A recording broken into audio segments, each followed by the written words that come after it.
always a little bit of an ambiguous card. I was going to say I was pleased to say this card's come out. It's not one that we feature very often on the show. For those of you that are new to the show, about half an hour before the show, I actually just sort of shuffle the cards and focus on the card or the energy that's going to be with us all for the next 7 days.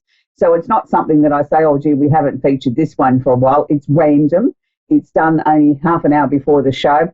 So this week it's the Two of Pentacles. So it's the card of money confusion, juggling two situations or ideas around. Now, quite often at this time of the year, I find as we get past what here in Australia, we've just had our big horse race for the year called the Melbourne Cup. And it's usually just after the Melbourne Cup that everybody's mind turns to, oh dear, the holiday season's just around the corner. I've got so much shopping and cooking and cleaning to do that I better get activated after we get over our hangover. So it's interesting that this card has come out past yesterday, which was Melbourne Cup here in Australia, the Two of Pentacles, where we've got money confusion. So it's about sort of juggling or balancing your budget, sort of looking at what you can take from here to there and maybe make your money stretch a little bit further than what you hoped. But it can also be about two situations in your life where you maybe need to give it a little bit more thought and work out what's so important to you at this point. And sometimes it can seem a little bit like a juggling act at which way do I go? How do I sort out what it is that I'm looking to change or bring about in my life, or what I just have to deal with? So sometimes we can feel a little bit like a juggler and we're throwing all our balls in the air and hoping we're going to catch them and not drop them. So I hope if you're feeling this way that you'll find some sort of peace out of it, because we still have the planet of Mercury still going retrograde or backwards until approximately the 24th of this month. So that sort of doesn't make things any easier, I suppose. So having our little quick trip around the universe, we still have Mercury retrograde, which is in Scorpio. So this is really peeling back the layers of intensity, and it's dragging a lot of stuff up from the unconscious and the subconscious part of the mind toward the light and saying, okay, now we've got to deal with it. And look, my inbox has been full with people sort of saying, what's going on? I feel terrible. Why have I got all these flashbacks to the past, old grievances? There's been arguments in the home. There's been all these sort of things, this great groundswell of emotion coming towards the surface. And I think it's very positive, because the only way we can heal or release things is to bring it to the surface, show it the light of day, look at it, understand it, and sometimes the answer is there is no answers, and just release it or set it free and sort of say, okay, well, I can't focus on this anymore. I've given this issue or this situation or this person enough airtime. I've now got to just sort of release it and send it out to the universe and let the universe deal with it. And I don't want that to be a cop-out as sort of like I'm too lazy to do the work on the issue. That's never the answer. It's when we've exhausted every possible conceivable angle that we can take the situation or the matter or the person, that then and only then do we hand it over to the universe and say, well, I can't do any more. If you can show me something or another way around this solution, I'm open to suggestions. I'm happy to look at it and try and address it. So it's a very, very interesting concept. So, there was a lot of frayed tempers in the last 7 days. So hopefully this week, as we move sort of a little bit more into calmer waters, where Venus was sitting in Scorpio last week, the planet of love and affection, Venus has now started her transit into Sagittarius. So it's sort of easing off the pressure of the pressure cooker a little bit when it comes to matters of the heart and things that we might need to communicate or talk about with loved ones or family members or people that are close to us. So it's sort of a little bit easier time this week to have that deep and meaningful conversation, or, maybe things not be quite as intense as what they were. But please be aware, we still have some very major planetary configurations going on. We've spoken about many times on the show about Saturn holding hands or conjunct Pluto in Capricorn. That's still the case. We still have a lot of official areas or areas of great importance in our life that do need our attention. And I know it seems like it's been a hard-going year this year, but it's also been a year of many gains. Because for those of you that have put the hard work in, that have really focused on their lives and particularly finances and where you want things to go and the things that are important to you, the rewards are slowly starting to pay off. I mean, you wouldn't necessarily have a great amount of confidence when you look around the world politically on the world stages with all the turmoil that seems to be in every corner of the globe in that way. But we as individual people, I think, are starting to take responsibility for our own lives, what we're responsible for. And in time, I think we'll then start to look to our politicians and our leaders and say, well, hang on a minute, you guys better wake up to yourselves, because your values, what you're doing, isn't in line with what we think as the people. So we could be in for some very interesting times ahead in the next 12 months, 2 years, on the political and world stages, as energies and people and situations and decisions and directions will all start to sort of align together. And this is partly the things that we're starting to see now, where we're seeing people protesting in the street about climate change and things that don't suit them. And you go to the UK and they're still arguing over Brexit, whether it's right, wrong or indifferent. They're still in turmoil over that. And I think probably the world seems a little bit smaller now with the advent of social media and all those sort of things. And we've got this instant news cycle 24/7. And I suppose in some ways it sort of feels a little bit like overload, that we sort of just want to switch it off and say, let me just focus on my life and what's going on in my life and what I can control. And maybe that's the best thing that we should be looking at, is sort of peeling back the layers to our own life, looking at what we can take on board, what we can be responsible for, and focus on that. So it's really, really interesting. This week I've chosen the patience candle, and the reasons why I've chosen the patience candle is that I feel we could all do with a little bit more patience. I think there's many times in our lives where we're just so impatient, we want everything to happen yesterday. Well, this is a candle I don't burn that often, but when I do bring it out, it's usually at a time like what we're in at the moment, where there's just so much going on astrologically. And I just sort of feel, look, I want to exhale. I want to bring a little bit of patience. I want to bring a little bit of calmness into my life and around me and for my clients, that it's just one of those times that you can light this candle. It's very delicate in its fragrance, and it's like, oh, good, I can exhale now and I can just be. I can just allow things to sort of formulate in my mind and give me the strength, or give me the patience to be able to deal with people and their bad tempers, or people that are overly emotional because they've got so much going on in their lives. It just gives me that coping mechanism, and hopefully filters through to them that, you know, we can just sort of exhale and let ourselves just breathe. You know, I think sometimes we forget to just be in the moment and just enjoy what's sort of happening. So that leads me on to our famous actress of the week. And we're up to the Capricorn, female Capricorn as far as actresses go. And this week I've chosen an iconic lady who I'm sure that there isn't a person on the planet that doesn't know who I'm about to talk about. She was a real role model, a real go-getter. She was somebody that a lot of young women sort of looked up to and aspired to be like. And I'm speaking about the one and only Mary Tyler Moore. Now, Mary Tyler Moore started her career very young. She wanted to be a dancer, and she was very successful at that to a certain point in time. But it was also then it became more obvious to her that she could probably share her message with the world and who she was and what she stood for in a very dynamic way when she got onto the stage and into films and into television, where people were starting to sort of take notice of her. He was a very grounded, dynamic, focused young woman who had a message to share. She didn't take any BS from anybody, but at the same time, she was the epitome of a lady, well-mannered, with poise and grace. But she showed women, I think particularly, through her television roles and some of her very dramatic roles in films. And there's one particular movie that I remember seeing her playing the role of a mother of a young son, where one of the sons had been killed, and she was sort of ignoring the other son, and he was a teenager and he was getting into trouble and wasn't coping with the grief and the loss of his brother. And the role that she played in that was just so phenomenal.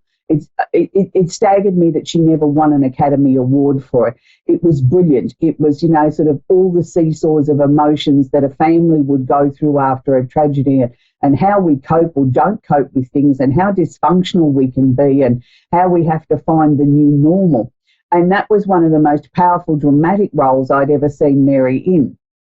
I mean, for most of us, we will always remember her in the Dick Van Dyke Show. But more importantly, I think in her own show that she went on to have for many, many years called The Mary Tyler Moore Show, which is where I believe Mary really came into her own. She was showing women that we could have a voice, that we could be 20, 30 something, be single, be in a male-dominated career as television was, be a producer, you know, still be single, go dating, have an apartment, have a life, have good friends with Rhoda downstairs and get into all sorts of mischief, and still sort of trying to balance this being single and being independent and in a man's world, but wanting to show the world that she wanted more than just a casual relationship. She wasn't prepared to just settle for something casual. She wanted marriage, which eluded her all the way through the series, but she grew. And I think we all grew with her, knowing that if you put your mind to something and you don't let go of what is important to you morally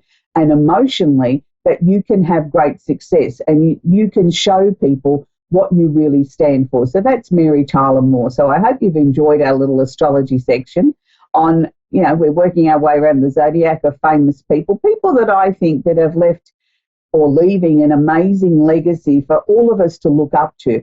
But, you know, Mary really sort of showed, even in her work, the epitome of a Capricorn woman, of being determined, strong, and being very highly principled, and that you work hard and the rewards do come.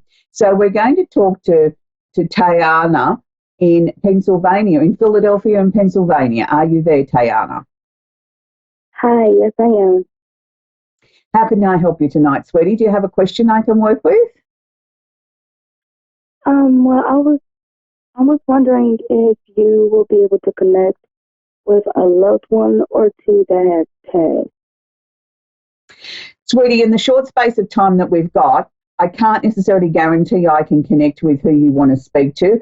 I prefer to work with a direct question. So if you've got a question for me, if they want to weigh in from the other side, they will, and I will share with you anything that they give us. You've got to understand, we don't have a direct link to be able to just dial up who you wish to speak to. It's all a matter of whether they feel comfortable and are ready to come through, and sometimes they're a little bit shy coming through on such a public forum too. So do you have a question I can work with?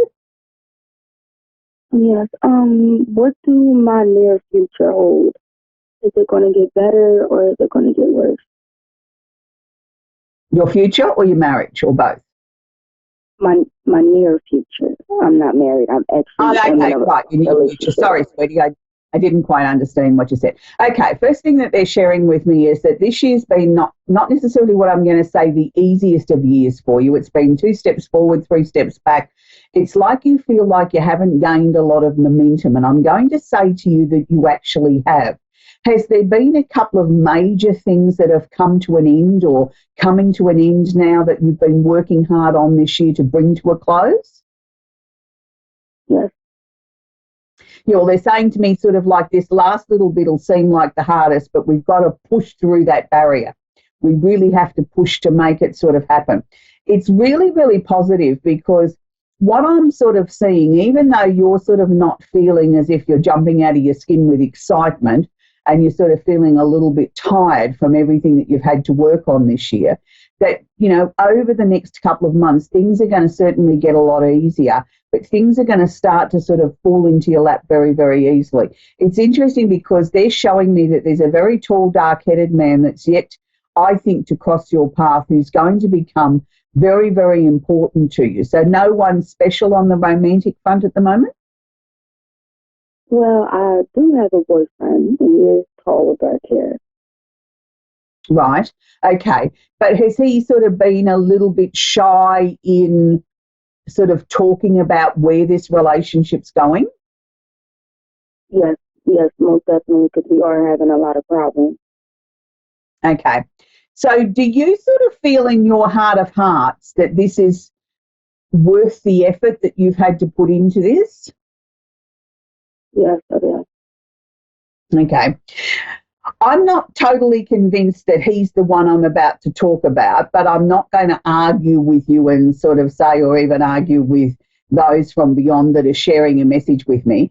I'll give you what they've given me, and then it's up to you to put the pieces together into the jigsaw, and you don't necessarily have to tell me whether it's him or whether it's going to be someone new. But what they were sharing with me was, number one, this beautiful, massive pink heart, which is always meaning that, you know, the romance is good. I had a very tall, dark-headed man with quite a long, sort of oblong sort of looking face. It's very long. And I feel that the eyes are very piercing and very brown.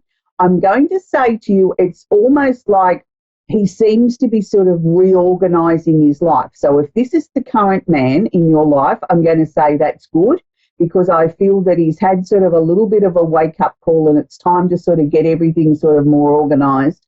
I also feel that this man's had a lot of emotional issues from childhood that he's had to rise above and sort of put into some sort of perspective, and now sort of leaving that behind. It's not that he's used them as an excuse. It's just that they were sort of there and sort of interfered with things. Well, now that door is being sort of sealed up and shut, and sort of saying, I'm able to go forward now. Also, have you just moved residence? Have you just had a move? I actually started school in Kentucky recently. You just did what recently, sweetie? I just started school in Kentucky recently.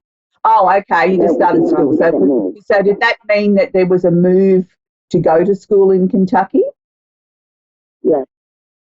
Okay, right, fine. Because they were showing me a move, and they were sort of showing me that you still had sort of question marks around it at whether or not this was the right thing to do. And they were saying to me, yes, it is. It's just sort of like, we've just got to let everything sort of settle.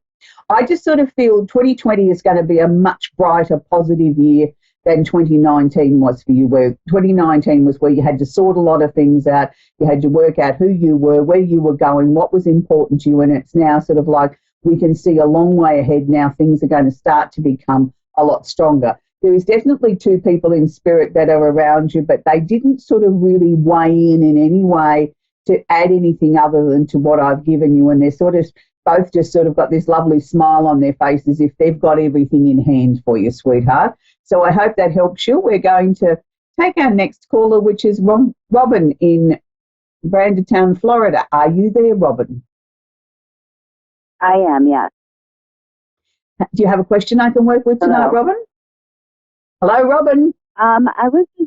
Yes, can you hear me? I can, sweetie, yes. Hello? Yes, okay, I can hear you, Robin. I was just wondering, okay, I was just wondering if you could tell me anything about future plans for myself. Okay, so when you say future plans, is there any particular area that you want me to zone in on? Because future plans is a very wide sort of cross-section of your life. Yes. Like financial, career. Okay, all right, we can look at that. All right, first thing that they're sharing with me is that they want to give you a big tick. So whatever you've been working on or however you've been sorting things out recently, I'm going to say to you, stay on that path. It's like you're on the road to success. I want to see you continue with that. Have you been sort of contemplating whether or not it's time to change your job? Because I'm seeing question marks around the employment, and I'm seeing to me that it's not settled, like the jury's out on that. I haven't made a final decision yet. Yes, kind of. In a way, I've been out of work for a little bit. Oh, okay. All right. Well, then we don't want to keep you out of work. So there will be a sort of, okay, the question mark around that is then probably, are you looking to go back into the same type of employment that you were previously in, or have you been questioning whether or not it's time to branch out into something slightly different? Whether it's time to branch out into something different. Yeah. Well, that's where I think it's the most strongest. I'd like to see you sort of, you know, like if you've always been a nurse, it's no point in saying, well, I'm going to go off and work in a retail store, but it could be a different branch of nursing. I'm just using that as an example. So I think it's time to look at your core skill set and then look at what we can add to that or how we can manifest that in a slightly different way to give you something that's a little bit more exciting and interesting as far as the job. I'm seeing a job fairly quickly, sweetie, within the next couple of weeks, but I'm going to say to you it's only going to start out as a temporary or a casual position, I don't want you to turn it down on the strength of that and think, oh, well, it's only 2 weeks work. That's not much help to me. I really need a proper job, because I feel it's going to lead into an offer of something very permanent. So I want you to sort of take it if it feels right. I do think it's something that you had applied for a job with this company recently and never heard anything, and sort of crossed that off the list, that they didn't even have the manners to say that your application wasn't successful. I know that they should have done that, but I feel that the actual original position that you applied for didn't end up being filled anyway. It was sort of like they changed their mind in the end and reorganised or rejigged the position to be sort of something different. And I think then they tried to sort of disperse it between a number of other people that worked there to sort of, even remove the position altogether. Well, now they've come back to the conclusion that they do need somebody there, but they're sort of looking at whether or not they only need them, for a couple of weeks to sort of sort this out, or whether it's going to lead into a full-time position. So I actually feel that you'll be the first person on their list that they'll phone and offer you a couple of weeks' work if you're interested. And provided it feels right to you, I think take it and grab it with both hands and go for it, because I feel it will lead into a proper permanent role for you. And it's sort of like you've got 2 weeks' work, and then they offer you another 2 weeks' work, and it goes on like that for a little while until we get into the new year. And then sort of, I think, between the last 2 or 3 weeks of January, the first week of February, I think then that's when they're going to offer you a more permanent role, which is good. So has there also been some changes to where you're living too, Robin? Have you been sort of clearing out the closets or something in your time off, getting yourself organised? I have been. Yes, I have been. I've been doing a lot of. Yes, go ahead. Been doing a lot of clearing. Yeah, I was just going to say, you've been doing a lot of clearing and sort of thinking and letting things come in and out of your mind, and sort of what you don't need you've tossed, and what you've needed to look at you've looked at. That's good, because this is all part of the changes that are going on around you, Robin, that you've been given this time to be able to sort of sort everything out in your life, not just clearing the closets out, but sort of looking at a lot of old emotional stuff as well. And that's sort of all sort of disappearing. From about March next year, I think there's going to be sort of almost like a completely brand new direction, a new path that you'll be treading on. Like, you'll already have the new job. You've done all your clearing. I don't see any reason to move, but it's like a real shift in who you are and what you want out of your life. And it's like all of a sudden, it's like you know exactly where you're going, what you want, who you want to take with you and who you don't want to take with you. So don't be surprised if over the next few months, some of your friendships, you'll sort of think, gee, I don't know that I have anything in common with that person anymore. I don't know that I'll necessarily pursue that or encourage that friendship. Do you know what I mean? I won't be rude to them, but if they don't ring me, I won't ring them, sort of thing. And it's sort of like getting you ready for this whole new phase in your life, which I think is going to be very exciting, Robin, where you're moving into a much stronger direction. It's like you're listening to your intuition, but your intuition's just become automatic. It's like I don't have to stop and think about how I feel or how I want something to be. I just know, and that's a good thing. It took you a long time to get there. And I think it also took you a long time to say no too, Robin, that you don't have to be everything to everybody. Correct, yeah. And that's good. That's really good. Yeah. Yes. Do you see anything health-wise?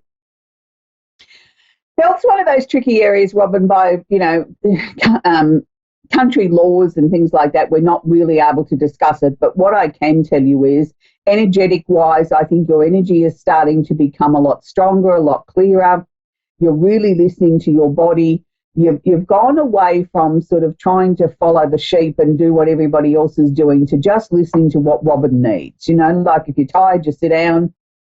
If you feel like you want to go for a walk, you go for a walk. You're sort of not so obsessed with what's trendy you need to put in your body. It's what you know that your body needs. You're listening to yourself. And I think that's a good thing, because I sort of see your health just getting better and better and better, and you feeling so much more energised, which is wonderful. So that's where we've got to leave it, Robin. We're coming to the end of the show. So I hope everybody has an absolutely fantastic week, and please don't forget to keep California and Los Angeles in our prayers with those fires, and let's pray for rain, that it rains and they can sort of start the big process of cleaning up. And next week, of course, we'll have our Simply Tarot card of the week, the candle of the week, and we'll have our little glimpse and trip around the universe. So until next week, be kind to each other. Make sure that you have your listening ears on during this Mercury retrograde. 24th of the month is when Mercury goes direct again. But so until then, bye for now.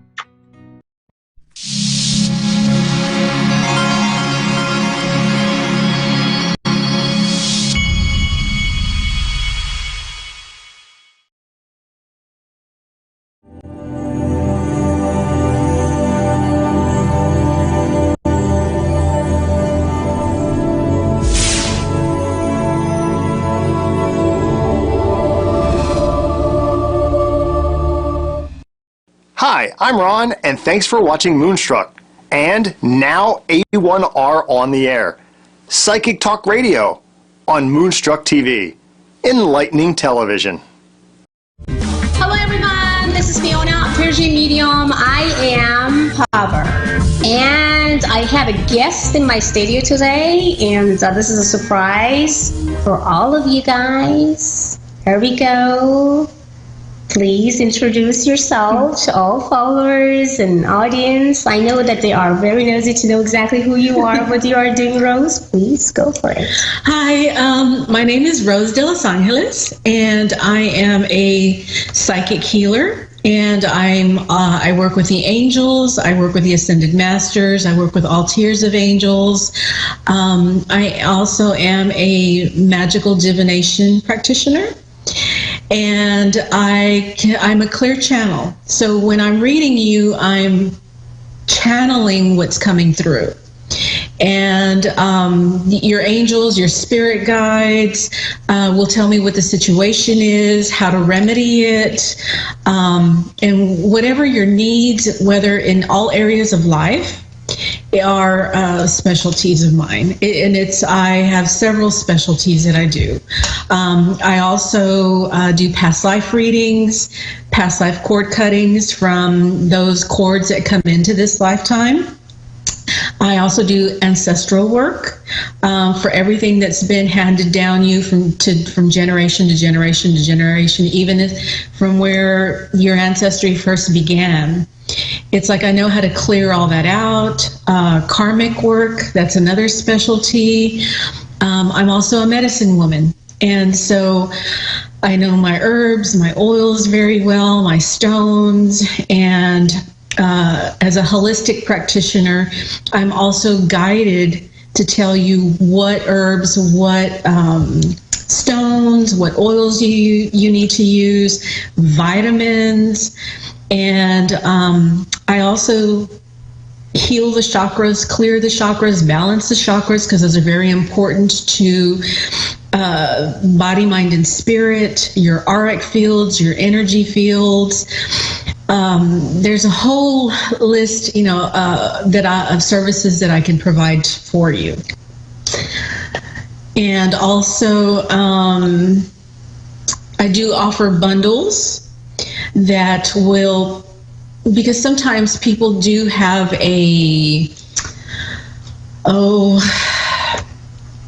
people have not just ancestral issues, there's also past life issues involved.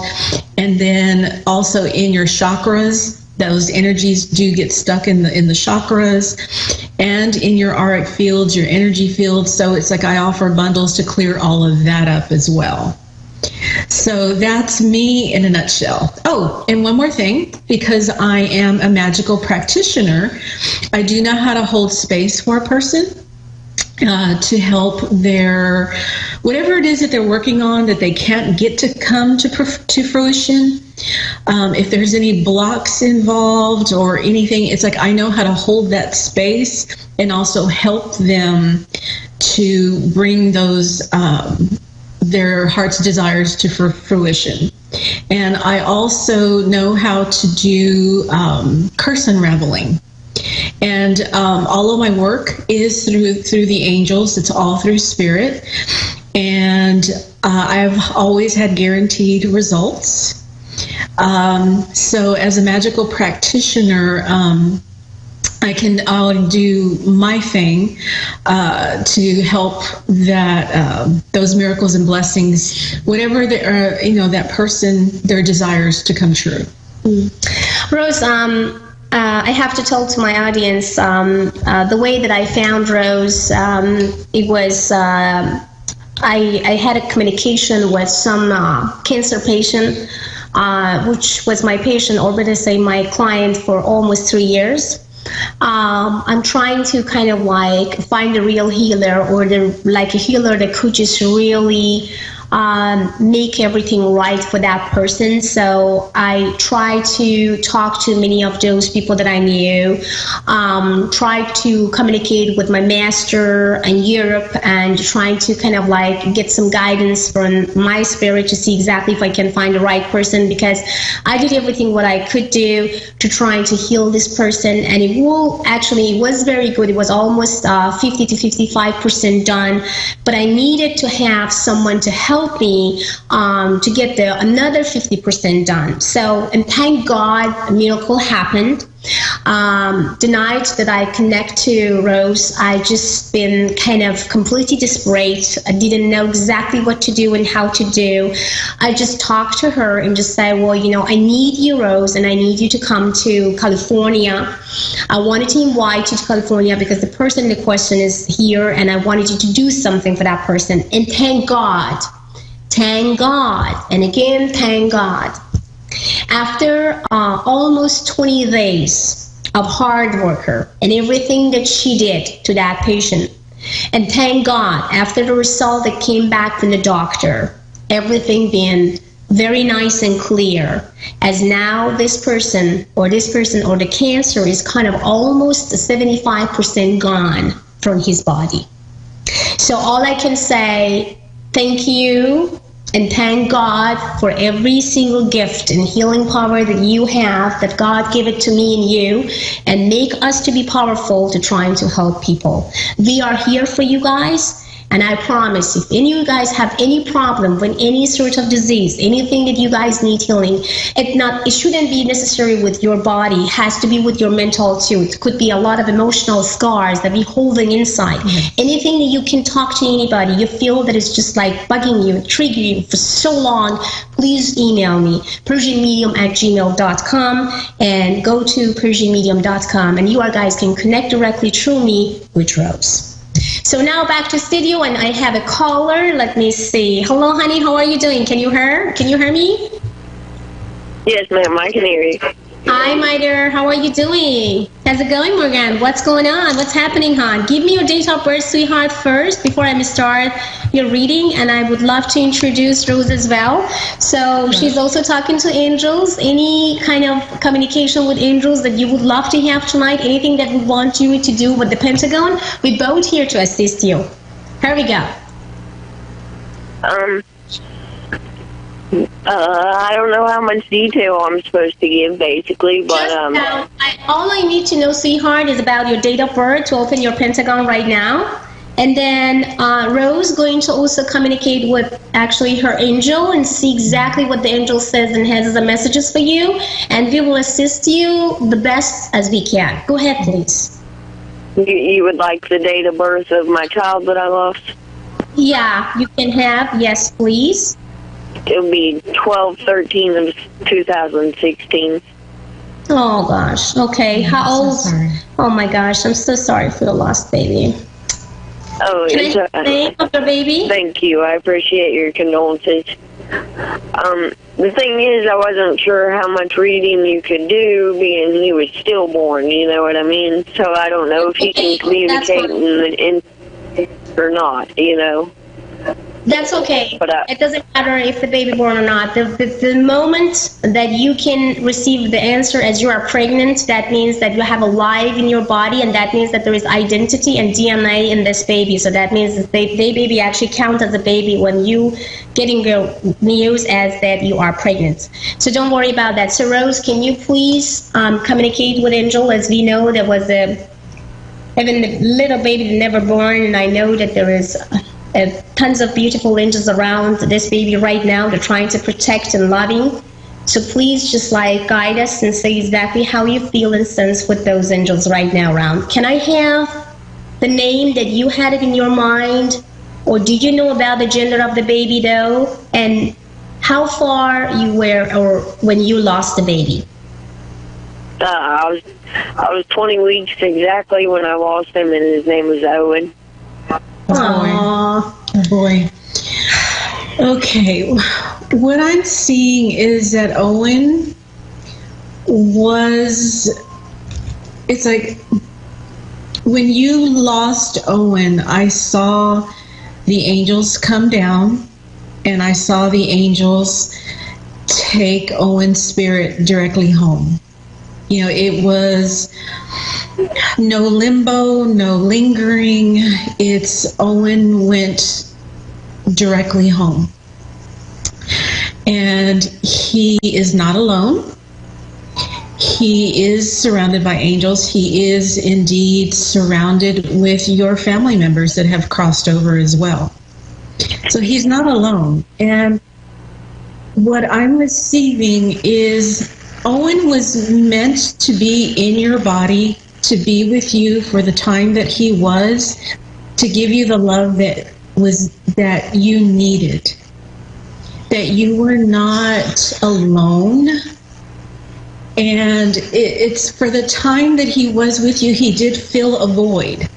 You know, it's like you're seeing the pregnancy as a whole entire loss, of course, as a mother would, but he did feel a void in your life. He was meant to be with you for the time that he was in your belly. And he knows it's like I can hear his voice, and he knows that you did love him. He, to this day, it's like he is part of you. He is still with you. He knows exactly what you have been going through. And it's like he is saying, it's like in his little voice, I hear him saying, he knows that you are still mourning, that you are mourning that loss, you're mourning his death. But what he wants for you and what the angels want for you is to find comfort and to find peace, to find that it was not, that this pregnancy was not in vain, that it was not all for nothing. And him going back home, he's going to be a spirit guide for you. It's not over. It's like you're still connected. And if you need Owen for anything, even though he is as small as he is going to grow. His spirit is, and it's not going to take him long because he's in the spirit world for him to grow and to be going back to an adult spirit. And if you ever need him for anything at all, he will come. He will come, and he wants me to tell you, he can hear you. He can hear you. When you talk feel free to talk to him and keep talking to him, because he can hear you. He can see you. He knows exactly what's going on every minute of the day with you. And being on the other side, being home, they know exactly what's going on. And he can feel you. He can sense you.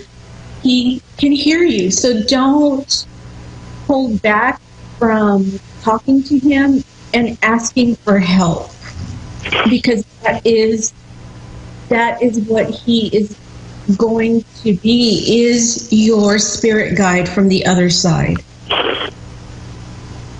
That does make me feel better, knowing that he does hear me. And you know, he's not just there not knowing what's going on. I'm glad he knows who I am. That's helpful. You really helped a lot. I appreciate that.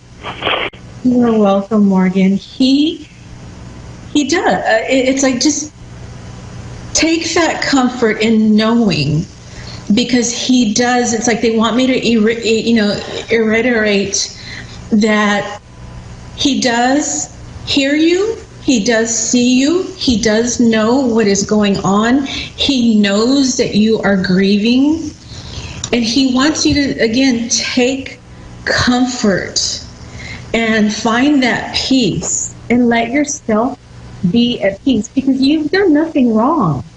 You've done nothing wrong. He was in the womb for the time that he was supposed to be. He did provide love. You provided love to each other. He knows he was loved, and he knows he still is loved, is what I hear him saying. He knows he is still loved, and he loves you, and you're always going to be a part of each other. And until you are ready to go home, he's always going to be with you all your life until you are ready to go home, and you will be reunited. But do not think that his death was in vain, because it was not. It was not. I truly appreciate that. That means so much, because I blame myself so much. Awesome, Morgan. I think that what you need to do from now on is stop blaming yourself, because what happened to your baby boy wasn't your fault, and all I wanted you to do to feel blessed and communicate with your baby boy when you feel like you need it, and then feel free and talk to God, and also be thankful, because sometimes we don't know if God make a decision that the baby never is going to come. That is the one of those, the angel that God wanted to send to the earth after, and then helping others. So try to be thankful and grateful. Don't try to feel that it was a bad lot. God didn't even love me. Why actually God took away my baby away from me? Don't ever say any of those things. Just be thankful and grateful. Just pray for the beautiful, gorgeous, angelic soul of their baby. And I wish you the best, my love.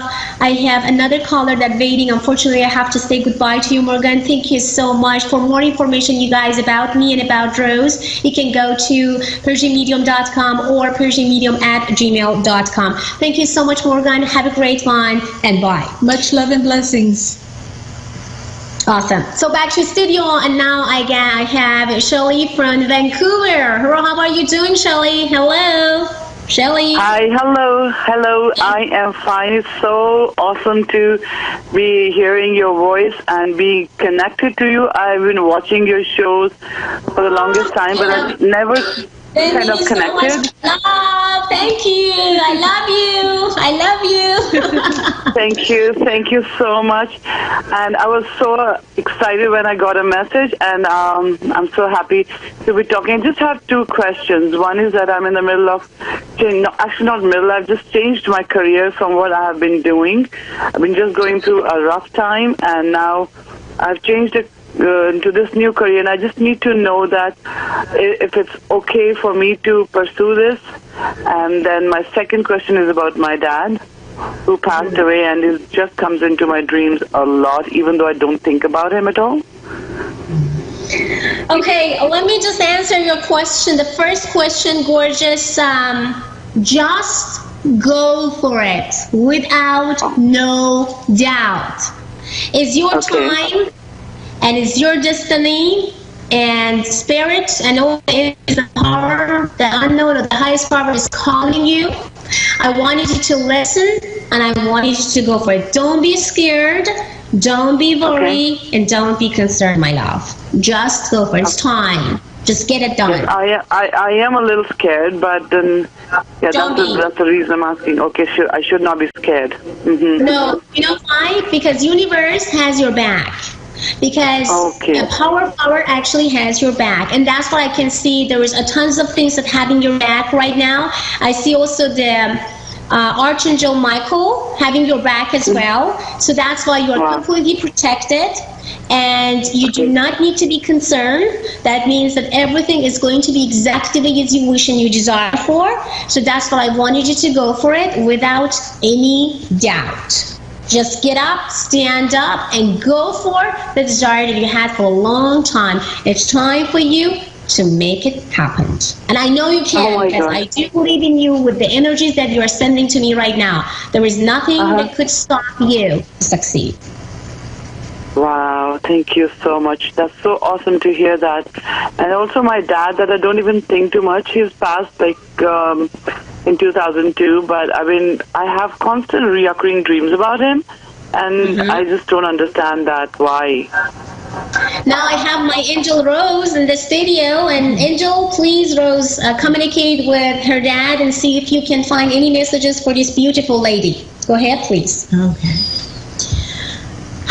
Okay, first thing I'm receiving is the reason why you're having these dreams is because your connection with your father is very strong. And he's coming to you in the dream state to give you messages and to stay in communication with you. And there's times where you're not understanding the dreams. Yeah. And it's kind of like the angels are telling me, write down the dreams, journal them, keep them in a journal. And there's a reason why you're not understanding is because you will later. Like for example, if he's trying to tell you, he's giving you messages of things that are to come, messages that you even in your subconscious mind, there's some things that you don't understand. And so he's coming to you in the dreams to not only just to explain, but kind of like show you the way, if that makes sense. Yeah, I know, because the confusion is that they're not very pleasant dreams, and they're upsetting. Those dreams are upsetting. I think there is one reason behind it, and I know Rose is going to agree with me on this as well, because you've been very nervous and very tense in the past couple months, and I think that when you are so close to someone that passed away, he tried to communicate with you by kind of like being a little bit nervous and upset, to making you to wake up, to kind of like, it's kind of like a 1111 call, 1111 awareness. Wake up, stop it, you should not do it now, you are in the wrong path, just change your path, believe in yourself, be more positive, go for it, So the kind of upset, or when we kind of like meet our parents or some of the very dear people that passed away in the past, that doesn't mean that if they are upset actually in that dream, that doesn't mean that they are upset of us, or they are not in a good place, or maybe they are having kind of difficult time. It's not that. It's about you. They're sending a message to you to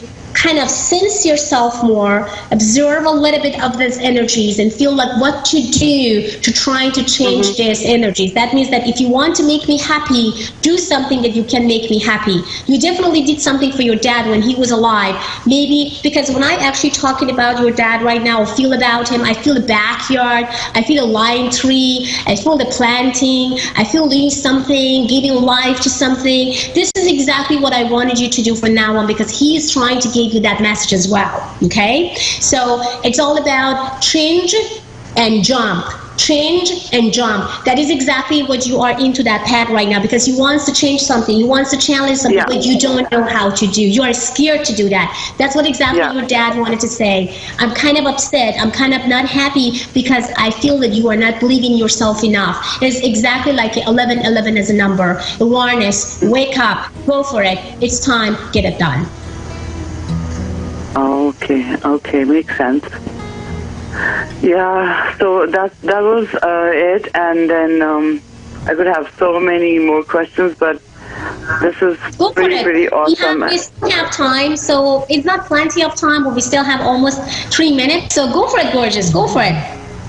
Okay, so my next question is, I am a spiritual person, but how do I enhance my energy and keep it in a high vibration all the time, even though sometimes I do get surrounded by lots and lots of negativity? I try to kind of stay in my bubble, which then I think is I'm building my walls and I'm not expanding. So how do I go about that? Okay, you have 1 minute. Do you have something, Rose? Say 1 minute. What I would do to keep your vibration high is I would meditate and connect. meditate and connect. And also the bubble that you put yourself in, make sure that it's clear, and make sure that only positive and the divine will come in. And one more thing is talk to the water as well. If you have any problem with kind of some vision that scare you, talk to the water. Water will actually receive all your negative energies and will take away from your body. Talk to the water. Go to the beach. Go to take shower. Shower, water will take away all negative energies from you, okay? So that's what I wanted you to do to that. Have that water around. Drink as much as you can. Sometimes you have to go to the bathroom and just start trying to take a shower. And this is very important. If you really guys want to manifest something, trying to get something done or some dream come true, go to actually some places that is full of water from the head to the toe, shower, beach, anything. Just go and close to the water. Water will give you all answer, took away all negativity and doubt, and also gave you so much energies of power.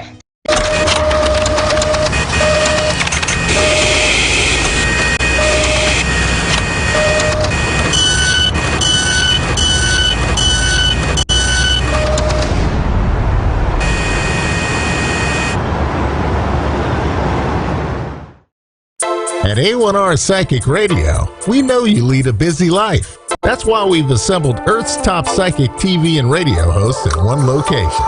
Psychics, mediums, astrologers, tarot practitioners. Your premium encounter with our hosts is free when it's done on the air or on our TV station, Moonstruck TV. Our hosts are all light workers with hearts of gold. Our audience is global. It's no wonder we're live with free readings 3 times a week. That's right, all psychic and medium readings, along with astrology and tarot advice, 100% free. And with A1R, you can know we critically screen all of our hosts. They're all 100% of the light, no scammers. Join us Tuesday, Wednesday, and Thursday for a truly mind-blowing experience. You're always welcome here. We love our listeners. Anyone can ask anything. Love, life, career, family, and more. It's your reading. Ask your question. Our hosts truly care and can't wait to help you. Earth's top psychics host shows on A1R Psychic Radio. Why? Because the audience is first, and they know it. With love, we welcome you. This is A1R Psychic Radio.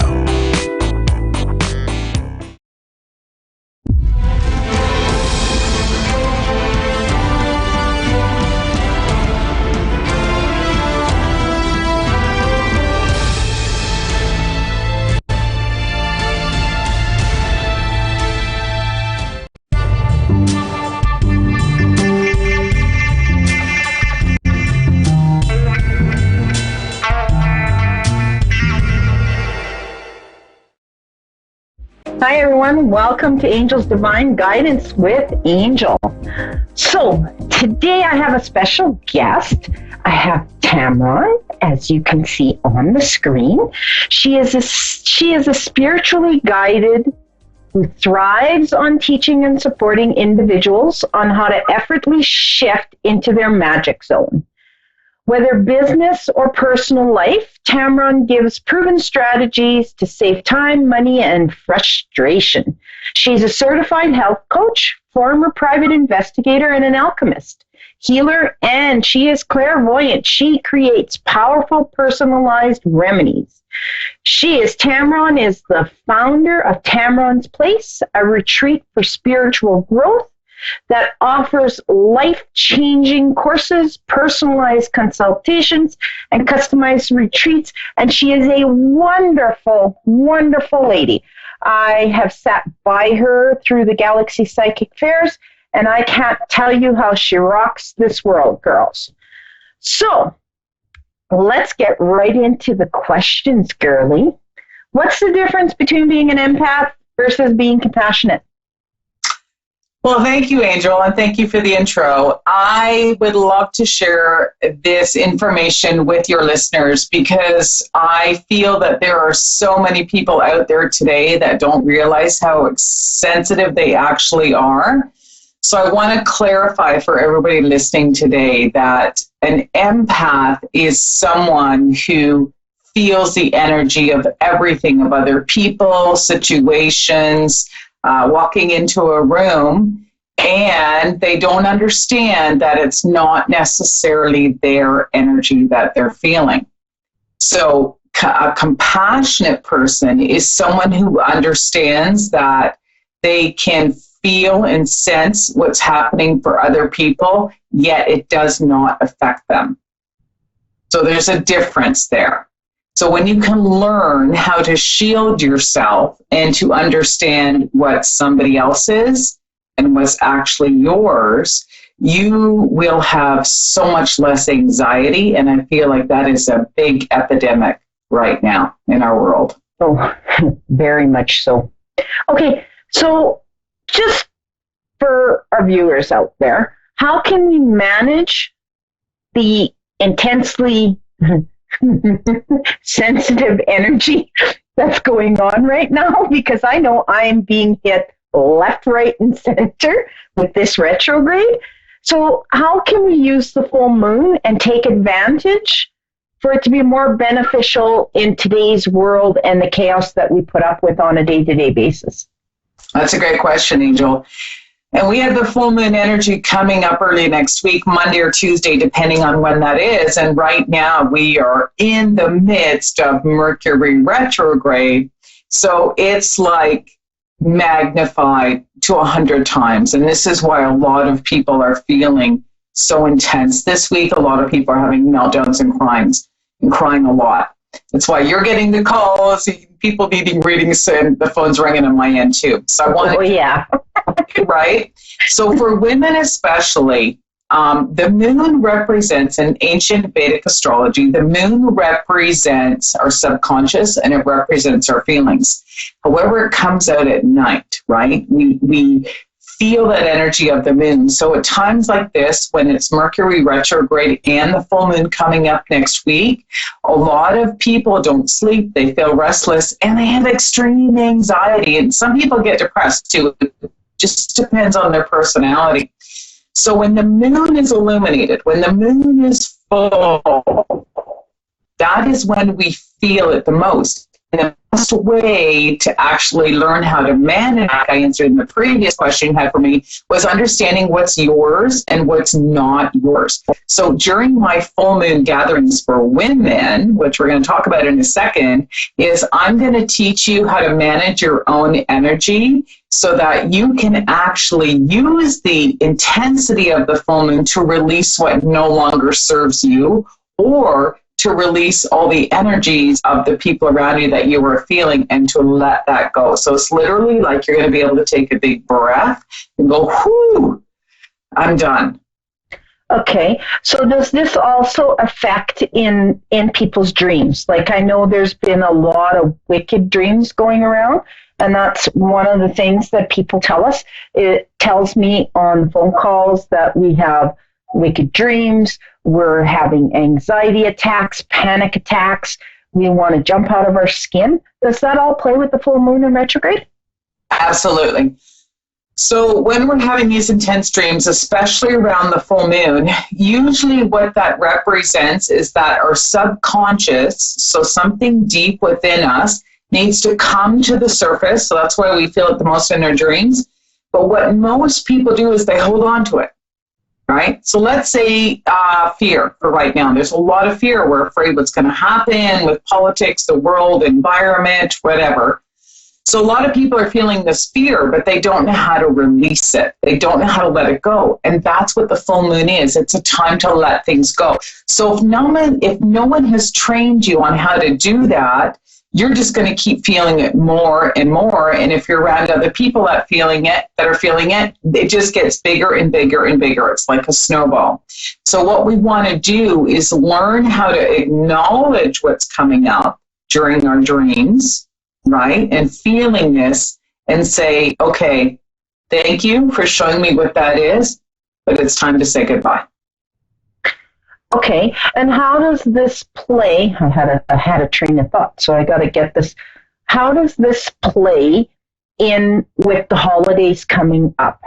Like, I know around the holidays, I get a lot of phone calls. There's lots of people who are lonely, depressed, not understanding what's going on. How does this all intertwine with holidays. So like we got Christmas coming up, New Year's. How does that play in with this? Well, if people are feeling a lot of these, well, I'm just going to say an imbalance in their emotions, what they need to learn is how to use holistic modalities, which I teach on these women's gatherings, so that you can transform something negative into something positive.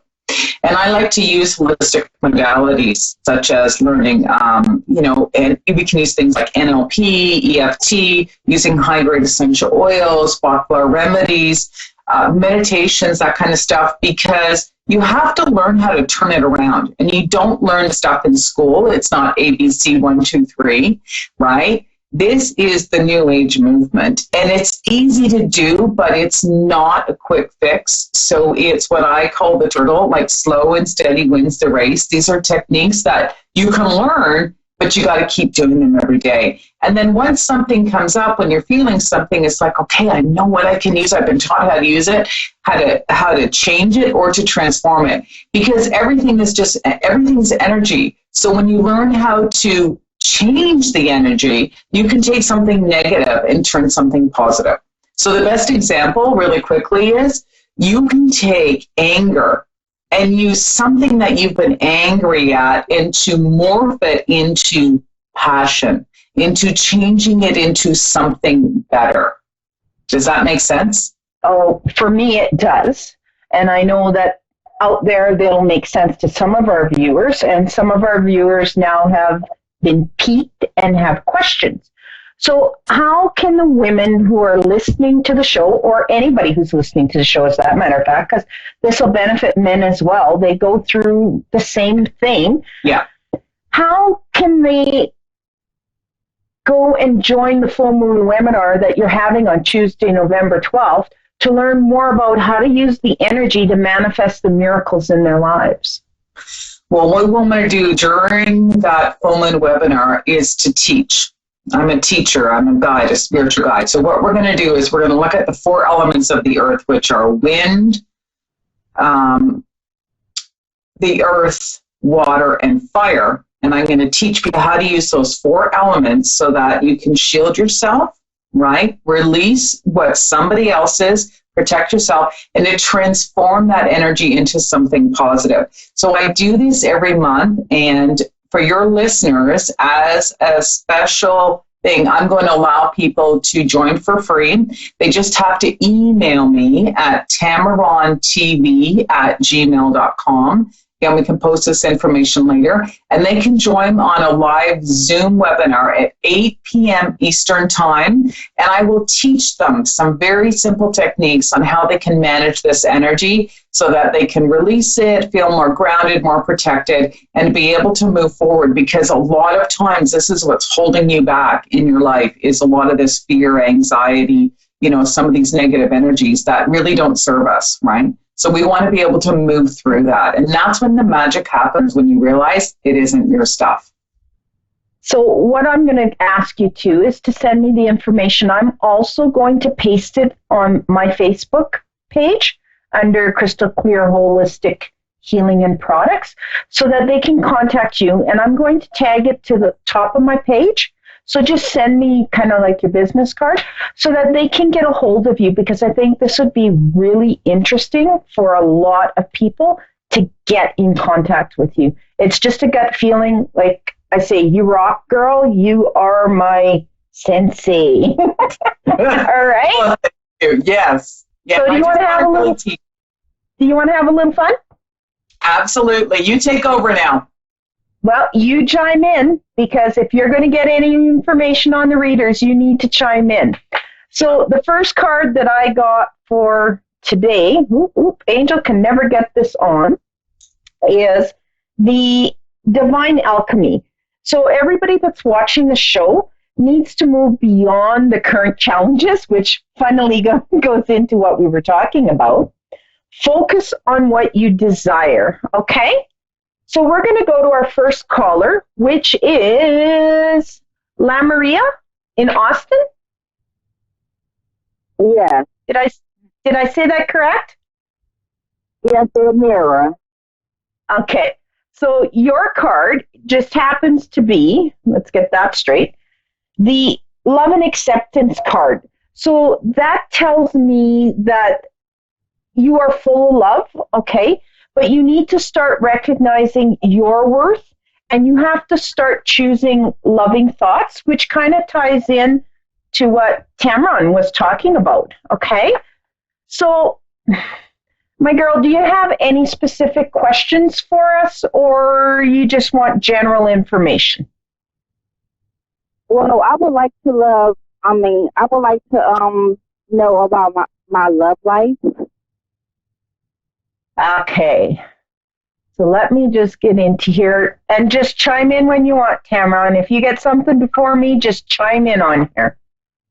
Okay, girl. So what I'm getting more of is that you have had experiences that have sort of given you a foul taste in your mouth. Does that make sense?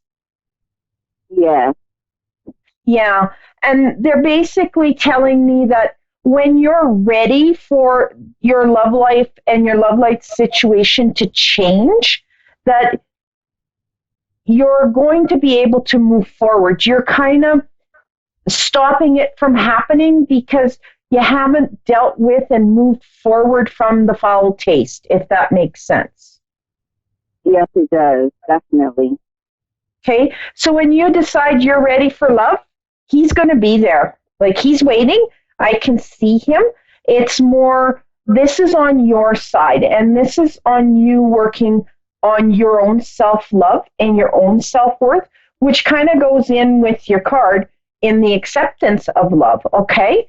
So you kind of need to work on that personally and start realizing that you are this wonderful, beautiful person that has so much to give the world. You've just ran into a bump, and you got to say, okay, like, I mean, everything that's went on, you have to forgive yourself for what you've thought and what you've said on that situation. And you just need to start owning it. Like, you've got to start being proud of who you are and start using your knowledge to move forward in that area. Wow, that is so true. Do you have anything to add, Cameron? Sure, I can add personal experience and exactly what I'm feeling intuitively as well. You hit the nail on the head, or the hammer on the nail there when you said you have to forgive yourself. And I'll just share that forgiveness doesn't necessarily mean that you did anything wrong. So when we have experiences in the past with other people that left a foul taste in our mouth, it's a wonderful opportunity for us, for anyone, to look at those experiences and to have great gratitude for going through that, because it's pushing you to go deeper within yourself, to find that love within yourself, because it's a magnet. Everything, the law of attraction is equal. So rather than trying to go out and find someone who will love you, when you take time to reflect and look at all the beautiful things that you love and accept about yourself, that's when that other person is going to come into your life. Like Angel is saying, he's there. It's the work we need to do on ourselves. And it's a beautiful process to do.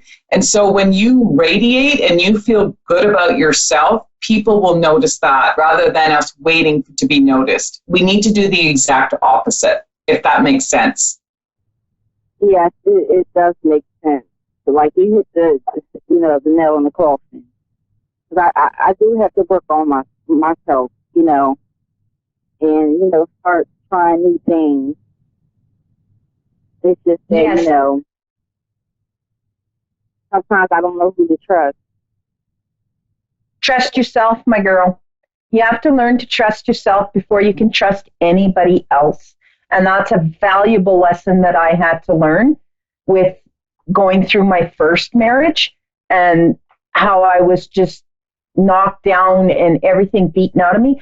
I had to learn to trust myself. Once I learned to trust myself, it was a lot easier to start trusting other people. Because when things go wrong in our life, we tend to blame ourselves, as Tamron was saying. And it's not necessarily our fault.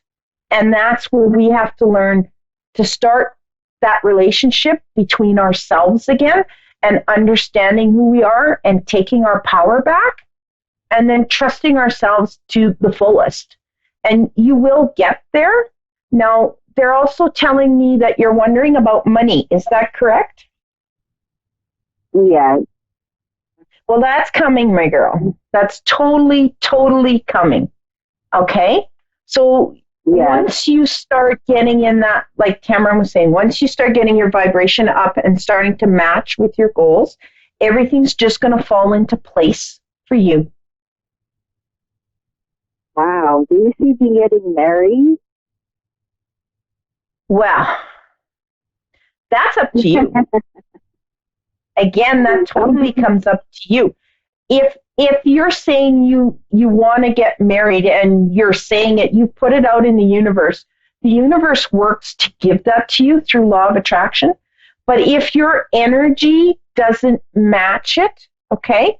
So if you, let's just say, put out there you want to get married, but then you're sitting here and you're going, do I really want to get married? Do I want to put up with that again? Your vibration isn't matching it. So then it won't come. Okay? It's just going to kind of sit there and percolate out in the universe going, hey, I'm here. I'm ready. I'm waiting for you. What do you want me to do? But if you're not vibrationally being specific and saying, this is what I want, it's just going to not come, if that makes sense. Yes, it does. And I'm actually not in a rush. I just would like to know. I never know what the future holds. Oh, it's coming. That's totally up to you. You can grab anything you want that you've put out in the universe. You just have to trust yourself and know that you can create anything. And what Tamron's doing with the full moon, that's part of her teaching us how to grab on to everything that we want. And it kind of fits in with Abraham Hicks, with staying on your disc and everything being in the vortex and just being able to grab it. Am I right, Cameron? Yeah, absolutely. It's free to your listeners. So if she'd like to follow up, then she's more than happy to join us next Tuesday night.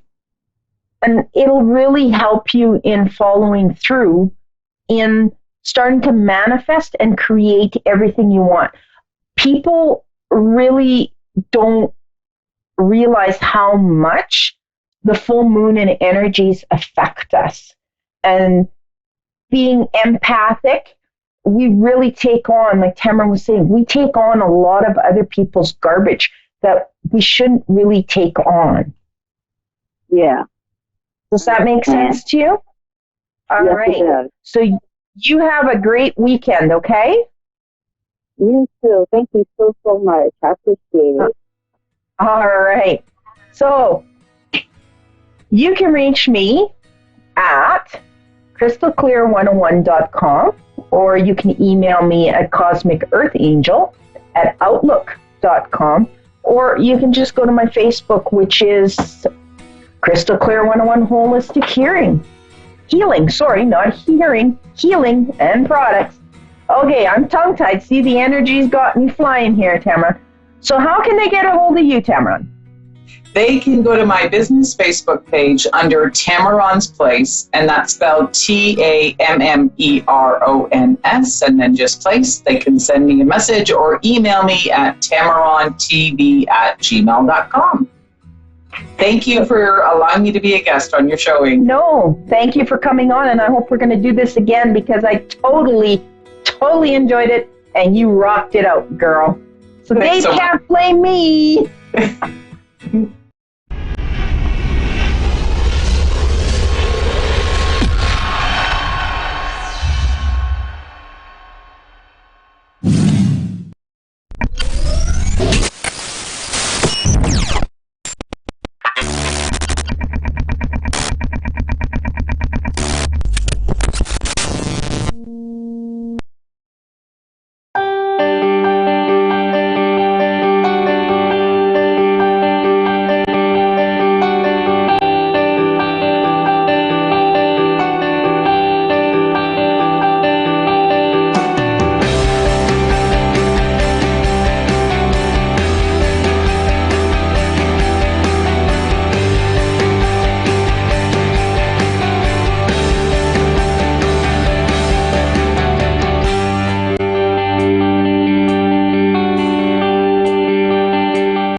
thank you so much for joining me today. I am so excited to be joining you today with Sapphire Souls. I'm Amber Price. Thank you so much for joining me in this welcoming community. I am so happy to bring you some messages today. First, I want to start with introducing myself. I'm living in Niagara Falls, Ontario, Canada, and I have 5 children, and I'm living here with my husband. We have 1 grandbaby and another one on the way any day now. So it's quite busy here in the Price household, but not too busy to be able to spread some light in the community. So today, I just wanted to give you a couple little insights into who I am and how I got here. So I started doing this work professionally a few years ago, and it kind of came about in a very interesting way because I didn't actually plan on being a psychic medium for my life. If you can imagine, most of us don't, right? It kind of something you're stumbled upon, and the universe is kind of giving you that direction and guidance to be able to come and join this work. So originally, I had done a lot of work in the healthcare industry in administration. And so I ended up continuing that work and really finding more and more that I went on that I just needed to do this. So my earliest memory was when I was about 4 years old, around kindergarten time. And that's when I really started recognizing that I didn't actually believe that I was alone. I knew it was an imaginary friend, but I did know that the energy that was around me, I felt like I wasn't alone, and that, I really felt comforted by it. It never did scare me. And then fast forward to about 12 years old, and luckily some pioneers in the industry were already on television and sharing some information educationally about this type of work. And I was able to, through that, really understand who I was and what I was doing. And so from there at 12, you can imagine I didn't understand very much about it, but I did know I wasn't alone and that other people did feel the same way and experience the same things that I did. And as you know, because if you're watching, that means that you're also a spiritual soul. And so to some extent, you also probably feel like you could be isolated, or that somebody doesn't really understand how you feel or some of the things that you're experiencing. So when you do have somebody like that come along and really shed some light, it really is comforting. So I ignored it, of course, at 12 years old. I just went and continued and played and, lived my life. And then getting to 17 years old is when I really started to feel my first experience. Now, it was around the first time that I knew that I was experiencing communicating with someone who had departed. And so that's when I really started to harness in and listen to that energy. But of course, at 17, this isn't something that I thought I would be doing for the rest of my life. It was something that I just thought I was. And so when I'm connecting and getting messages, I just felt, again, very peaceful, very validated, very heartwarmed by it, because it was never scary. And so then about 26 years old, I was pregnant with my 4th child. And we, of course, didn't know if it was going to be a boy or girl, but I had this impression of a little girl, and she came to me and kind of gave me some information about that she was a girl, that she would be coming and joining us into this earth realm, and that she would be coming on a certain month and a certain day. And of course, I thought, okay, well, we'll see what happens. And of course, true to her message, she came on the exact day that she had given me the information. So from there, it really kind of started to get more involved and more heavy as we kind of went on. And being a parent, I really used my intuition to help guide and help deliver messages and guidance to my children. So as I mentioned, we do have 5. And so now we get to share that information with all the little new grandbabies that are coming for us. And so when I decided that I was going to work in this industry and really just live my authentic purpose, which I really believe each of you should be doing. It is a very scary and difficult step, I understand. I've been there, done that, had to make the same choice. But at the end of the day, it's feeling like a relief. Like, yes, you are doing what you're supposed to be doing. You are living your authentic purpose. And that in itself is so rewarding. So I was about 26 when I made that decision to really start listening. But I really wasn't until my 30s in which I decided that I was going to be doing this for professional work. And I'm a clear cognizant, so I get a lot of information that just kind of comes into my head, like my own thoughts and my own memories of things. And so, of course, that is the most challenging is that your own thought. Did I know that before and now I'm just remembering it now? And so really the thoughts that come in and the messages that are interpreted and received are really quick, fast, and furious. And so it's a lot to absorb when you're first learning. And as an empath, which is my second strongest quality, you feel the way that other people feel. And so this was my biggest struggle. So any of you out there that have been looking to understand themselves more, or maybe struggling with feelings of anxiety or chronic illnesses or autoimmune disorders, those are things that I struggled with myself. And I'm very, very willing to share those personal stories because I feel like it's so helpful to understand. I feel a lot of spiritual people feel these types of ailments a lot because they're not really understanding that they're receiving energy and receiving information through that way. And so knowing that now makes you a lot more healthy. You take a lot of more accountability to these things. So really some personal growth in that area. And of course, once you start acknowledging that they're coming through and that you are getting messages, you start to feel healthier because you're in a lot more control over what information you're receiving and how you're interpreting it, if you choose to share it or if you keep it private. All of those things come with learning really who you are and what your purpose is. The main thing that I really kind of focused on was more information. So, okay, now I know that I'm experiencing these things. So where can I get information? Where can I understand? And I didn't know really anybody else who was doing it professionally. I believe I come from a long line of family members on both my father and my mother's side that are very sensitive to energy, whether they're empaths or whether they're actually receiving clairvoyant messages or claircognizant messages. And so it was never a thing to be ashamed of in my family. Like I was very, very lucky that I had so much support with friends and family.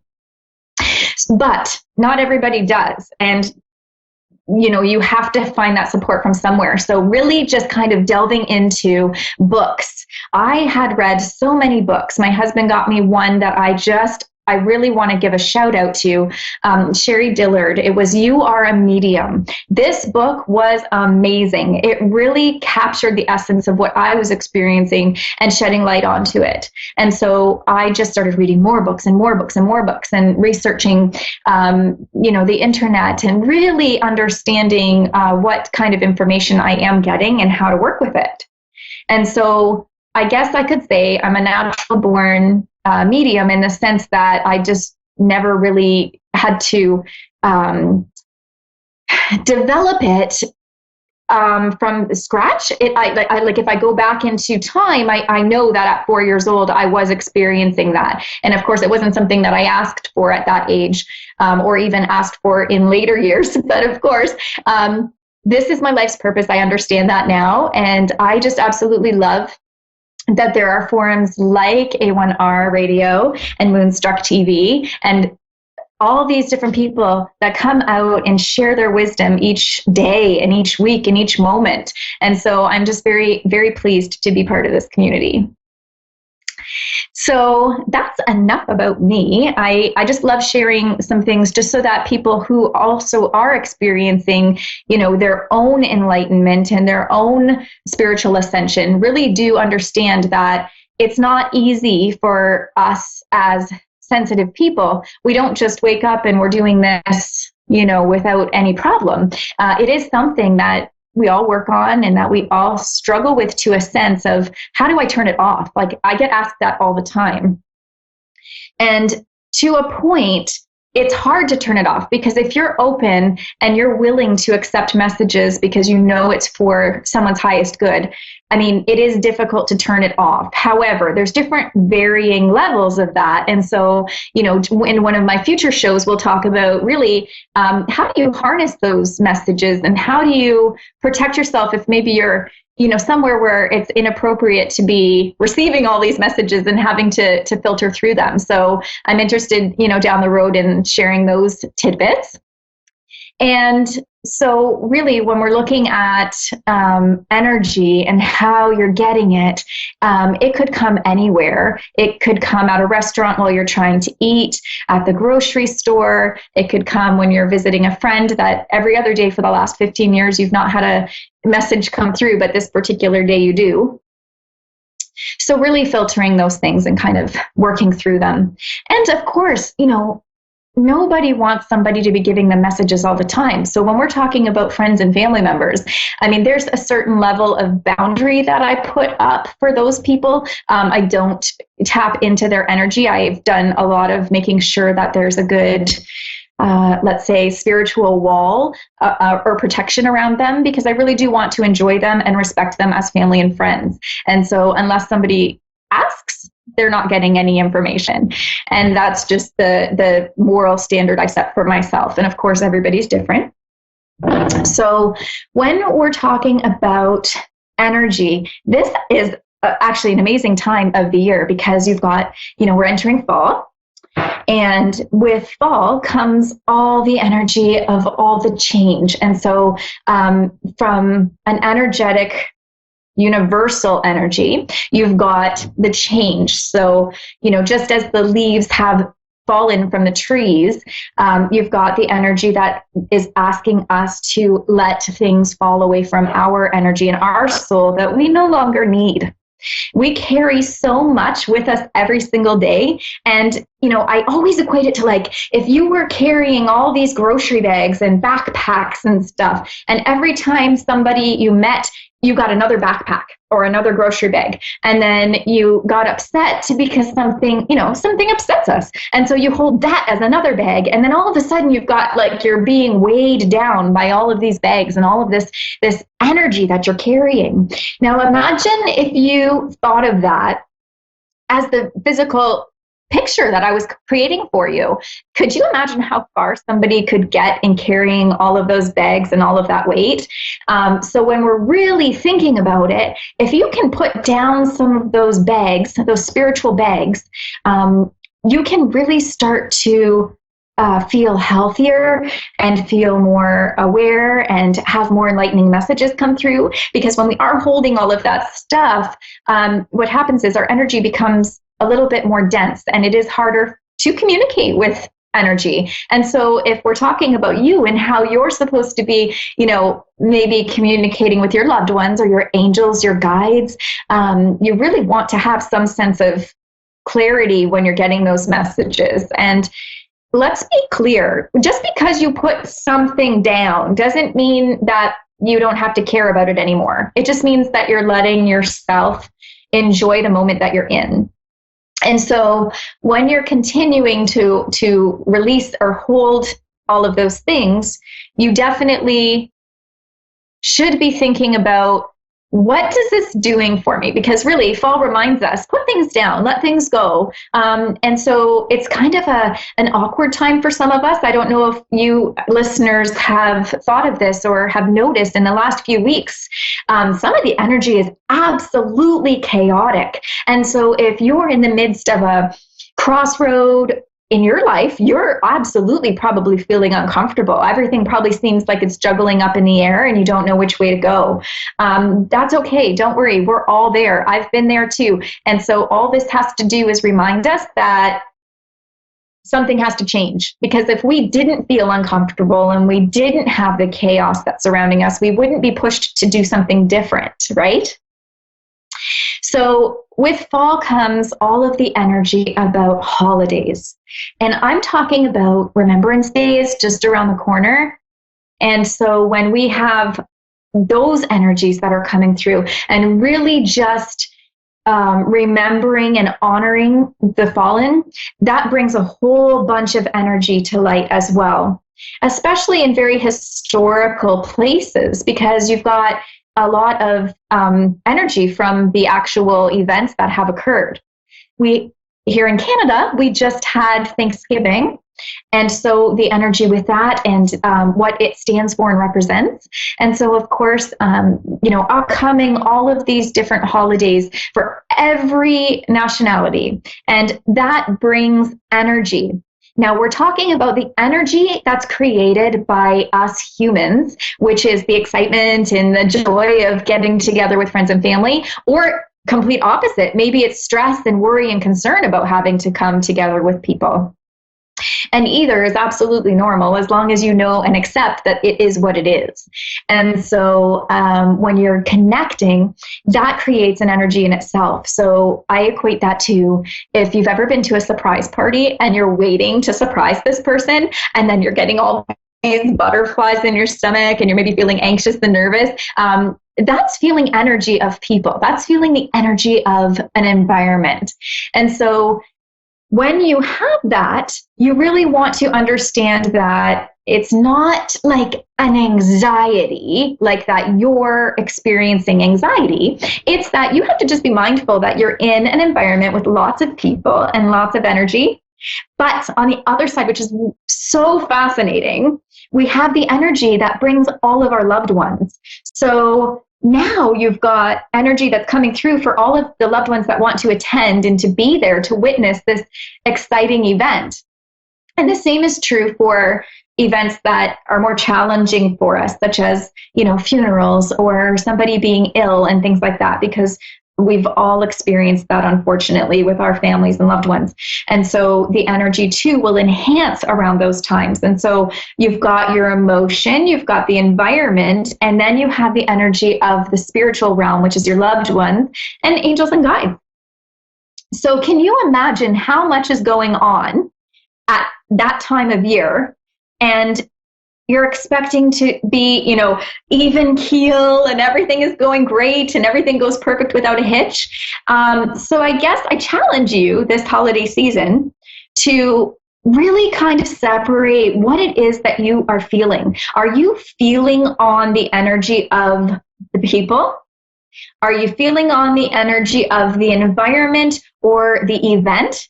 Or are you thinking that you're feeling the energy of your loved ones that are in spirit? And so really start to identify what it is that you're picking up, because I guarantee you're going to be able to hone in on your own skills and really, really start to pick up more messages. As well, it takes some of that energy that drains us. Some people really, really thrive in the environment with lots of people and lots of love and lots of connection. And then empaths tend to retreat. So as much as they want to look and be, really excited to be around people, it's actually so physically demanding that they become very drained. And so, they may not be able to stick around for long, and that's okay. And so here are some of the things that we can do. So when we're talking about preparing for energy and how we can kind of, embrace the next several weeks, what we want to do is we want to set boundaries. Number one, it is okay to not attend every holiday party and every, dinner out. You don't have to attend something. Empaths tend to feel like they have to please other people or else they're letting them down.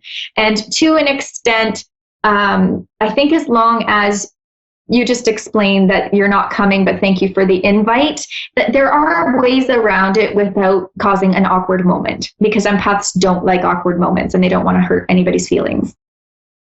So setting boundaries, and boundaries are amazing for anybody. It doesn't matter if you're an empath or not.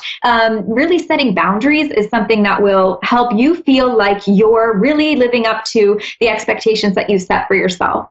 And when we live up to an expectation that we've set for ourselves, we don't feel disappointed or stressed or lacking. We actually feel validated and we feel like we've accomplished something.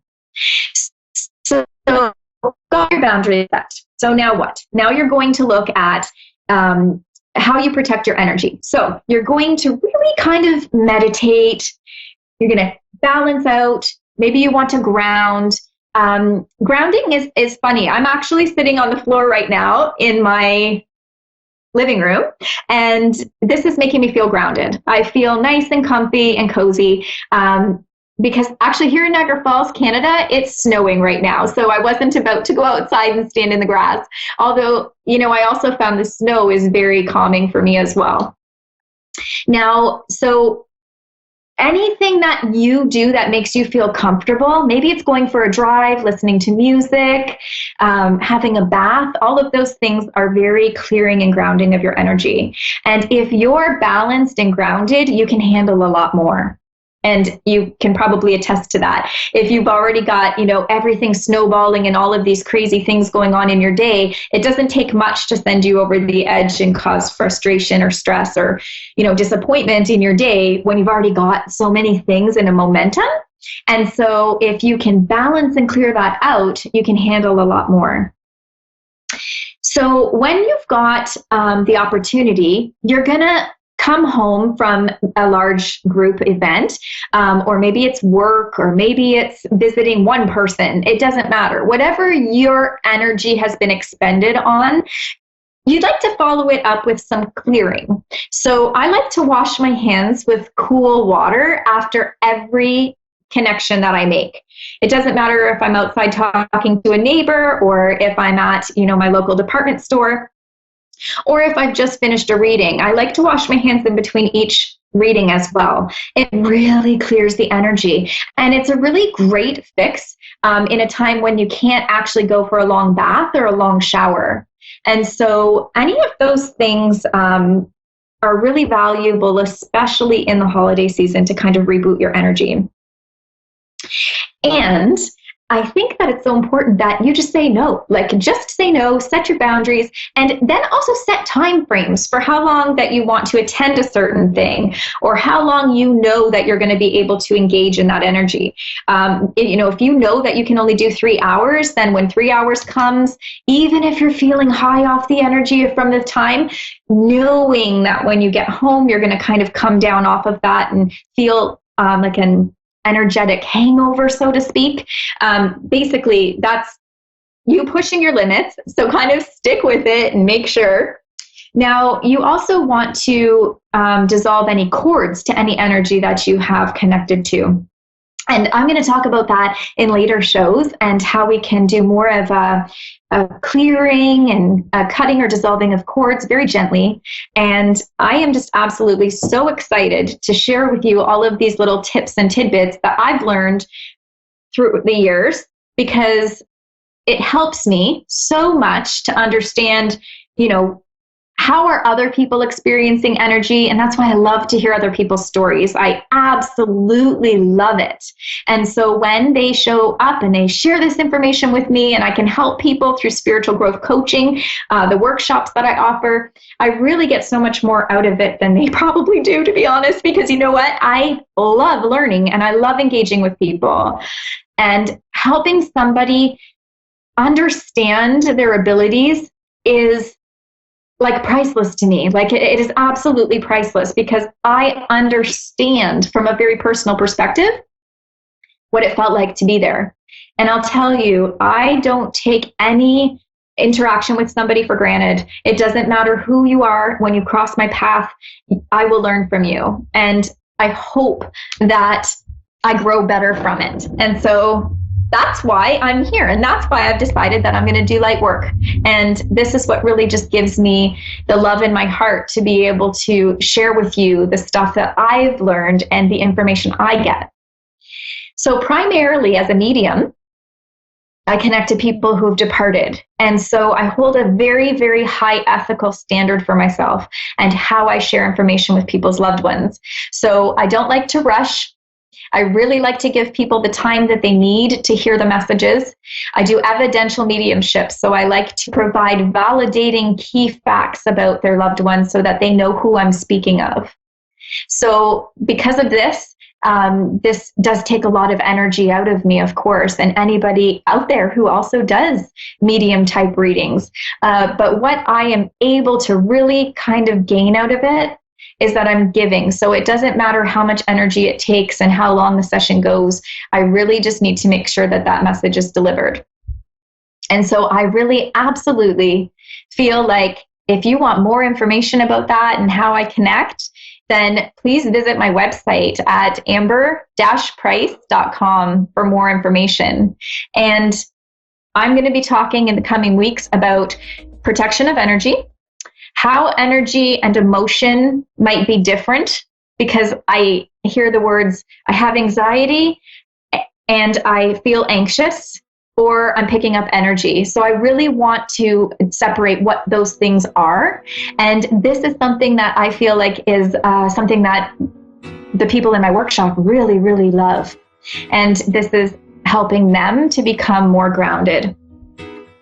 And so as you approach your holiday season and as you continue to move through fall season, know that you have lots of resources around you and you can reach out at any time, and that you're not alone. You have validation, you have backup. And so thank you so much for allowing me to join this beautiful community on A1R Radio and Moonstruck TV. I am so excited to be here and share this information with you. And in the coming weeks, we'll get into really some cool topics and deep information. And hopefully where you are, it's not snowing so much, because right now it's still snowing. So, and maybe next time when I see you, I will be able to share that I have a brand new grandson on the way, because he's due any day now. And so we're anxiously awaiting that. Perfect timing. So thank you so much. And I absolutely want to challenge you to that energy challenge that I gave you. And I'd love to hear your feedback about it.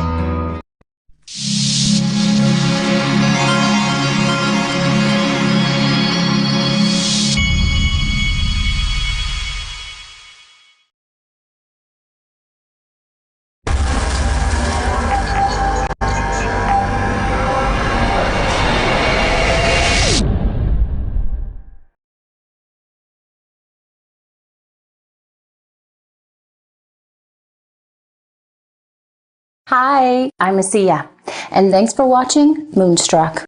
And now, back to A1R on the air. Psychic Talk Radio, now, on Moonstruck TV, enlightening television. Hi, good evening. I'm Anna Olson here on Insights into Consciousness. I'm your host tonight here on A1R Radio.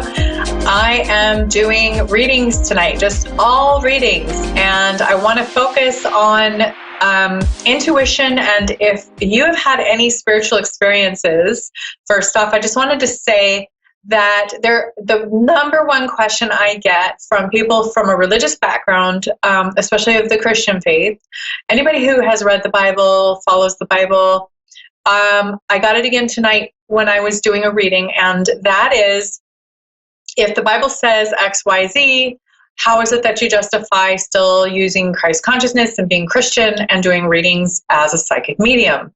And the answer is very, very clear every single time. The answer is always that we all must use our discernment. We are all born with an innate, inherent discernment, which will tell us specifically what is good and what is bad. It is our job and our responsibility to be able to weed out good and bad people, whether it be at a church, and trust me, there are always good and evil people running and attending any religious place. Don't let anybody fool you. The most, how can I say this? The people who harm the most and the people who do the most damage are the ones that are usually the most manipulative, and they take advantage of people. They appear nice. They're not your ugly pirate in the corner, okay? They are outwardly usually very manipulative, very graceful, charming. They look clean. They look amazing. They usually are very attractive. And by the way, that is another way that they gain manipulation, is through their appearance, sexuality, and basically getting people's attention, either being attractive to them personally or sexually. That is a very big manipulating tool that these personality disordered people, or people who don't have your best interest at heart, So again, I go over it and I just go over it and go over it, that it's important to learn how to use our own innate, inherent, built-in compass. And that is building our own spirituality, and that is our responsibility. We can't leave it up to, like, let's say a pastor of your church every time you have communication with someone. If you go on the train, or you're out on the street, or you're at work, or you meet somebody new at a party or someone's house, can you call up your pastor throughout your life every single time you meet somebody and say, listen, I really need you to tell me if this person's okay or not? No, we don't do that. That's not realistic. So what we do is we use our own compass. We have to practice it. We have to all keep fine-tuning our compass. So I'm going to take a call now. Bridget in Tulsa, Oklahoma. She would like a reading tonight, so I'm going to do that now. Hi, Bridget. How are you tonight? Hi, I'm wonderful. I got through. Good. I've been trying for a while. Thank you so much. Oh, yay, you got through. I'm happy to talk to you tonight.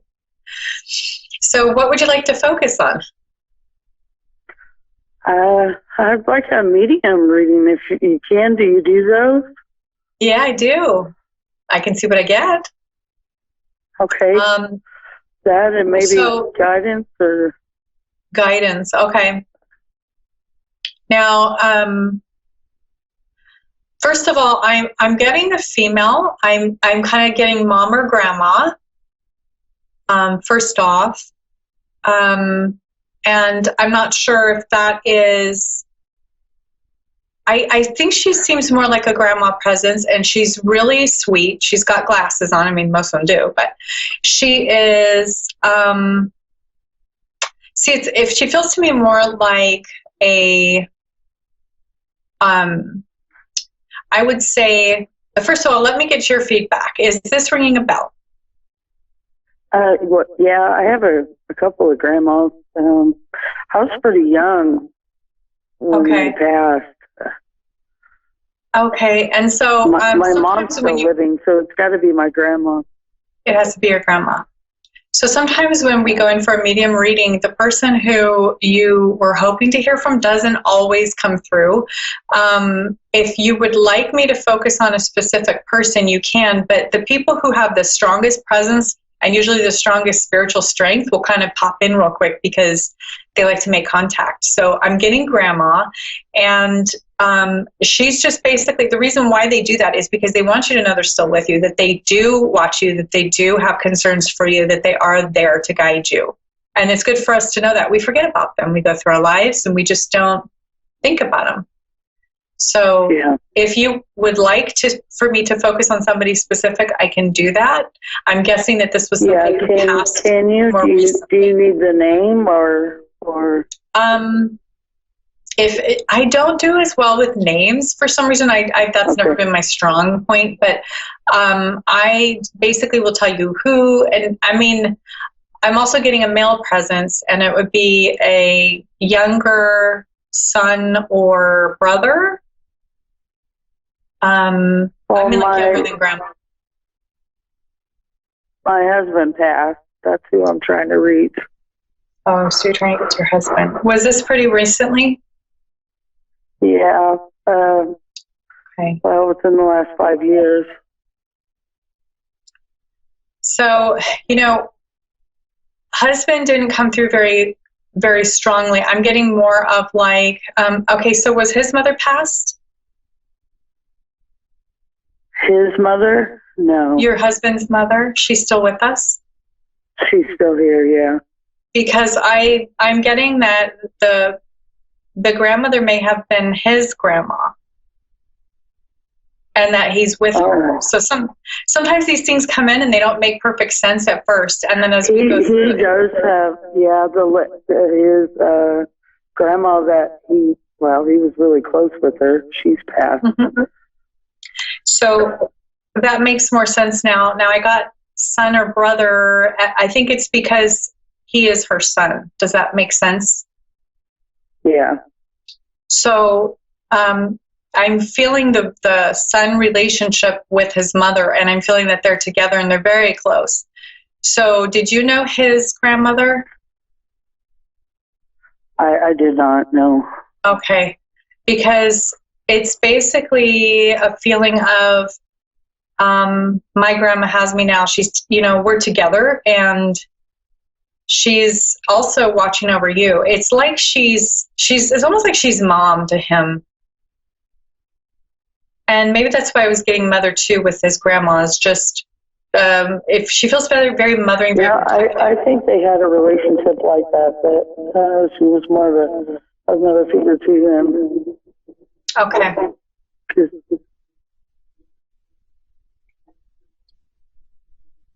So that makes more sense, because sometimes people who will come through first are, there's a whole order of things that happen. And then other times when people come through, basically the people who have been passed the longest come through first. That tends to happen a lot. People who have passed more recently tend to not come through as strongly or as often. So sometimes the other family member that has passed prior to the person that you're trying to reach, they will help that person come through and relay some messages. It's a little hard to explain, in the amount of time that I have, but usually it's because they're still learning on the other side. They're still initiating into where they are. They're still adjusting, and it takes some time for them to really get used to it. Yeah, that's usually what it's about. So that actually does make a lot of sense. And so what I do is I bounce things off of you, and you help me make sense so that you know that this is what's accurate, and then it makes more sense to me, because I get it in a lot of pictures and symbols, and that's usually how they talk to me, because it's telepathy. So is there a specific question you have, or something that's been on your mind about him, or is there a specific question you'd like me to ask? Yeah, I just wonder, if he went in a pretty rough way. I just wondered if he's okay, and if he's advancing. And a couple of our kids are having a hard time with life, so I just want to know if he's there for them. And my daughter, I'm hoping she finds someone that she can connect with. She has a hard time finding my oldest daughter, and I'm just wondering when she's going to find the right one and be able to start her life. Right. I really do feel that he has a strong presence. He is definitely doing his work. It's going to be about another 5 years around that before he can really start doing more of the work where he's connecting with your kids more and with you. Sometimes it just takes them different amounts of time here on the earth. It's very different there. The time frame is very different there compared to here. So I guess I didn't realize how long it takes. Yeah. And in the meantime, the way that they talk to us is through symbols. And I'm getting almost like a family crest, or I'm not sure if it's like it looks almost like beer, or like something that you'd see on a really nice liqueur bottle or something. It's kind of like silver, kind of hard to explain, but I feel like he's coming through with a sign, a symbol, and I'm not exactly sure what it would be called. Is it almost like a family crest, or is there something that he liked? He was cremated, and me and our 4 children have silver crosses that we wear.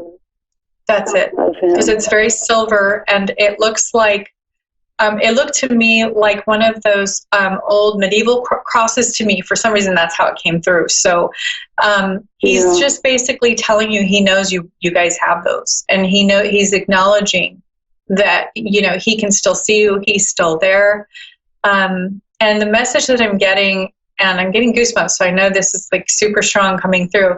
The message that I'm getting from him is that he wants you and the kids to know that life is meant to really test us, and that those trials, it's like he's saying, wow, I had it really hard sometimes in this life, here on the earth, and that he's saying You know, that's why he kind of went when he did, because it was like he was done and he didn't have a whole lot left in him.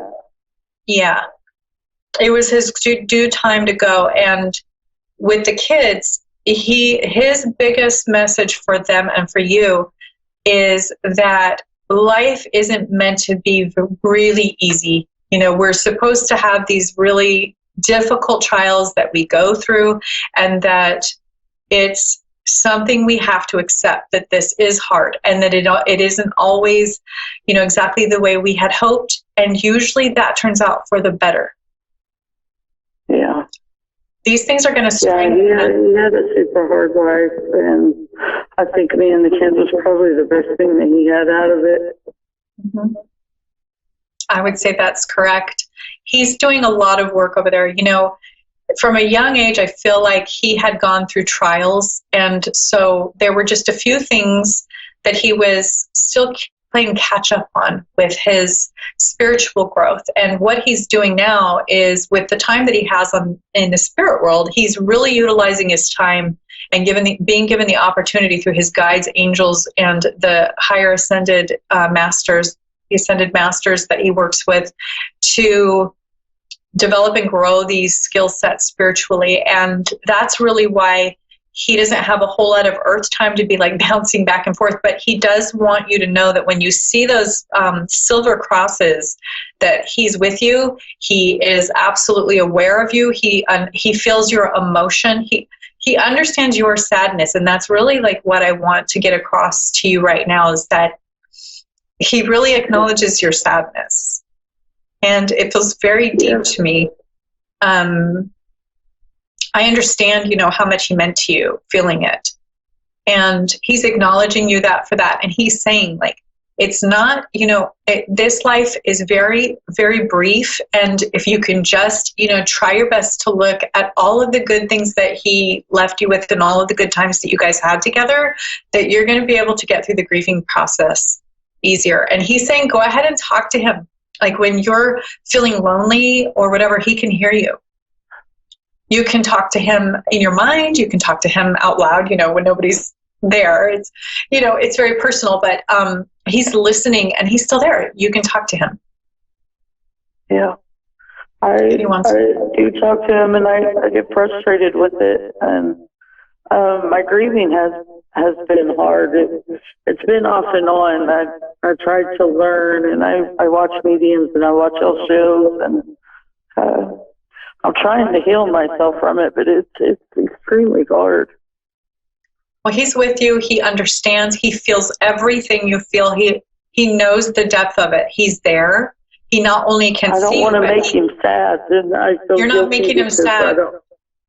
He is watching you go through this process of grief, and he knows, it's like what he was saying before. He knows how it hurts. He can feel what you feel now, and that's okay. He can handle it. He's okay.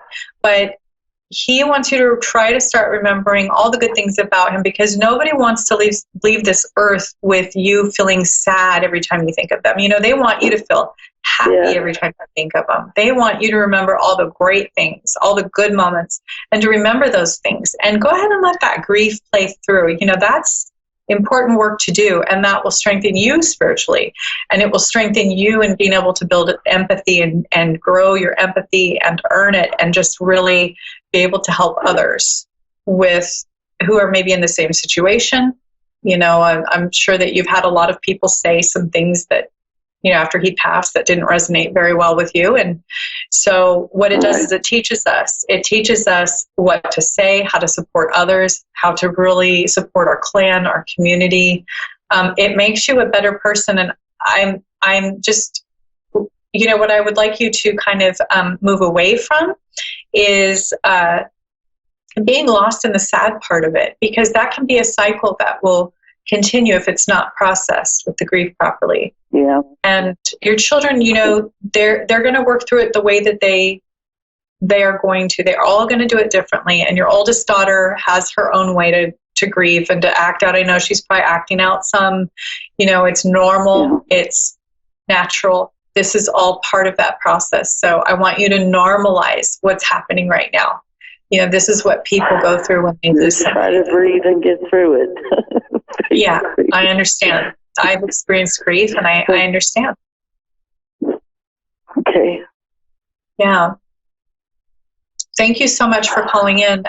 If you'd like to continue or you'd like to reach me again for more, you can always contact me. My website is AnnaOlsonIntuitive.com, and I'm on Facebook at Anna Olson Intuitive. And you can always reach out to me again. I'd love to do another reading for you or for one of your kids. I'm always here to help. Sure. That's what I was wondering, because the more that I learn, it seems like my emotions are getting so strong with people, like when I'm around people more, or because I'm more of a shut-in. I like being alone, and I guess the more I learn and the more I try to connect, what is that? Is that just has to do with my spiritual growth? Yeah, that's normal. I mean, it's just as we age, when you reach certain ages in your chronological age, you are more ready for new spiritual growth and transition. So that is extremely normal. You're doing, great work, actually. I think it's really about getting in all of your resources that you resonate with. If that's church, you resonate with that, great. If it's, mediums, you resonate with that, perfect. It's whatever you resonate the most with. Okay. And absolutely reach out to me if you need me again. I'm happy to help. I'm happy to connect with you again. Okay, thank you so much, man. Thank you. Have a wonderful night. I'm so glad you got through. Yeah, you too. Have a good night. So next we have Melissa. And Melissa is going to get a free reading tonight with me. Melissa, are you there? Hello. Hi. Hi, Anna. How are you? I'm doing great. How are you? Yeah, I'm good, thanks. Where are you from? I'm from Bunbury in Western Australia. Oh, wonderful. An Australian. Oh, fun. What can I focus on tonight for you? What can I do for your reading tonight? Just a general reading would be great. Just what life's got to throw at me would be good to hear. Wonderful. Do you like tarot cards? Pardon me? Do you like, would you like me to use some tarot cards? Would you like just a general reading with mediumship? How would you like to do the reading tonight? I have no idea. Mediumship would be good. Yeah, just whatever comes to you. Okay, so that's what we'll do. So do you have any specific topic you'd like me to focus on, or just tell you what comes through? Just whatever comes through. All right. First of all, I'm getting, do you live near a river, or do you like the water? I'm just basically seeing a river and there's like brush around it, like bushes, and I don't know if it's camping or something happened in a river. Or body of water. Does it ring a bell? I live near the beach. I live near the beach. You live near the beach.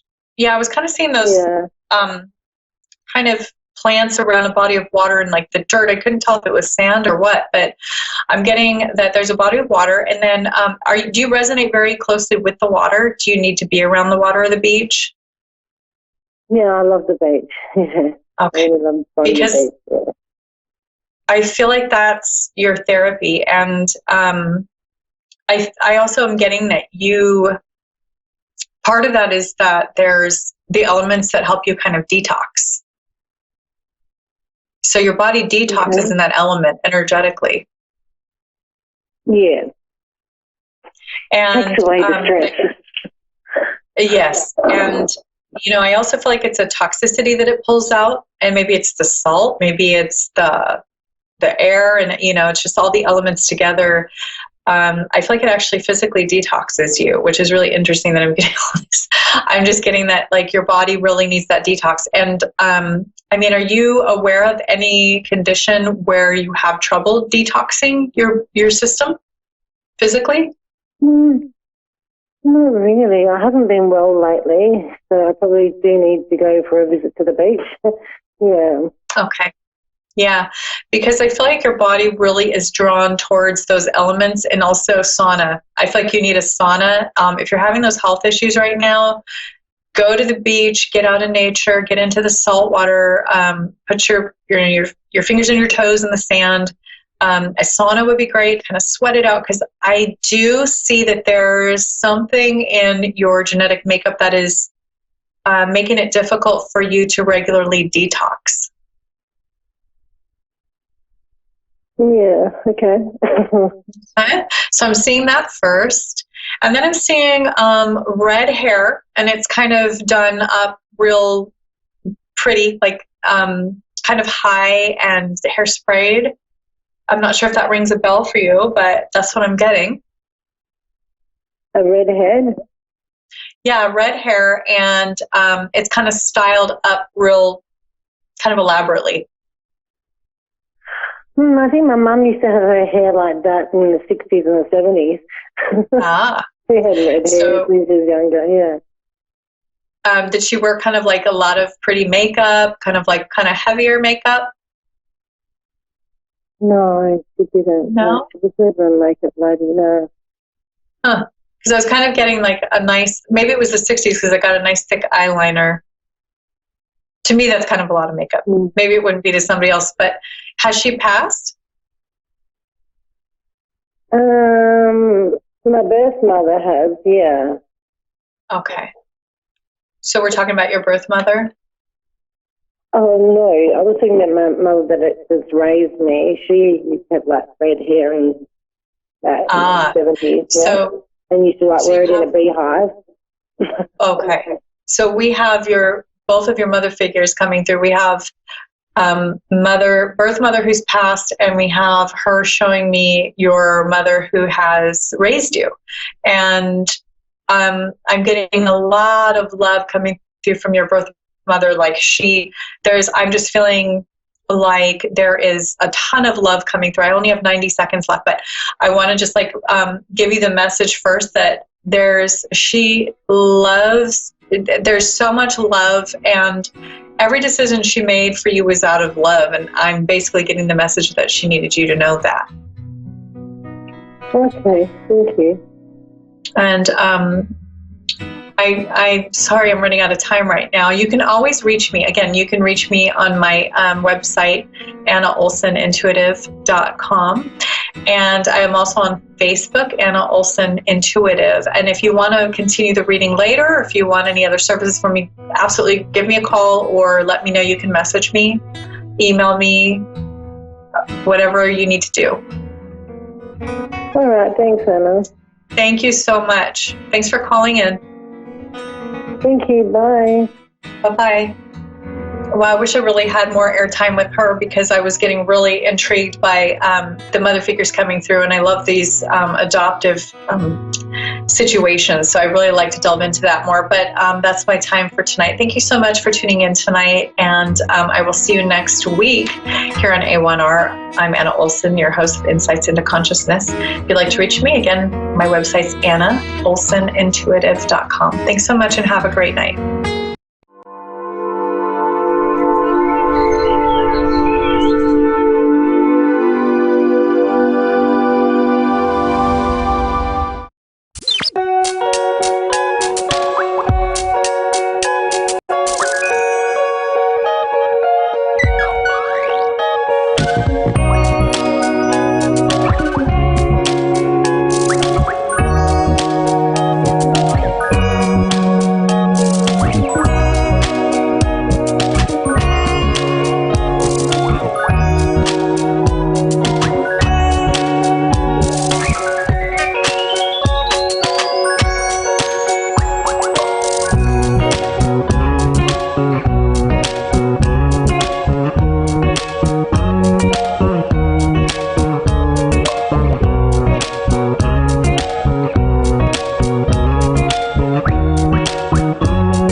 Hello everyone.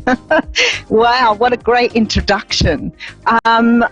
Thank you so much for all of those people out there watching me. You don't know me yet, so I thought I'd use today's program to introduce myself. My name's Yvonne.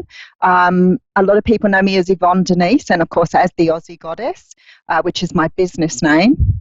I've been reading cards for many years, since I was probably in my late teens to early 20s. I started really picking up the deck and really understanding what my gift was and how I was connected to spirit. As a child, I did see a lot of apparitions, ghosts, spirits, whatever you'd like to call them, but unfortunately I was in a family that thought I was a little crazy, and I ended up at the psychiatrist to have a look at what was wrong with me. So I put my gift down for many years and started following what I would call the logical, sensical part of myself. And then probably about 25 years ago, I started picking up the cards really seriously then and doing readings for other people. Up until then, I'd been doing readings for myself and for my family and for friends who I was close to, but now I operate as a business. So I have my own YouTube channel at the Aussie Goddess. I am on all of the social media platforms such as Twitter, LinkedIn. I'm on Facebook. I have a Facebook page at the Aussie Goddess, and of course my own website at www.theaussiegoddess.com. And I do fairs. I travel. I visit people. I do readings from home. So I have a lot of other things I do as well. I really love what I do. So I thought today would be a great day to do a reading online so that you can experience what I do. I thought that I would do a bit of a reading for you online so you could see how I read. I can read intuitively. I do get the message straight from spirit. I am a medium, but sometimes it's nice to look at the cards just to sort of break the ice and get a bit of an idea of what's going on in the world today. So on my YouTube channel, I do a daily read, a What's Cracking read, which is pretty superb. I have a lot of people who enjoy those readings and miss me when I'm not around, which is a little bit nice for the ego. So let's have a look what's going on in the universe today, and we'll have a little bit of a look inside. Okay, so now I have the Two of Wands coming out first. So it looks as though you've got a bit of a choice on what path to choose. The Two of Wands is a card that comes up when the universe is giving us a different direction to go in. So for many of you today, you're experiencing some sort of choice in your world. Could be choice of partner, could be choice of job, could be a choice of what direction to take. Now behind that I have the Ten of Pentacles, which is a beautiful card to get. So the Ten of Pentacles is a card of abundance. So one of these directions here, and it's never the wrong direction. I don't believe in right and wrong, I only believe in experience. So one of these directions here is right for you, and you know which one to pick. So whatever direction you choose to go in, it's going to bring you in abundance. Again with the Two of Swords, so there is a lot of choice here today on which way to go. So maybe in order to move forward on one path, you have to cut out something else. Okay, so it could be a matter of moving in one direction, which may bring in, a job that has more money, for example. But in order to do that, you may have to leave behind a job that maybe would have meant more to you if you had picked that direction. So it may be a choice of head over heart. It could be a choice of more money over more benefits from the job. Behind that, we have the Hanged Man. So I think the universe here is saying before you make this decision, you make sure that you're looking at things in all different directions. Don't stick with just the direction that's true to you. Open your mind, open your heart, and look at every opportunity, every way you can go here to decide whether that direction is right for you. It's sometimes with the Hanged Man, it's a matter of, looking at things that perhaps you haven't looked at before. So, maybe the distance you have to travel, but looking at all the different options and opportunities here. And for some of you, we do have the Death card behind. So this is talking about letting go of all of the things that have held you back in the past in order to move forward. Now, I know at the moment the universe is working to bring in a lot of changes for us. The universe is through the Scorpio moon is allowing us to give up things that no longer serve our greater good. So for you, this might be a matter of moving towards a direction of a career or a life that you've always wanted, and not particularly just sitting in one direction. This is about the Fool. This is about taking a leap of faith. It's about opening your heart to new things. It's about engaging with new people and understanding your own value in the world, understanding how much you mean to the world. So let's have a look closer at what this all means. So we do have the Eight of Cups coming out here. So we're walking away from things that no longer serve us. So this is, maybe people, situations, things that no longer serve the direction you're going in. So it's being able to say, well, what do I really want in my heart? What do I want? What's going to serve me best, rather than just continuing where you are and having a life that isn't so fruitful for you. And then we have the Judgment card. So the Judgment card talks of rebirth, of being able to bring in the opportunities that are right for you, not sort of putting up with things you don't want to have. It's like the birthing of the phoenix. It's really getting out there and being true to who you were meant to be, living in your true self. Five of Pentacles coming out here. So it could be that you've spent a long time serving others. It could be that you've had people around you that really didn't love and respect you for who you were. So maybe you haven't been able to follow your dreams up until now. Maybe you've been a little bit stuck, a little bit down, not understanding why you couldn't move forward. Sometimes with the Five of Pentacles, it means the universe has got you in a bit of a holding space. So it's sort of like that feeling of being able to release and let go of that's holding you back. And then we have the Nine of Swords. So the thing that comes forward here more than anything is your fear of the unknown. So this is about letting go of fear and trusting that the universe has your best intention at heart.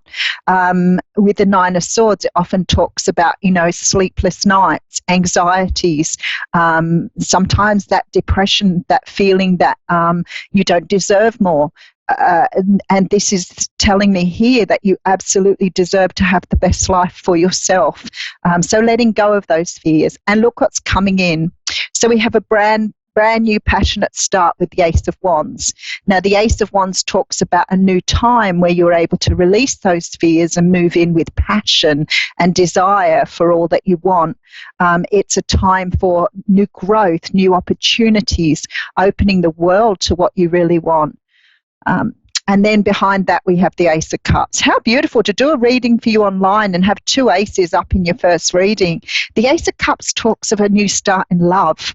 So for some of you, this is loving what you do, loving your passion, loving the work you do, getting on a live television channel and doing what I love doing the best. So this is definitely something you could be that you're considering new love. And in order to move forward, you have to accept that perhaps this love that's being offered to you is right for you. Maybe you've denied yourself that beautiful love for so long. And then we have the Wheel of Fortune. Wow, Spirit is really backing me up on this one today. So the Wheel of Fortune is the card for the universe helping you to move forward. So it could have been, as I said before with this Five of Pentacles, that you've been a little stuck in what you felt you deserved or what was coming to you. Sometimes it's like treading water. It's like feeling bogged down in mud and not being able to make those moves.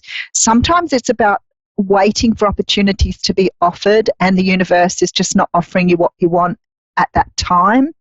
But I want to say to you now, the time is ripe. It's absolutely beautiful. And here comes an offer. Now, for some of you, this is definitely an offer of money, of opportunity, of being able to move forward financially as well as from a tangible perspective. So an offer from a Page of Pentacles may only be small. It could be via email or phone, but definitely something being offered to you here that's long-term, fruitful. He does have rather a large pentacle. So we definitely have a good size offer coming in here. Could be from an earth sign. Sometimes these do represent the Capricorn, Taurus, or Virgo, but this person's more likely to either own their own business or have an opportunity for you that's going to be lucrative and bringing you what you want. Okay, and then I have the Six of Wands. Wow, this is absolutely beautiful. So the Six of Wands talks about victory. It talks about recognition. It talks about people seeing you. Perhaps if you feel for the first time that people are seeing you for who you truly are. And this is beautiful because it's like you're stepping out into the world and and look at this. Wow. Okay, I can't say any more. That is an amazing reading. So we have the Ace of Pentacles. We have 3 aces in this reading and plus the Wheel of Fortune. So if you've been feeling stuck, life is about to give you a little bit of a push in the right direction. There is definitely a brand new job coming in for some of you. For some of you, it's about love. And for some of you here, this is about your own business, being able to move in the direction of what you want in terms of your own business. It's just a beautiful reading. I can't even say how lovely this is. So for everybody that's listening today, there is something about to open up to you. And it feels to me like a lot of you have done, work on yourself. Perhaps some of you are in, esoteric arts yourself. Maybe you read cards, sell candles, use incense. There's a great feeling here that something wondrous is about to open up to you and give you an opportunity to move forward. What a wonderful reading to get. So when I look back at what I call the mini reads, so the cards I look back in the beginning, I always go over these when I do a reading online or a personal reading because this is sort of a mini read of what is coming. So I know now that this opportunity to move in this direction here is being offered to you. As I said at the beginning, it definitely is bringing you in something, whether this is money, an opportunity for love, an opportunity for a brand new start. The Ace of Wands is a wonderful sign of passion and moving forward. We do have obviously a decision to make on how to move forward with that, but that's okay. Sometimes that means cutting things out in order to move forward. You may have to release people, situations, or whatever. The Hanged Man is the universe asking you just to make sure you've looked at this for every direction and made sure it's the right thing for you. Not the right thing because it puts more money in your pocket, not the right thing because it pleases anybody else around you. It's about looking at what do you want from the bottom of your heart. Is this what you want? Is this your passion? Is this what you desire? Because we do have the Death card here. So the Death card talks of transformation. And this could be you just moving in a very different direction and taking on something new here. So very beautiful reading to do online for the first time. So I'm pretty happy that Spirit's given me something good to tell you all. And that's sort of the way I do the readings on YouTube every day, just to give it a bit of an insight to the general energies of the day, what's going on. We just pick up on generally what's around us. Sometimes that doesn't resonate with everybody. Again, the only way to really find out what's right for you is by having a personal reading. So I'm just going to draw a card from the Oracle deck and we'll talk that one through as well. So that one wanted to come out straight away. So I have the card of compassion here. Now the decks I'm using, if anybody wants to know what decks I'm using, I am using the,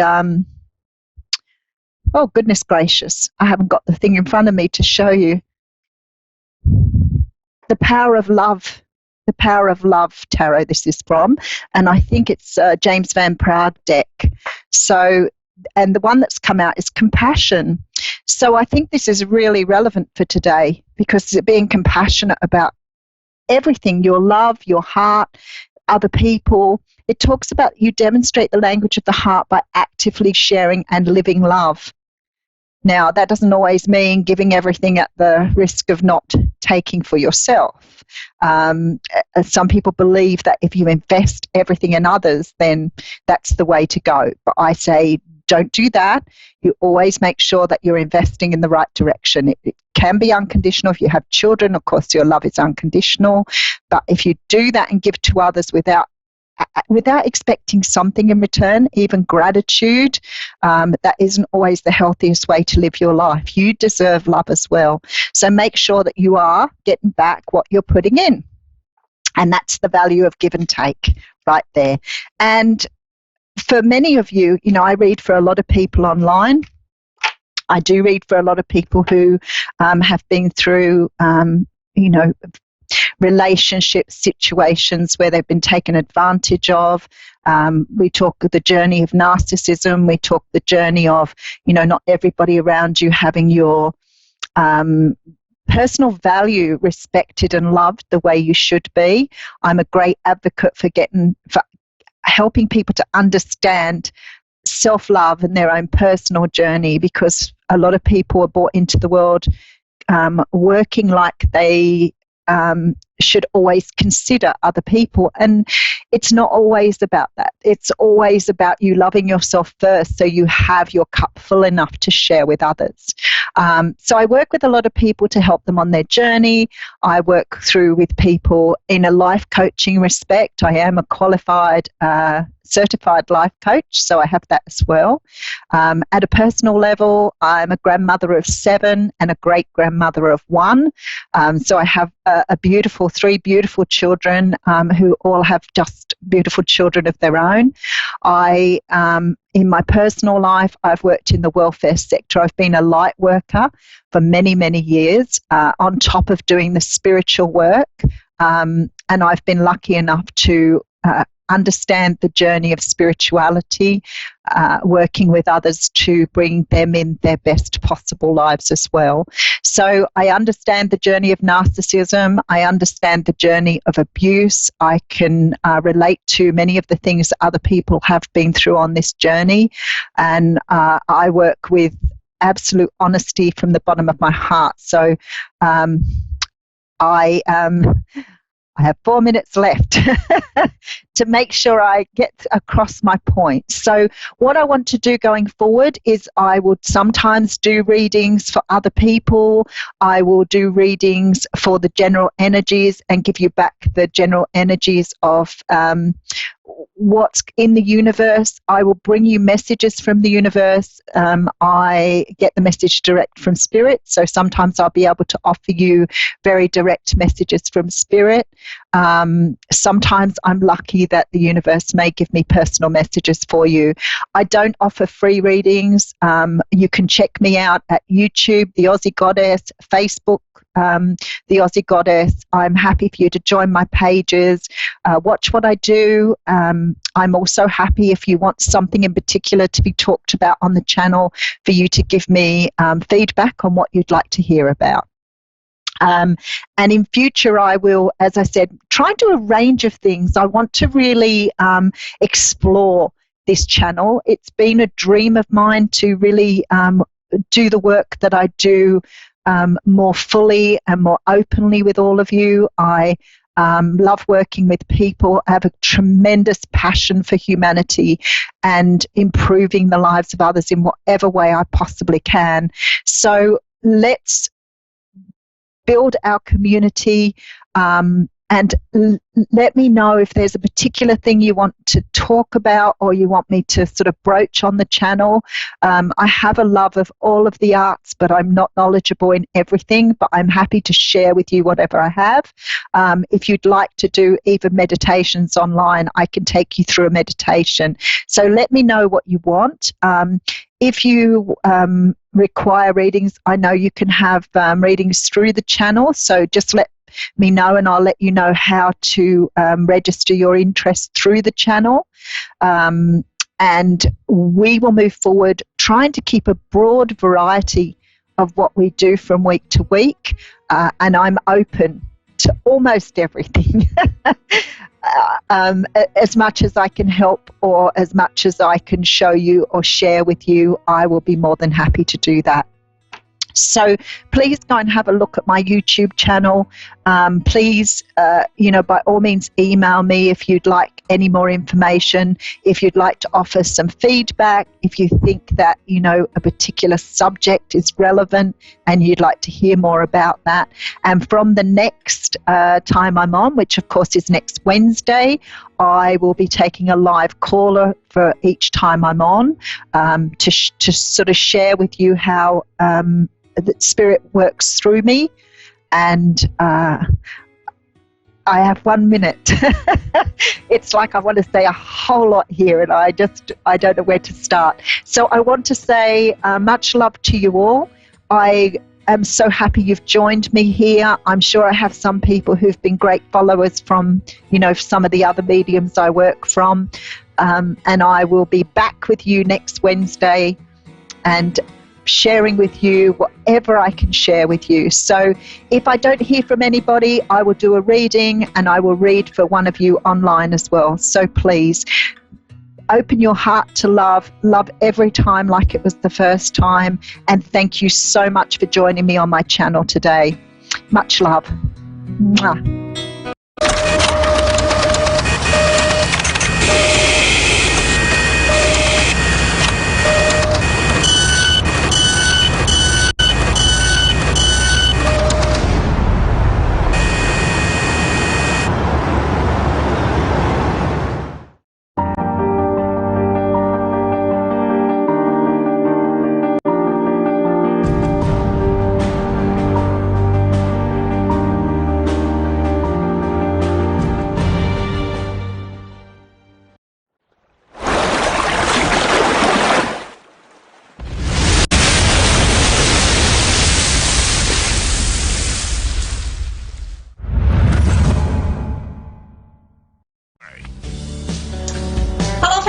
Hello followers, and hello students. This is Fiona, Persian medium. I am Power. Another night, another amazing time, and of course, A1R Radio Network. So before I take any callers, would love to share a couple of my experience when it comes to I don't know if I can. I don't think so you can. I wouldn't suggest you to go for that. Oh, my experience is about that when I tried, really, I couldn't succeed, so maybe you shouldn't. So there's tons of insecurities, limitations, and also a little bit of, I don't know what to do, and can you please help me where I am, and what kind of career I should change or found or whatever. So I want to tell you one thing. This is actually my own experience. I wanted you to not listening to anyone. Of course, we should listen to people with experiences and telling you exactly what to do or not to do when it comes to risk and investment and other stuff. But when it comes to you want to change and challenge yourself, and because your neighbor, because your parents, because your sister, because your brother, because your coworker, because your competitions couldn't make it, then maybe I can't do it either. So try to remove that type of feelings and philosophy that because others couldn't, that maybe I can't either. All I wanted you to do is try it, believe it.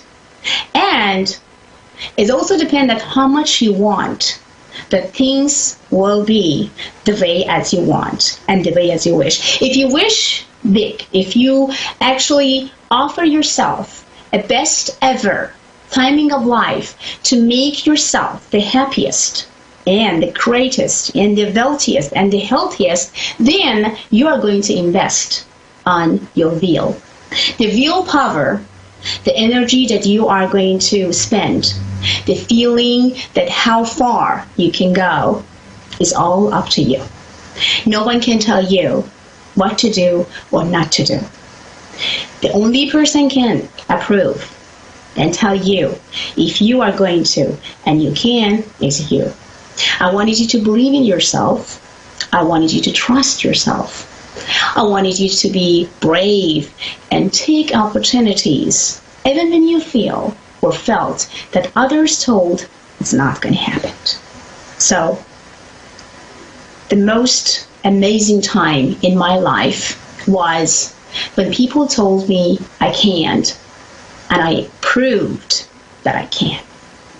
So I know you're going to enjoy that timing as well. When people telling you, you can't, don't even go there, and then you show that you can. And you can, of course, go there and be the one that you want.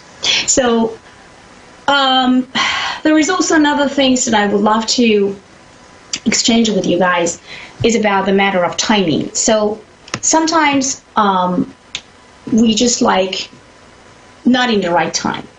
Kind of like if I thought like 2 years ago, maybe I couldn't even actually go there or try that type of things. Now I'm more mature. I know exactly what I want. I know my willpower. I know what kind of circumstances, opportunities, and other things I have. So it depends on what you want and how you want and how badly you want, and also timing. You can get what you want. So as I always say to my students and also to my clients, there is no impossibility. There is no impossible. Everything is possible. So we do not have any village of impossibility. We have a village of possibilities. So everything is possible. Just try it at least one time, and don't listen to those people who send negative energies and knows already that they would never ever try it because they are lazy, because they are not brave enough, because they do not invest in their life.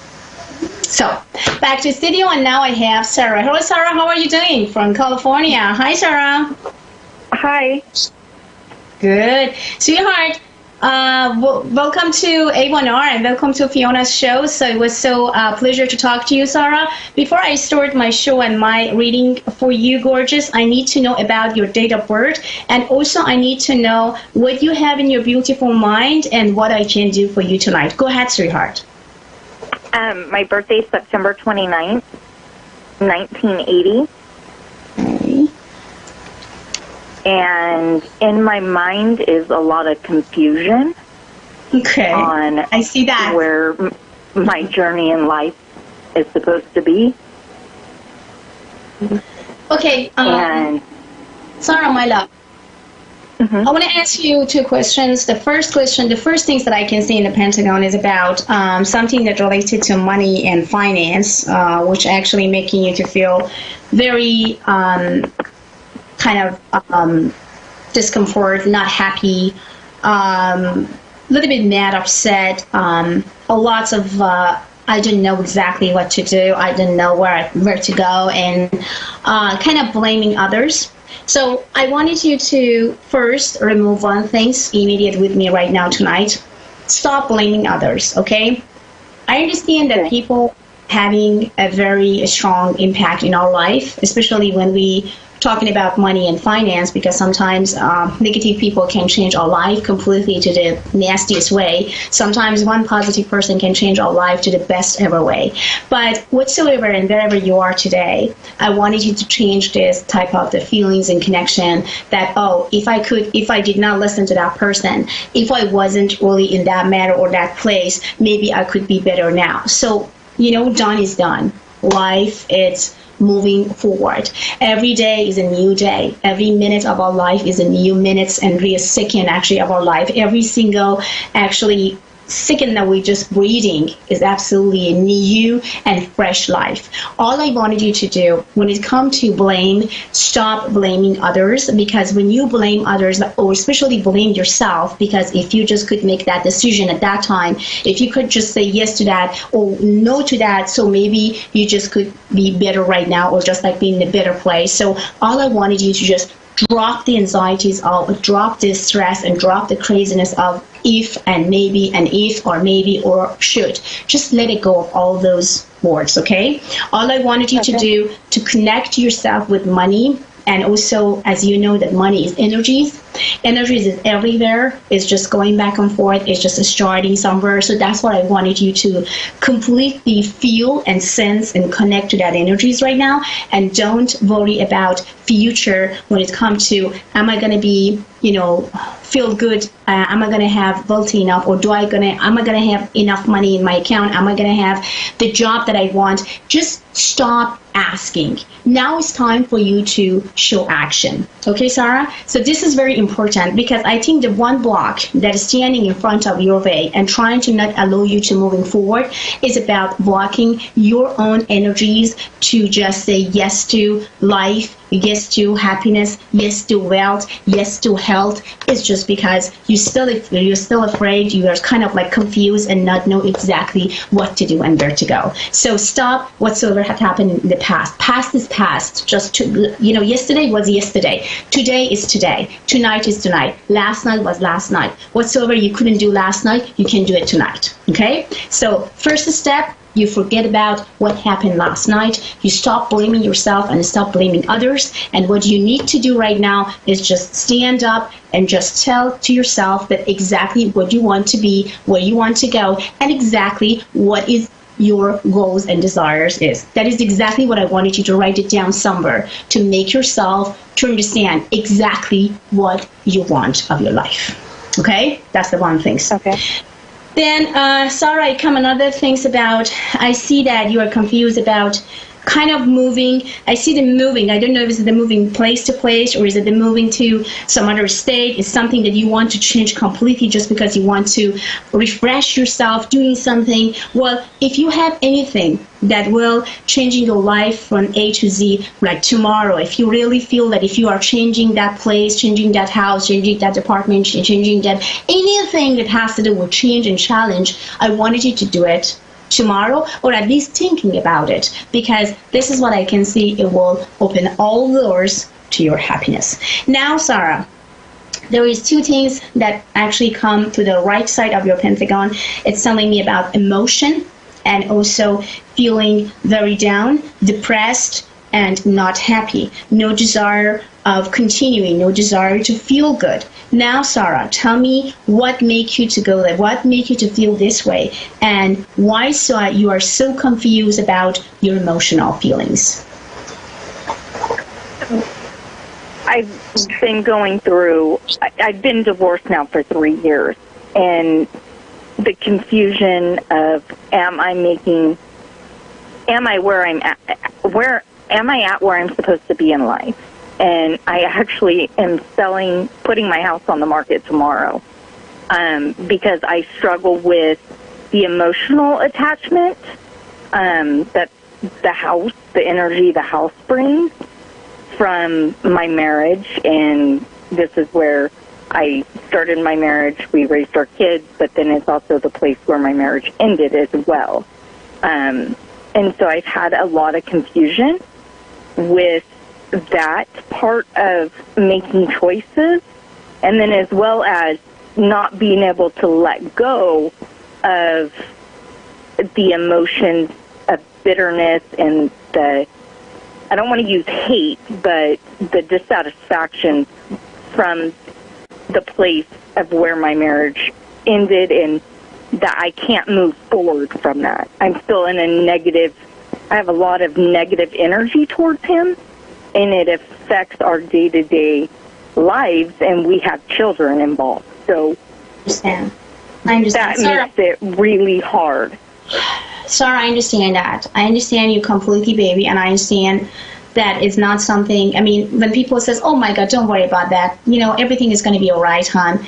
And, you should not be worried about it. You're going to forget about it. So it's just not going to happen for one night. And I have to tell you, whatsoever had happened in between you both and what he did to you that making you to feel that hateful and, down in every areas of your life right now, maybe is not really forgivable, but at the same time, what you need to do, maybe it's kind of not time for you to forgive him right now, especially even your guys have children, it doesn't matter, but you have to get over it. And sometimes we get over things with time.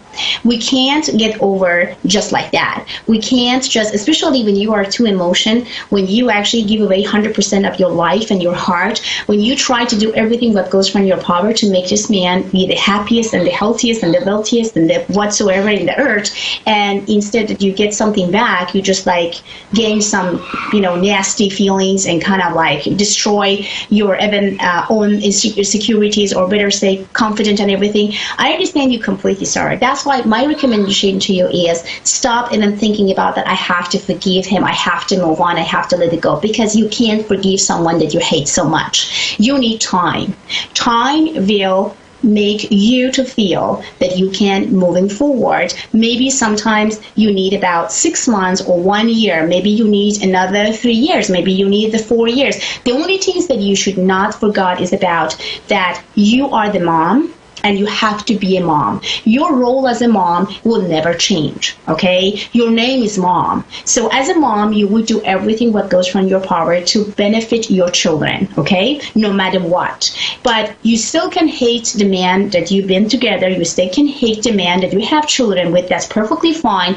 But when it comes to children, you have to always see what's going to be the best for them. If I'm going to cooperate with him now for just like 4 minutes of text messages, or maybe just hearing just the voice, just like exactly what he gonna says about our son or about our daughter or whatever it is, it's okay. I can do it just for my kids. So try to stay away from him, because I can see that you are guys having so much energy involved. I can see that there is so much memories involved. For you, it's not easy to say goodbye and say let it go. It's very hard. I understand you have good memories, you have bad memories, you have also memories that you don't even want to remember anymore.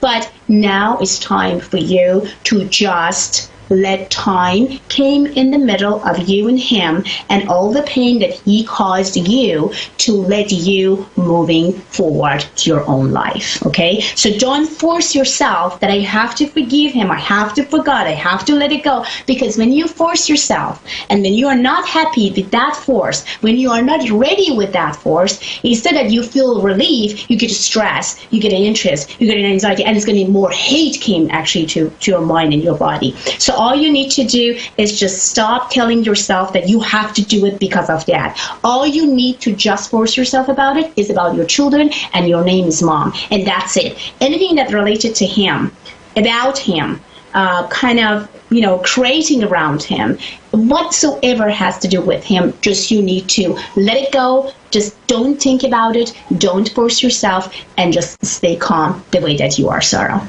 And I wanted you to sell this house. Remember when I told you, any change and challenge that I see and I feel for you, moving forward, moving from the place to other places, it's good for you, okay? Even you feel that you have a lots of, emotional attachment, but let go of those emotional attachment, because the one thing that you remember, tomorrow is a new day. Next week is going to be the new week. Next month is going to be the new month, and next year is going to be the new year. And how do you know that you're not going to be in the place that somehow you just say, thank God that you gave me these opportunities to let go of this man of my life, because now I found the real one. Now I'm the happiest mom and happiest woman in the earth, because now I know exactly who I am with today and what I can do for my life. I know that right now it's kind of impossible for you to just like even think about it, that am I going to be happy again? Am I going to trust any man again? Am I going to be, the woman that I want? Yes, my answer to you, both emotionally, psychically, and whatsoever we can name on, Sarah, is about yes, you can. Yes, you are going to see the man that you want to be with. Yes, you are going to be proud about your actually whatsoever you are choosing between. So that's why I'm telling you. All I wanted you to do, Sarah, first, don't force yourself to forgive him and move on. Just let it go. When we're talking about him and whatsoever you are guys having in between you and him, just try to feel that he never exists and he died for you and is gone, okay? The only person that you are thinking is your children, or persons is your children, and you are the mom, and that's it. You need to get rid of every single memories that you have together with your children and others. That's all I wanted you to do. Let go of your past. Let go of your feelings. Let go of things that making you to feel miserable. Not about him, about you. I'm talking about you. I'm not talking about him. Now, and every single minute that you are thinking about what he did to you, just distract yourself. If you're just listening to your heart again and feel about like, oh my God, my heart bleeding when I just feel and sense exactly what he said to me, what he did to me, what I did, you can't change anything. You can go back.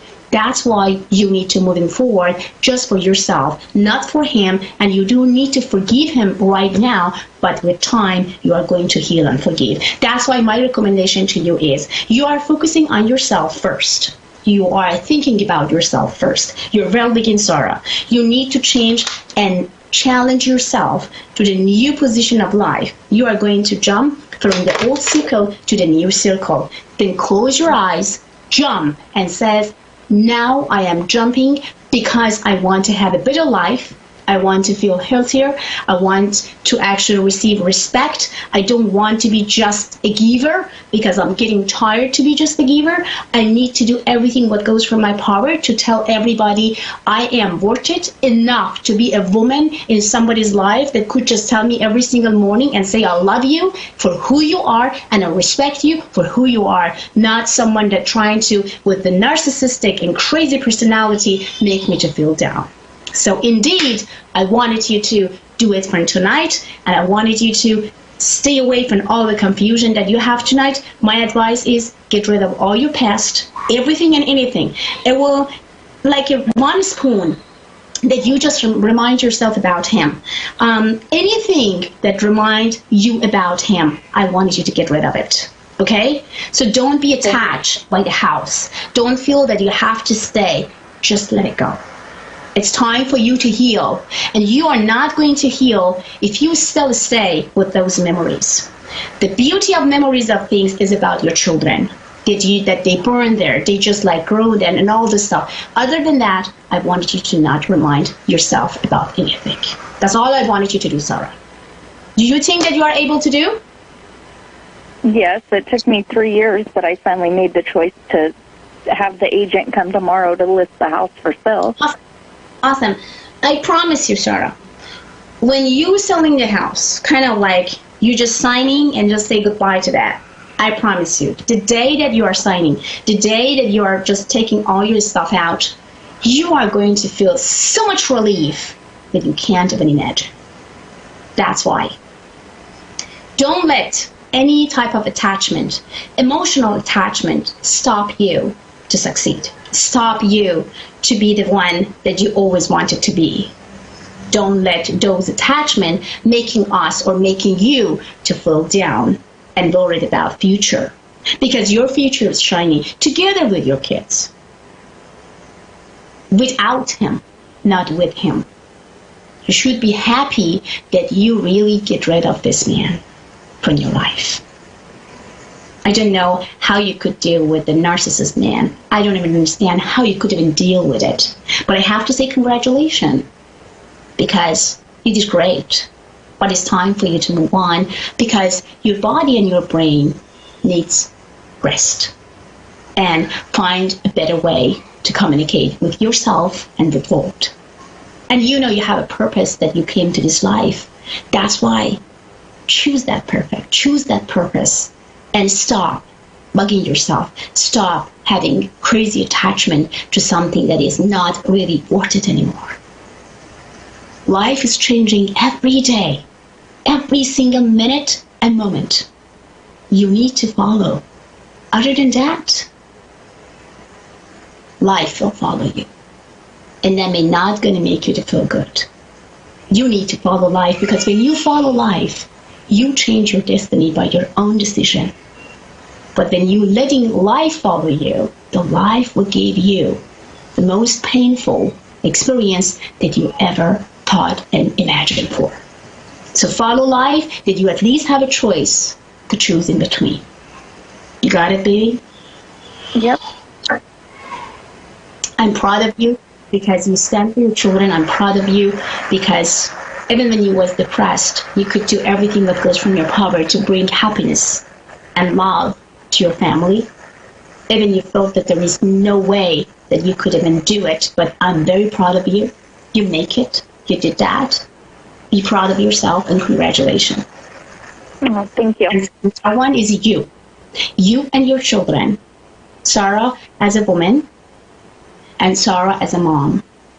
And Sarah as somebody that's going to be in some other person's life that indeed needs Sarah and understands Sarah the way that she wants and value Sarah's energies, beauty, and smart, and everything and anything that belongs to Sarah. Not the one that not knowing exactly who you are. The man that you've been with, he doesn't know you at all. And I think God helped you to open your eyes and change him immediate, or better say, God or universe wanted you to just jump from the old circle to the new circle to be happiest.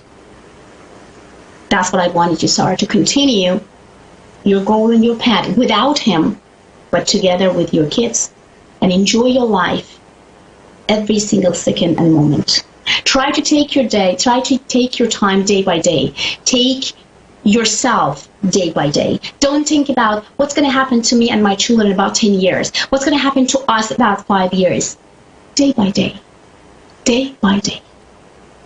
That's all. So now I have 90 seconds, my love. So for private information, you guys can go to PersianMedium.com, A1R Network, and also AvidAdvice.com. Wish you guys the best. And remember, tomorrow is a new day. And every day, we became as a new person. You can do it. And I know Sarah can as well. Have a great one, and bye.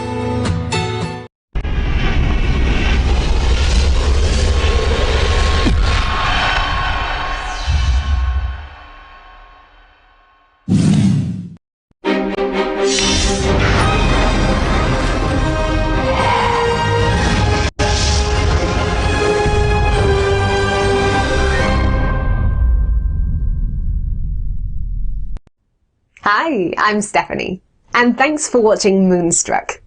And now back to A1R on the air. Psychic Talk Radio now on Moonstruck TV. Enlightening television. Hello everyone, this is Fiona, Persian Medium I Am Power, and you are guys listening to A1R, and of course, tonight is Avid Advice Show. I received a lot of calls and also emails that how Avid Advice work and what we can do to get connected with you. It's very easy. You sign up and you became as a client member, and then starting call or chat as you wish.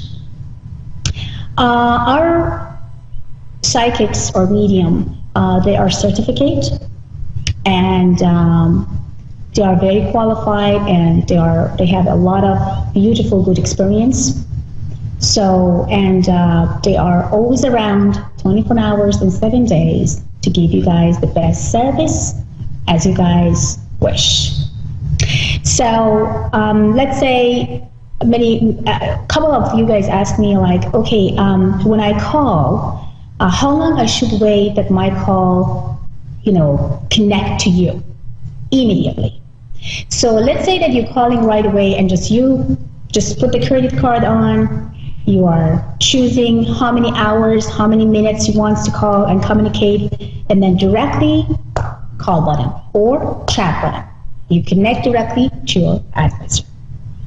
It's easy, simple, and I know that many of you guys that can't really come to California and see me face to face would love to continue and talk to me on the phone. So then I am available on avidadvice.com. And I had some questions in regard feelings, healings, and how we should combine those things together. Healings means that you heal something that not really making you to feel yourself anymore. When you're starting to feel that I need some healing, or I need that someone talk to me, connect with me, or work in my body, because somewhere in my body is not really feeling good. I have pain. I'm in pain, emotionally, physically. That means that your body and your mind gave you the signal to say, I need healings. Many of us would love to heal ourselves by your own power, but somehow we can't. So that's why you need someone else to try to talk to you, communicate with you, touch you, and using some power of energies to heal you. So feel good, connect with yourself, and make things happen. So if you guys need any healings, face-to-face meeting, please email me at persianmedium@gmail.com, and I would love to see you guys and see what I can do to remove all emotional pain, physical pain, and any pain that you would love to have healing for. So back to studio, and you are guys listening to Avid Advice Show, and I have Tamika. Hello, Tamika. How are you doing from Michigan? How are you, darling? I'm good. Awesome, honey. Okay, Tamika, give me your date of birth, my love, and then tell me what you have in your beautiful mind, what you want to know of your moment, and let me just look up and see exactly what I can do for you. Go ahead, sweetie. Okay. July 15th, 1987. Okay. Okay, tell me about your feelings, your type, and your question right away, because your pentagon is just became so open right now. Go ahead, sweetie. Okay, I just wondering about my marriage being quite the right person. I couldn't barely hear you. Can you say it again? Okay, I was wondering if I married the right person. Okay, you want to find the right person. So let me tell you about a couple of things that I can see in here. The first things that I can see, Tamika, is that you've been confused in the past a couple 6 months, or better say 9 months, because it's telling me about less than a year. And you don't know exactly where to go, because I see that you've been around people who wasn't really the right people. No matter what, around actually the August 23rd, August 28th of this year, you are going to have someone around that you definitely going to feel that there is some sort of connection. At the beginning, you're not going to feel like, he's going to be completely mine, or somebody that I would love to be with. But I have to say, after 1 or 2 weeks of dating, you're definitely going to fall for this man. He's not like any other guys that you met before in the past. He's completely different. That's why you are going to fall in love. And there is a connection and feelings around, which I can see will develop around the month of October. And basically, almost around Thanksgiving time, Christmas time, 2018, you're not going to be alone. So that means that you are guys almost together.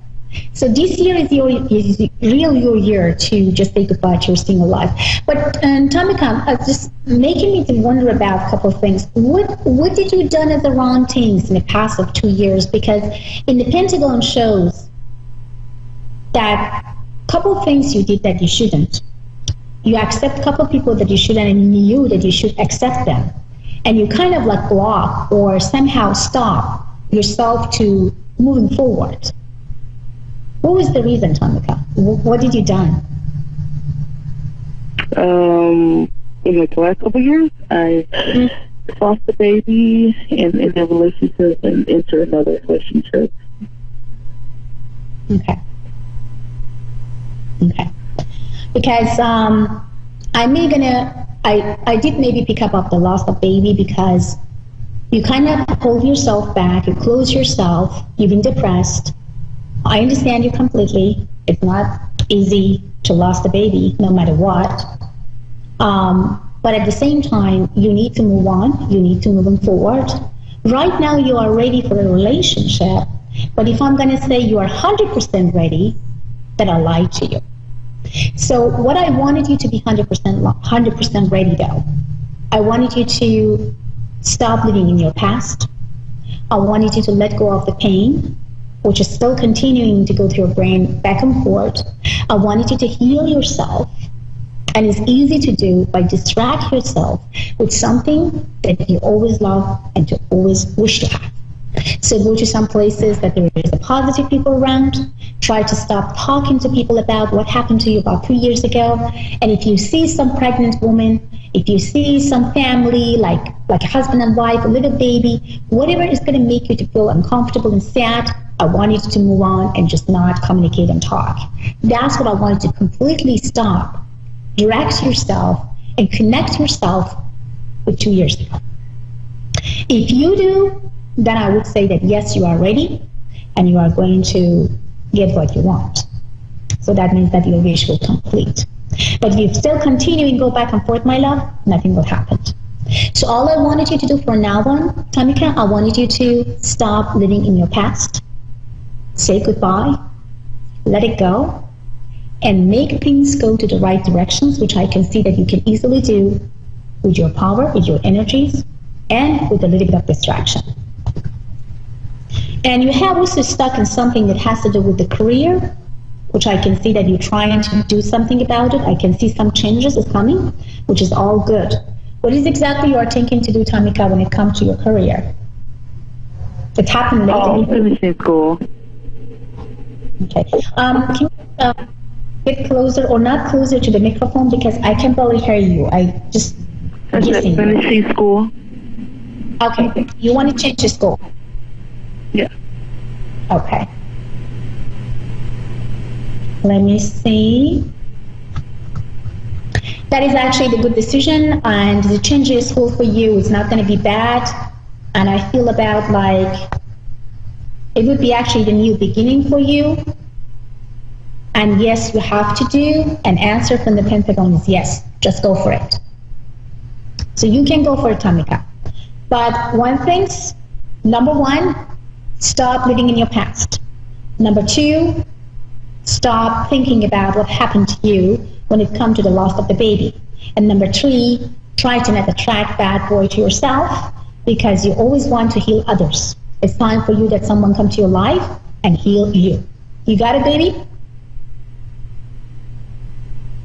Yes. Can you hear? Okay, got it. Okay, gorgeous. Do you have any other question? No, that was it. Awesome. So thank you so much, Tamika. And for more information, and if you want to have a private reading with me and having more connection, gorgeous, you can go to avidadvice.com, sign up, and you receive your 5 free minutes. And then after, you can communicate with me in a private manner. So back to studio, your guys listening to Avid Advice Show, and I have Georgina from Sydney, Australia. How are you doing? I'm not too bad, Fiona. Awesome. How are you, gorgeous? Sorry? How are you doing, my love? How's it going? What time is it in Australia? I'm not too bad. Yeah, not too bad. Weather's good here. Okay, good.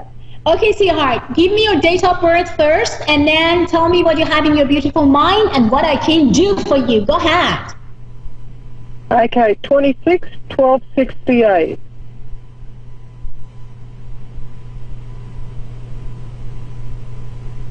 Okay, 3 things come directly in the middle. The first, which is very important part, came, it was health. Number 2, it comes from the changing and challenging or moving position. And number 3, is showing me about some signing the contract, doing something, and getting into something serious. So now, tell me what's going on. Shoot your question. I have to open the new Pentagon for you because I have a lot of things around you. Go ahead.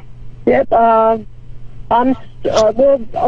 finding a lot of struggles at the moment. I'm an empath and I work in a dementia unit, and between my work and my family life, I'm struggling, and I think emotionally I'm shutting down. Okay. So I just need to know, because I've always known and felt where I'm going and what I'm doing and if it's right, but right now it's shut completely. Why you feel that way, my love? Why are you feeling so down? And I see that it's not necessary, but you are really being hard on yourself a lot. You did a lot of stuff that you shouldn't do. So why you are doing yourself? Because the first things that come in the middle of your pentagon was your health.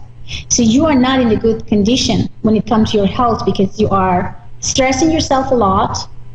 You gave yourself a panic attack, which is not necessary.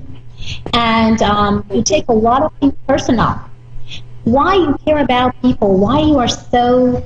I understand it's family. I understand, and a lot of things you don't want to hurt. You don't want to even, get connected with those conversations because you feel that it's not fair. But do you think that you can change the situation? Not now. Of course not. So what you can change, you know that you can never ever change people around because they are who they are, and it's kind of very hard to change those people. But what you can do, you can change yourself, the way that you are thinking about them, the way that you respect them, and the way that you communicate with them, or letting them to be in the middle of the circle of your life. So I wanted you to stay away from those that make you to feel nervous, uncomfortable, sad, disappointed, and unhappy. This is your choice, and you can do it easily. And I don't understand why you have to even concern too much about people who may not bring any value in your life. You're just hurting yourself, creating more panic. You're letting your body to shut down, and your brain, which is, you're an intelligent, beautiful woman. You know what you want, but now, lately, you can't even think correctly. You can't even use your talent. You don't know even what you want because you're completely lost. Just because of those couple of people that may not really important. And you gave them so much value. You're just giving them so much value right now with me and you talking. Stop giving them so much value because they are... If you got hurt one time from someone and you feel that this person is just continuing, just move on. As I said, you can never, ever change people because it's very hard. They get used to be that position. And as you know, I always says about the giver personality and receiver personality. Many people, it's just, having a receiver personality. And it's not just because they want to hurt you, you're just used to it. Then move on. Find someone that actually can be, in your position. So that's why I feel like you need to really change a lot of circumstances, and I think the most important things for you right now, sweetheart, is about that change your thought. The way that you see and feel things, the way that you connect with those people, I want you to change it. I want you to challenge yourself. Let it go. Now, I want to ask you something, and I want you to tell me exactly what's bothering you. Right now, at the moment that you are talking to me, what is exactly bothering you? What is exactly making you feel stressful, anxious, uncomfortable, and sad? Just right now. Go ahead. Probably I can't move on from the past. I just can't let go of a certain probably person, emotionally, not physically, to move on and see better light with my now partner. Okay. What this person caused you emotionally that you feel that inside you is still bleeding and you can't move on? What? I don't know. We were together, and I think it was a struggle to stay together just to understand his illness. And I just haven't let go because we're still friends. I keep friends with everyone. And there's just something about this one that I just can't let go. We're still friends, but I just can't. And I'm trying very hard, but and I feel that that's blocking me to allow any new love in. So let me ask you the question. Why you want to be friend with someone that you feel that you got hurt for? Why you want to choose to still kind of like be a friend and have a conversation and communication? I don't know. That's my issue now. I don't know at the moment. Everything's in turmoil in my head, in my stomach. Well, because you stop there, because you feel, because I can even feel and sense you psychically that you have a guilty feelings. And you feel that you have to be around this person no matter what, and you letting this person use and abuse you more than you could think and imagine, as you still continuing and, you know, this person is still continuing to use you. So I wanted you to cut the cord, because you don't need to explain anything to that specific person. You don't need to be around someone that you got hurt already. If something happened to you in the past, and because you did not have any knowledge and you didn't know about that person, well, okay, you got lesson. But if you continue, and it happened to you in second time and third times, then you can't see that it's just, I don't know what's happening. It's your fault. So right now, if you continue with this specific person, you're not going to go anywhere. You're just going to hurt yourself more. And remember, the first things on the Pentagon that I opened, just the first words actually that come is health. So if you continue this way, your health is not going to hang in there. So you are going to have problems. That's why I wanted to stop feeling guilty. Stop blaming yourself. And that person, it sounds to be, have a master of narcissistic personality to come after you, to trying to hurt you and say goodbye, and again come back and manipulate you, and then say goodbye, and then again come back and manipulate you and say goodbye. So let it go. You can't do anything with the narcissist person. No. If you have someone which is narcissist, it's just, I'm sorry, it's just not going to work out. And if this person is not even allow or understand that he or she had that type of the problem, then it's going to be even worse, because you're never going to have any voice.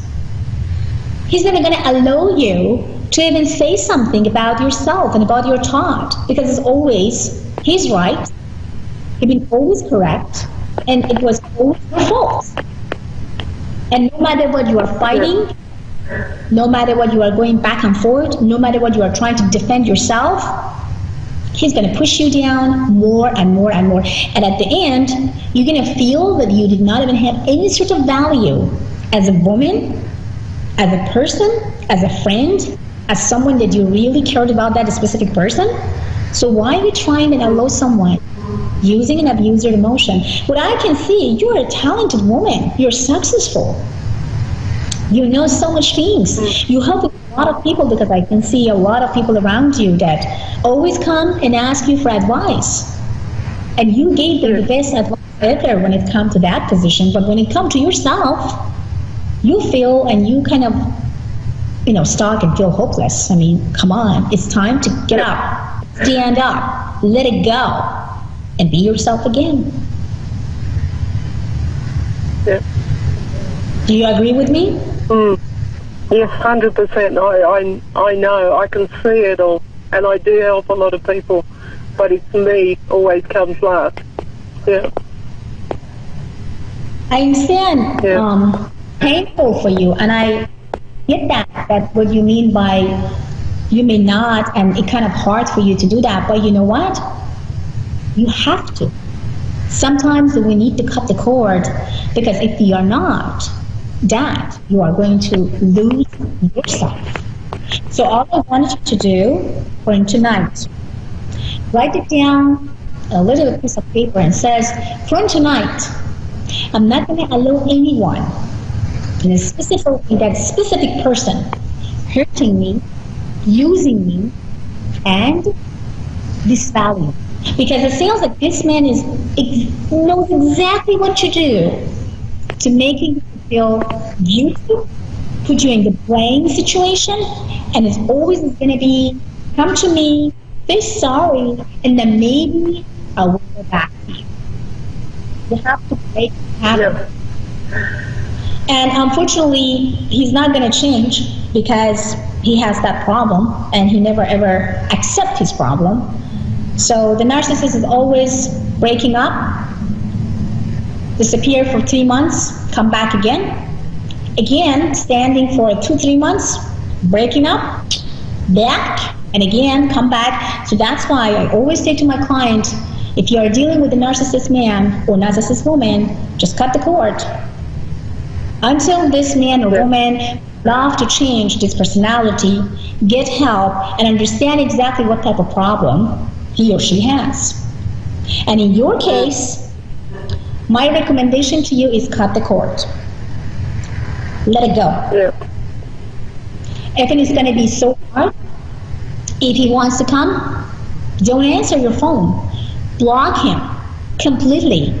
Break everything. You can't be a friend with a man that you are in love with, or you can't be a friend with a woman that you are in love with. That's always I'm telling to my students. It's kind of impossible. If you are in love with someone and you couldn't have a relationship and you always had the imagination that you want to marry this person says, no, you are just my friend. Remember that. I'm this, I'm that. So you can't ever feel comfortable with a man or woman that wants to just be your friend, but would love to use and abuse you when she or he wants. So what I wanted you, don't be around a person that you are absolutely fall for, but this person has no feelings and no clue and not knowing exactly what he or she wants. So get out, my love. I have 90 seconds. So for more information, gorgeous, you can go to abbyadvice.com, sign up, have your 5 free minutes, and you can directly call me if you want to have a private reading. And thank you so much for all my audience. Have a great one, and see you next week. Bye-bye.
Hi everyone, welcome back to the Ask Rebecca radio show. Sorry about that, I was busy running my mouth. Let's see here, let me get situated. Okay, all right, here we are. Hello, I hope everyone had a great week. We are officially in the month of November. We are still in a lot of Scorpio energy, which can bring about a certain intensity and moodiness to situations, especially emotional ones. I am a Scorpio, so I completely am at home in this energy, but you may find yourself and others more moody, emotional, and maybe behaving more intensely than usual. It will be a month mixed with some really wonderful energies, but those are more towards the end of the month. And those have the potentials to they have the potentials to expand love, money, self-esteem, and optimism, while some of the more uncomfortable energies that create drama and stress, those will be sprinkled throughout the month, and more so towards like now, this week or so. And then, Yeah, I would say this first part, like the first week, and then the rest of it is a little sprinkling throughout the month here and there. There is a caution with thinking before you speak, since people will be more sensitive. So really be mindful of what you're about to say, right? Sometimes we react emotionally and we blurt things out, and it could come across harshly, or it could come across with a tone. You know, we all love that tone. So really be mindful of that. And you could be overcoming some emotional hurts. There could be clashes with ideas, ideals, or arguments happening over different beliefs. Material gains through spiritual pursuits and some support from others is also going to be coming about. So if you have a spiritual practice and you are actually doing that for a living, like myself, you can see some material abundance coming your way because of that. And since we are still in Mercury retrograde, which is also in Scorpio, yay, you could experience or see issues with your cell phones, computers, the internet, transportation, and maybe some accidents. So really pay attention to what you're doing. Be mindful. Try to be present in the moment. We will also begin to feel the eclipse energy that's happening on December 26th. So you could start to see a cycle of completion with things that began in 2018 happening between now and the middle of 2020. So again, it's stuff that you might have, seeds that you might have planted in 2018. Maybe you start seeing those come to fruition, or they have basically run their course, so they're ending. Same thing with any kind of dramas or challenges that you've been in since 2018. You'll start to feel that energy lift and it coming to a close. And it's, like I said, it could last until the middle of 2020. Lots of intense energies. Surf those waves the best that you can. My advice is go with the flow, stay present in the moment, and tackle issues as they arise, right? There's no point in worrying about things before they happen. Let's get into what you can expect from tonight, November 7th through to November 14th as an overall theme, and then areas of love, work, finances, health, and spirituality. General themes for the week: love, the glue that holds everything together. It's the most powerful energy that exists, and it will be transforming you, your life, the people around you, and everything that it touches. The energy will be strong. Expect everything that isn't of the highest vibration of love to be purged from your soul, your life, your existence, right? It could be emotional purging. It could be jobs. It could be homes, relationships, everything and anything that is standing in your way to embody love and to be able to receive love. It could be intense for some, especially if you don't like change. If you have a difficult time with change, you probably will be feeling uncomfortable this week, and it could maybe lead into the week after, but I'm not 100% positive about that just yet. So look, this is happening so that you can receive love at this current frequency, right? The energies keep intensifying, and they're going to continue to be of higher vibrations. And that's when we go through, like, you know, a layer of purging, then everything kind of settles down, you integrate it. And then right when you get comfortable again and everything seems to be working out, here comes another wave of energies that come in and kind of knock you off kilter a little bit. But the beautiful thing is you should start to see that as you're working through stuff, now you're not going through the purging process anymore. Now it's coming in a different way, right? The power of love will only intensify as it does. More and more love light is forcing the darkness out of the shadows to be healed and transformed. But as you're allowing that to happen, there's going to be less and less that needs to be healed and needs to be transformed. So then this energy is when you really start feeling blissed out and you're feeling content and you're feeling peaceful. So hang in there. We're kind of like an onion, you know, you go to the Outback Steakhouse and you get a bloomin' onion and it opens up like this in different layers. Well, that's what we're doing. We're working from the outside layers to the core. So it's a process. It's cyclical. It's spiral in nature. So you're going to have to come up against a couple of things here and there multiple times as you're working through of these things and letting them go. So allow yourself to be healed. Receive the love and stand strong. Don't let dramas in your life and the world impact your focus, your strength, and the truth of who you are and what you want to accomplish. And this will be a time to silently watch as new doorways begin to open while other ones close. And you'll know when to take action. For now, it's time to just kind of let go of things or transform them, right? Like if some things maybe don't need to be let go of, but they just need to be approached in a new way, or you need to look at it from a new perception with a new set of eyes. So work on that.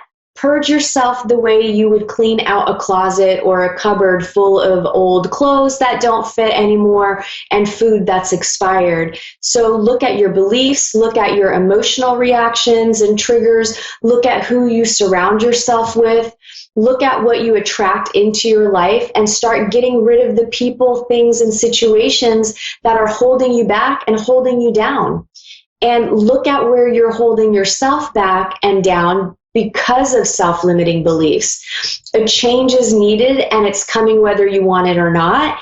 And this week is straight up about transformation and change. Destruction followed by renewal, and it comes from the energy of love that is cleansing all that is not helping you get closer to the truth of who you are. It's nothing to fear, and in fact, the more you embrace and receive this divine love, the sooner you'll be seeing those doorways open for you more frequently, and it just becomes easier. I know it sounds weird, and how is that possible? But it is. It really is. So don't look at those things, those challenges, and what feels like destruction happening as a negative. It really is a positive. Embrace it. It'll make it so much easier. Those of you who have been feeling stuck and like nothing is moving forward in your life, this energy is going to show you where you've not realized you've been keeping yourself stuck because you've been too afraid to just make a decision, any decision, to get you moving forward again, which would require you to make a decision and take some action steps so that those blocks can be released. You are the block. You are blocking yourself. You are holding yourself back. You are the block, right? So you hold the keys to your freedom, always have, and you always will. Lastly, control issues will also be coming up. You'll need to look at them, and you need to deal with them in whatever way necessary to help you relinquish control and realize the only thing you can control is yourself through your choices. You choose what you feel, you choose who you date, you choose who you socialize with, you choose what you eat, you choose what to buy, what to wear, when to sleep, when to talk, what to drive, when to walk, when to run, when to cuss, when to go to the bathroom, when to have babies or not. You choose to use protection or not. You see how many choices that you make? And those are just a handful. You're literally making thousands of choices in a matter of a day. And you make so many of them, yet some of you believe life is happening to you and or that you can control other people's choices, right? So that's a false illusion. You can only control yourself. In summary, it may be an intense week for some, and those of you who have done lots of purging and you've been doing the work on yourself and you've been getting real about your baggage and your hang-ups, well, it's going to be a little less intense for you. This is where you could see love coming into your life in a more positive and abundant way versus a clarifying and purging way. work for those of you employed. Unfortunately, I do feel like some people may be laid off or terminated this week. A few of you may actually decide to quit. And those of you that are unhappy may start figuring out a plan of action to make a career change, or maybe an employer change, or maybe you decide that you are going to work for yourself. And those of you who have been feeling trapped at your job, you finally put two and two together and have the realization that you're afraid to leave because of whatever security you feel there, but you can choose to move on. And if you did, you'll probably be happier.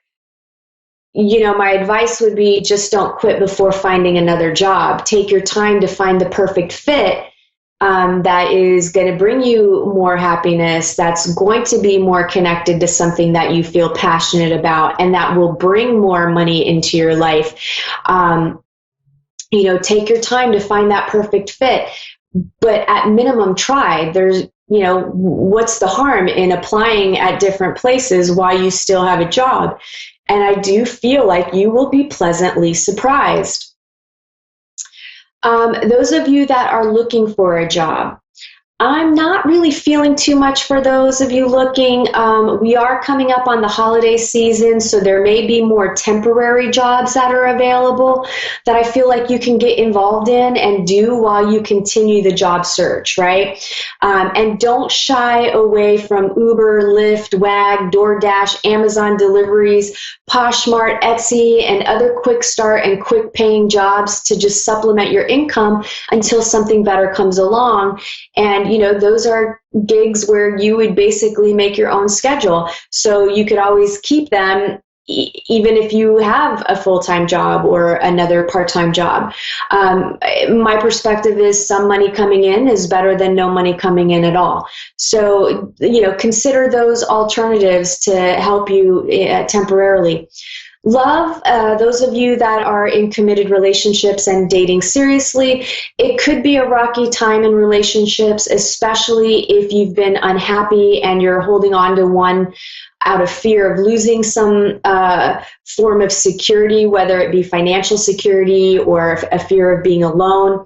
If you don't choose to make a change, it will stay the same, and you could live another 50 plus years, right? Depending on your age. And with technology, you know, we might be living well into our hundreds, and you're going to wake up every day being unhappy. I don't know. Take a look at that. Think about that. Some of you may get up the courage this week to let go, or you'll be forced to let go because of outside forces. So there could be something that pops up in relationships that basically forces the break for you.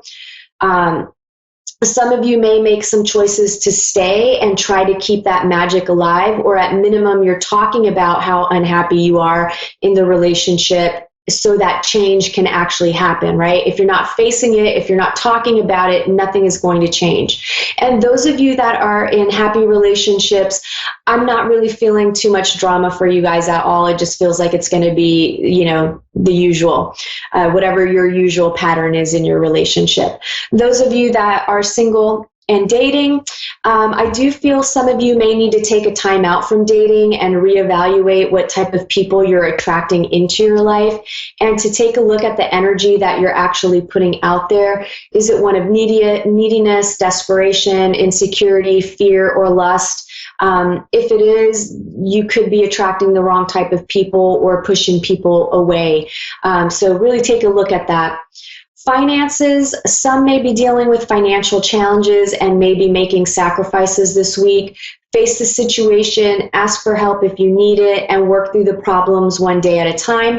Even those of you who may not be having current financial challenges, I do feel like you could see some financial things pop up, like maybe you need a new water heater, or you know, you need to get a new set of tires, or some other kind of unexpected bigger ticket item that you were, you know, it's not something you purchase frequently. It's not something that's part of your budget. It's one of those things that just kind of happens and it puts a little dent into your cash flow. And I also feel like someone may lose their wallet. So pay attention to your wallets this week. Health, stress in all caps this week, manage it, or you could see some physical symptoms in your body. I also feel a few of you just need a hug and some physical contact. If you don't have someone you can hug, go to the animal shelter and volunteer and love on some animals. And also, I'm getting for those of you who are dealing with a chronic health issue, don't let it define you. Stop reinforcing that you're sick, right? Stop saying, I'm sick, I've got this, I've got that, I've got this. You're just reinforcing that, and you can kind of feel better if you're not stuck in your head about it. And focusing your energy on healing. Spirituality, change and more change. And some could be dealing with really critical, nitpicky, fault-finding people. Set boundaries. And if it's you who is acting this way, get over yourself. It's not attractive. And last thing coming to mind here is if you don't like something, change it and cultivate a positive attitude as well.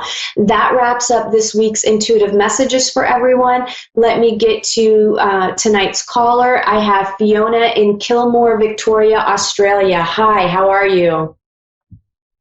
Good, thanks, Rebecca. How are you?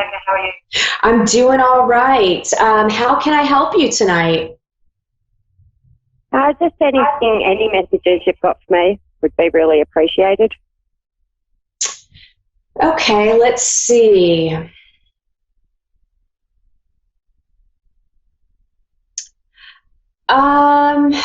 I feel like you've got a lot going on right now. I do. Yeah, I feel like there's sort of different pockets of maybe people in your life and situations where it feels like a little bit of drama, right? It kind of feels like there's some challenges here and that there's lots of changes happening with certain people in your life.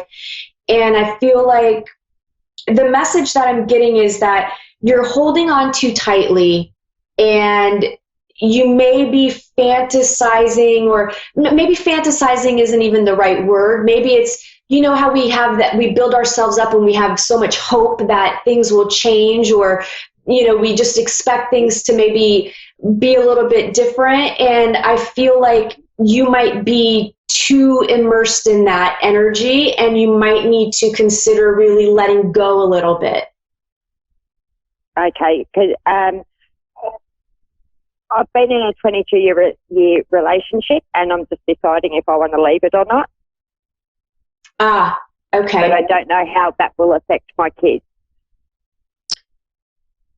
Okay, so I'm not surprised you say that, because I actually felt like your relationship just ended, or is on the verge of ending. He won't leave.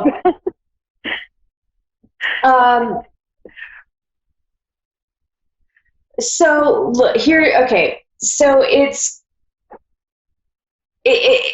two things that I'm feeling here. Yeah.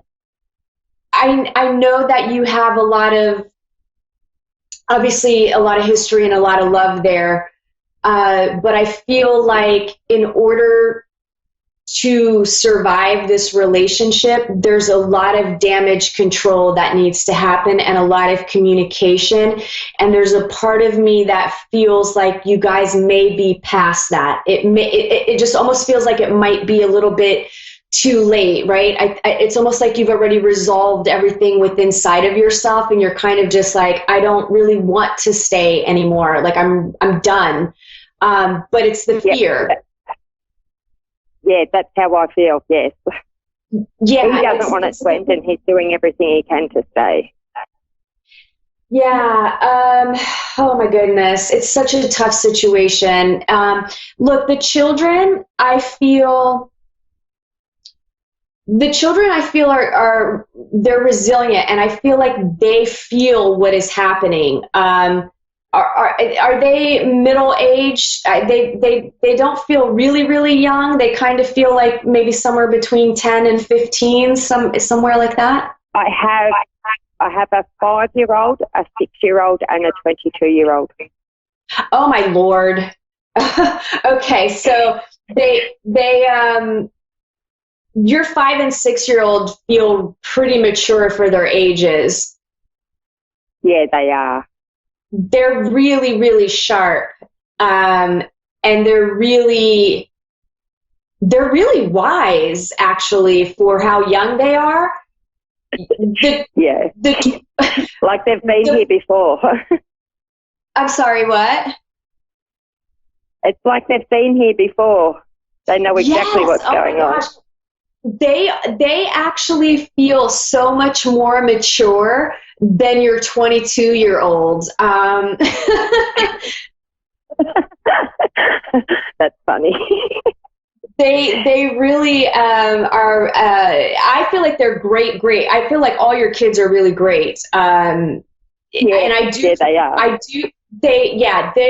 They're going to be fine. And I feel like all three of them see the problems, right? They see how disconnected you are in the relationship, and they feel it. And I feel like there's been a lot of arguing going on. I just feel like there's just feels like a lot of tension, and I feel like your nerves are frayed, like not so much arguing, but the tension. There's been a lot of tension. Yeah, well, because I think you've moved past, like, on some level, like, I think the arguing has already happened, and you're just at the point where it's like, don't even look at me, don't talk to me, let me just go over here and do the dishes. Like, you're just kind of, like, politely avoiding each other, but it's really uncomfortable. Yeah. That's exactly how it is. I feel like you have nothing to lose by walking away. I know maybe financially you're concerned about things. I do feel like you will be okay. And I do feel you can get to a point where you can co-parent. And I think both of you want to split up. Honestly, I feel like both of you do. Yeah, I do. He tells me he doesn't, and he won't move out. I'm actually not working at the moment. My youngest is starting school next year, and my the 6-year-old is in prep. So I'm not working. So that is one of my big concerns. How do I financially do it? Right. So you definitely, I feel, would need to get a job before you leave. So this is something, look, it's hard. I just feel like you're completely done with the relationship. And even though he said, like, I know, like, there's a part of him that doesn't want to split up, but I feel like the other part of him, he's just tired of the uncomfortable awkwardness and not, you're just not, you're roommates. But you've even gotten to the point where we don't even share a room. Right. Like you're just like strangers living under the same roof that happen to have children together. So yep. I feel like, look, he's not a horrible guy. I feel like he's willing to work with you. No, he's not, and he's a great dad.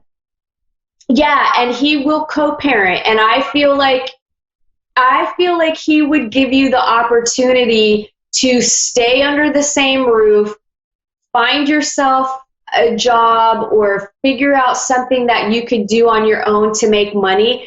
I feel like he's even willing to kind of do a trial separation to see, if you really do want to break up permanently.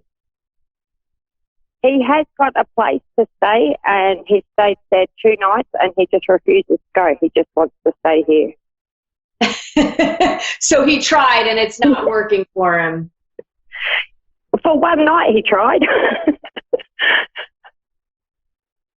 Yeah, you know what? He's got a lot of fear, too. I think he's afraid of being alone.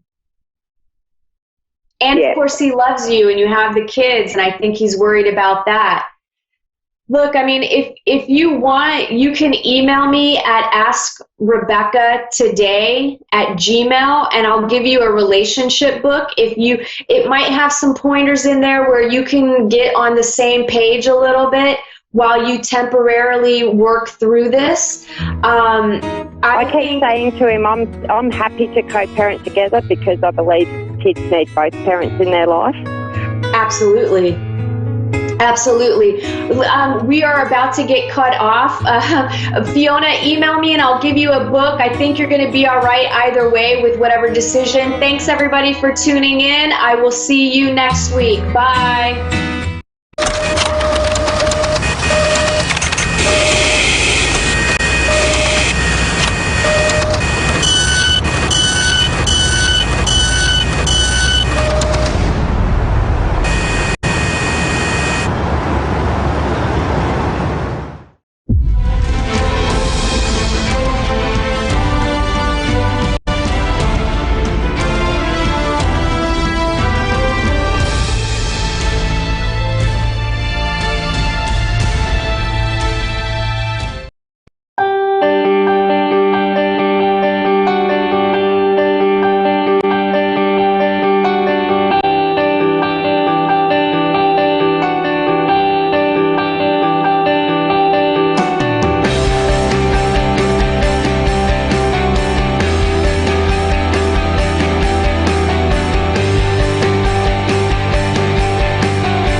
Hi everyone, welcome to Angel's Divine Guidance with Angel. So today I have a special guest. I have Tamron, as you can see on the screen. She is a spiritually guided who thrives on teaching and supporting individuals on how to effortlessly shift into their magic zone. Whether business or personal life, Tamron gives proven strategies to save time, money, and frustration. She's a certified health coach, former private investigator, and an alchemist, healer, and she is clairvoyant. She creates powerful, personalized remedies. Tamron is the founder of Tamron's Place, a retreat for spiritual growth that offers life-changing courses, personalized consultations, and customized retreats. And she is a wonderful, wonderful lady. I have sat by her through the Galaxy Psychic Fairs, and I can't tell you how she rocks this world, girls. So, let's get right into the questions, girlie. What's the difference between being an empath versus being compassionate? Well, thank you, Angel, and thank you for the intro. I would love to share this information with your listeners because I feel that there are so many people out there today that don't realize how sensitive they actually are. So I want to clarify for everybody listening today that an empath is someone who feels the energy of everything, of other people, situations, walking into a room, and they don't understand that it's not necessarily their energy that they're feeling. So a compassionate person is someone who understands that they can feel and sense what's happening for other people, yet it does not affect them. So there's a difference there.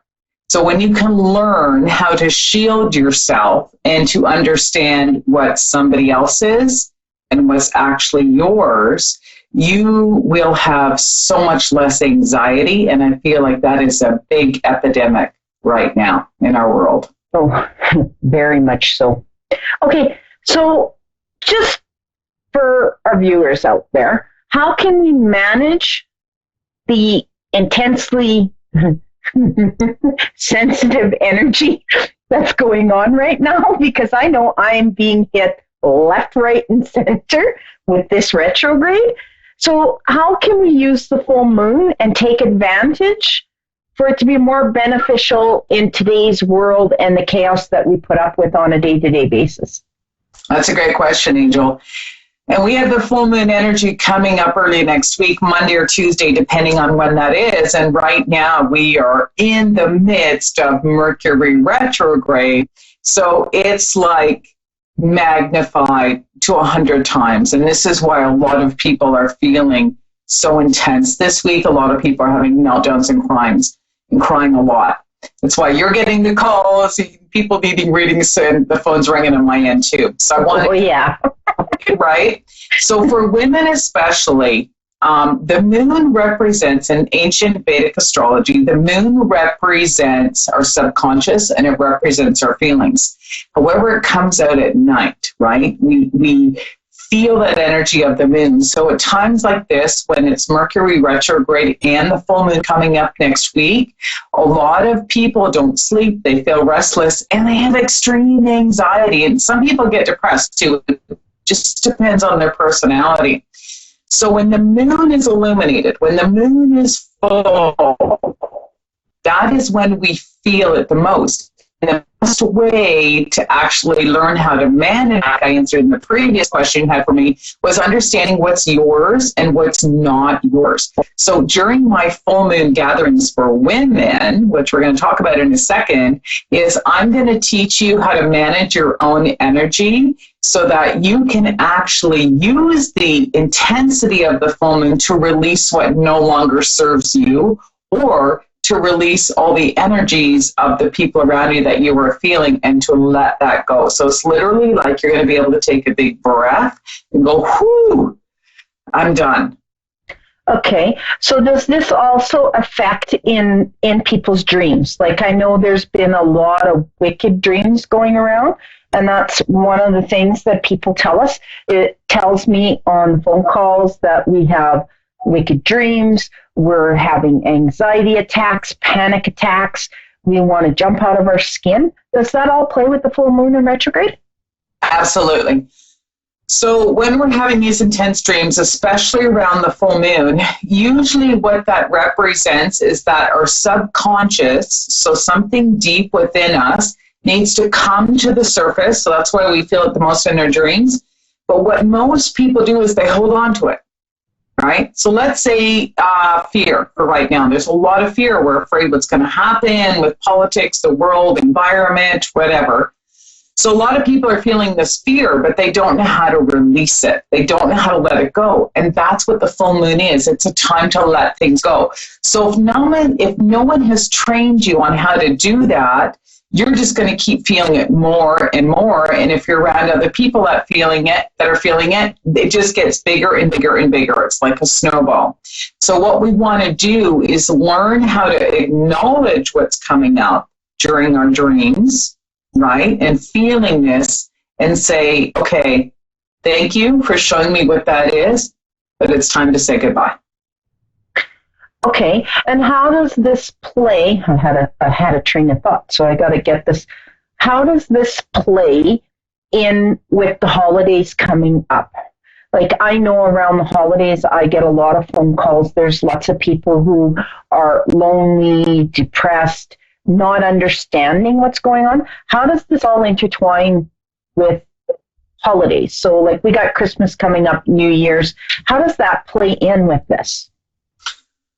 Well, if people are feeling a lot of these, well, I'm just going to say an imbalance in their emotions, what they need to learn is how to use holistic modalities, which I teach on these women's gatherings, so that you can transform something negative into something positive. And I like to use holistic modalities, such as learning, and we can use things like NLP, EFT, using high-grade essential oils, Bach-Flower remedies, meditations, that kind of stuff, because you have to learn how to turn it around. And you don't learn this stuff in school. It's not ABC 1, 2, 3, right? This is the New Age movement. And it's easy to do, but it's not a quick fix. So it's what I call the turtle, like slow and steady wins the race. These are techniques that you can learn, but you got to keep doing them every day. And then once something comes up, when you're feeling something, it's like, okay, I know what I can use. I've been taught how to use it, how to change it or to transform it, because everything's energy. So when you learn how to change the energy, you can take something negative and turn something positive. So the best example really quickly is you can take anger and use something that you've been angry at and to morph it into passion, into changing it into something better. Does that make sense? Oh, for me it does. And I know that out there they'll make sense to some of our viewers, and some of our viewers now have been piqued and have questions. So how can the women who are listening to the show, or anybody who's listening to the show as that matter of fact, because this will benefit men as well, they go through the same thing. Yeah. How can they go and join the full moon webinar that you're having on Tuesday, November 12th, to learn more about how to use the energy to manifest the miracles in their lives? Well, what we want to do during that full moon webinar is to teach. I'm a teacher, I'm a guide, a spiritual guide. So what we're going to do is we're going to look at the 4 elements of the earth, which are wind, the earth, water, and fire. And I'm going to teach people how to use those 4 elements so that you can shield yourself, right? Release what somebody else is, protect yourself, and to transform that energy into something positive. So I do this every month, and for your listeners, as a special thing, I'm going to allow people to join for free. They just have to email me at tamarontv@gmail.com. And we can post this information later. And they can join on a live Zoom webinar at 8 p.m. Eastern Time. And I will teach them some very simple techniques on how they can manage this energy so that they can release it, feel more grounded, more protected, and be able to move forward. Because a lot of times this is what's holding you back in your life, is a lot of this fear, anxiety, some of these negative energies that really don't serve us, right? So we want to be able to move through that. And that's when the magic happens, when you realize it isn't your stuff. So what I'm going to ask you to is to send me the information. I'm also going to paste it on my Facebook page under Crystal Clear Holistic Healing and Products so that they can contact you. And I'm going to tag it to the top of my page. So just send me kind of like your business card so that they can get a hold of you, because I think this would be really interesting for a lot of people to get in contact with you. It's just a gut feeling. Like I say, you rock, girl. You are my sensei. All right? Well, thank you. Yes. Yeah, so do you want to have a little fun? Absolutely. You take over now. Well, you chime in, because if you're going to get any information on the readers, you need to chime in. So the first card that I got for today, Angel can never get this on, is the Divine Alchemy. So everybody that's watching the show needs to move beyond the current challenges, which finally goes into what we were talking about. Focus on what you desire, okay? So we're going to go to our first caller, which is La Maria in Austin. Yeah. Did I say that correct? Yes, Mira. Okay. So your card just happens to be, let's get that straight, the Love and Acceptance card. So that tells me that you are full of love, okay? But you need to start recognizing your worth, and you have to start choosing loving thoughts, which kind of ties in to what Tamron was talking about, okay? So, my girl, do you have any specific questions for us, or you just want general information? Well, I would like to know about my love life. Okay, so let me just get into here, and just chime in when you want, Tamron. If you get something before me, just chime in on here.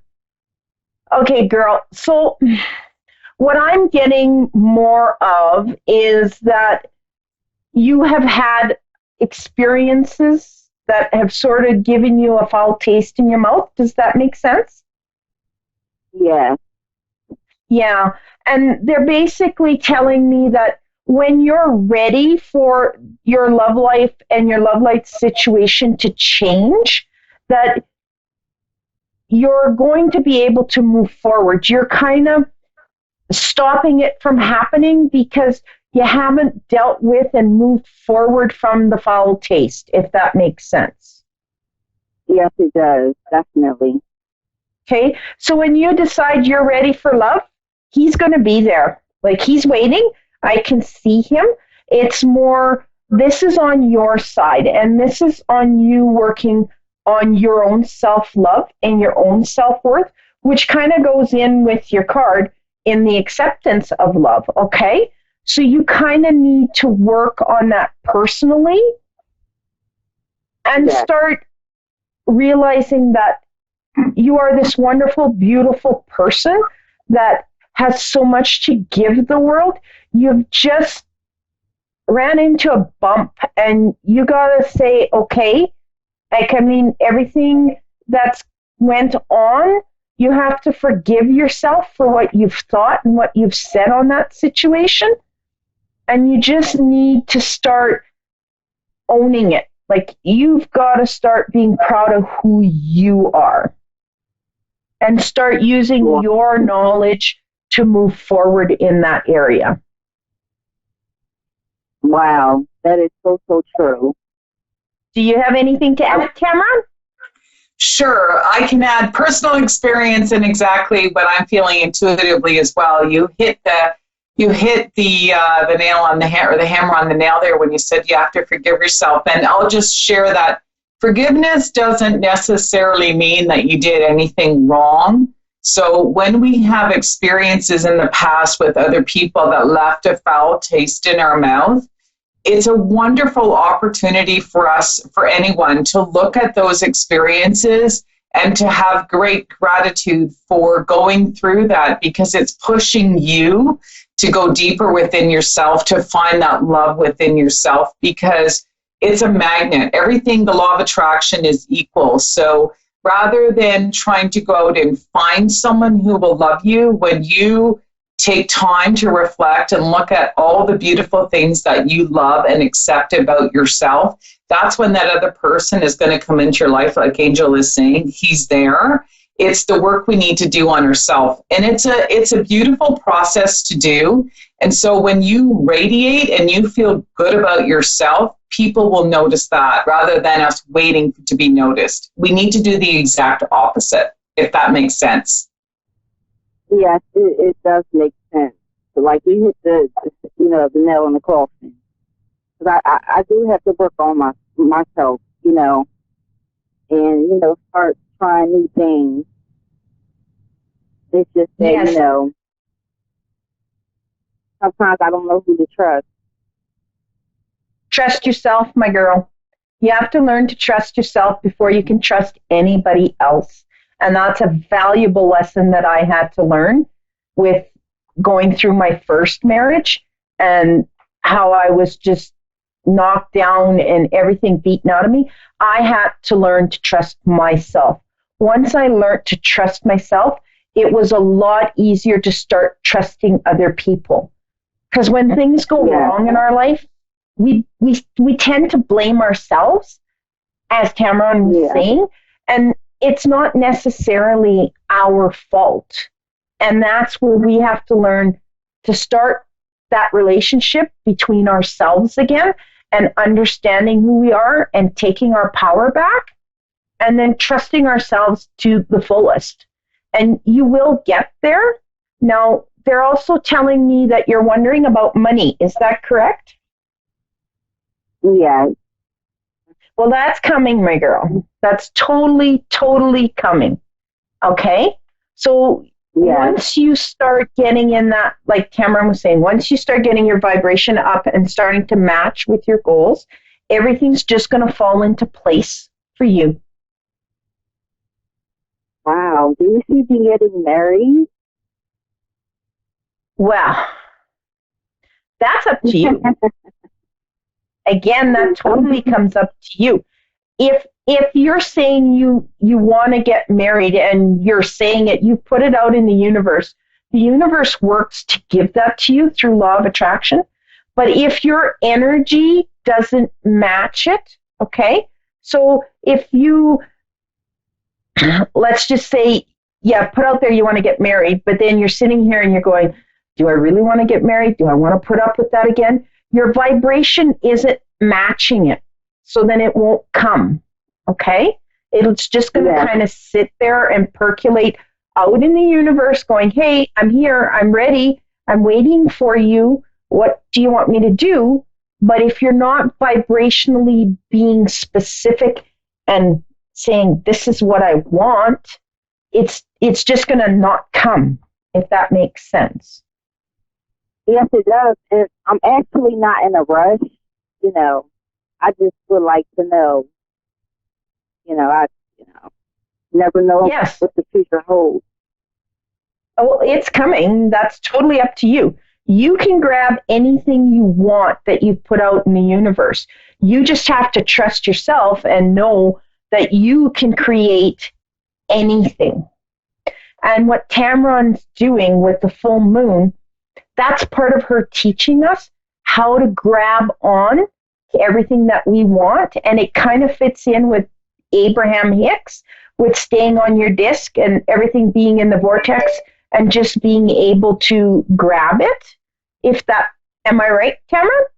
Yeah. Absolutely. It's free to your listeners.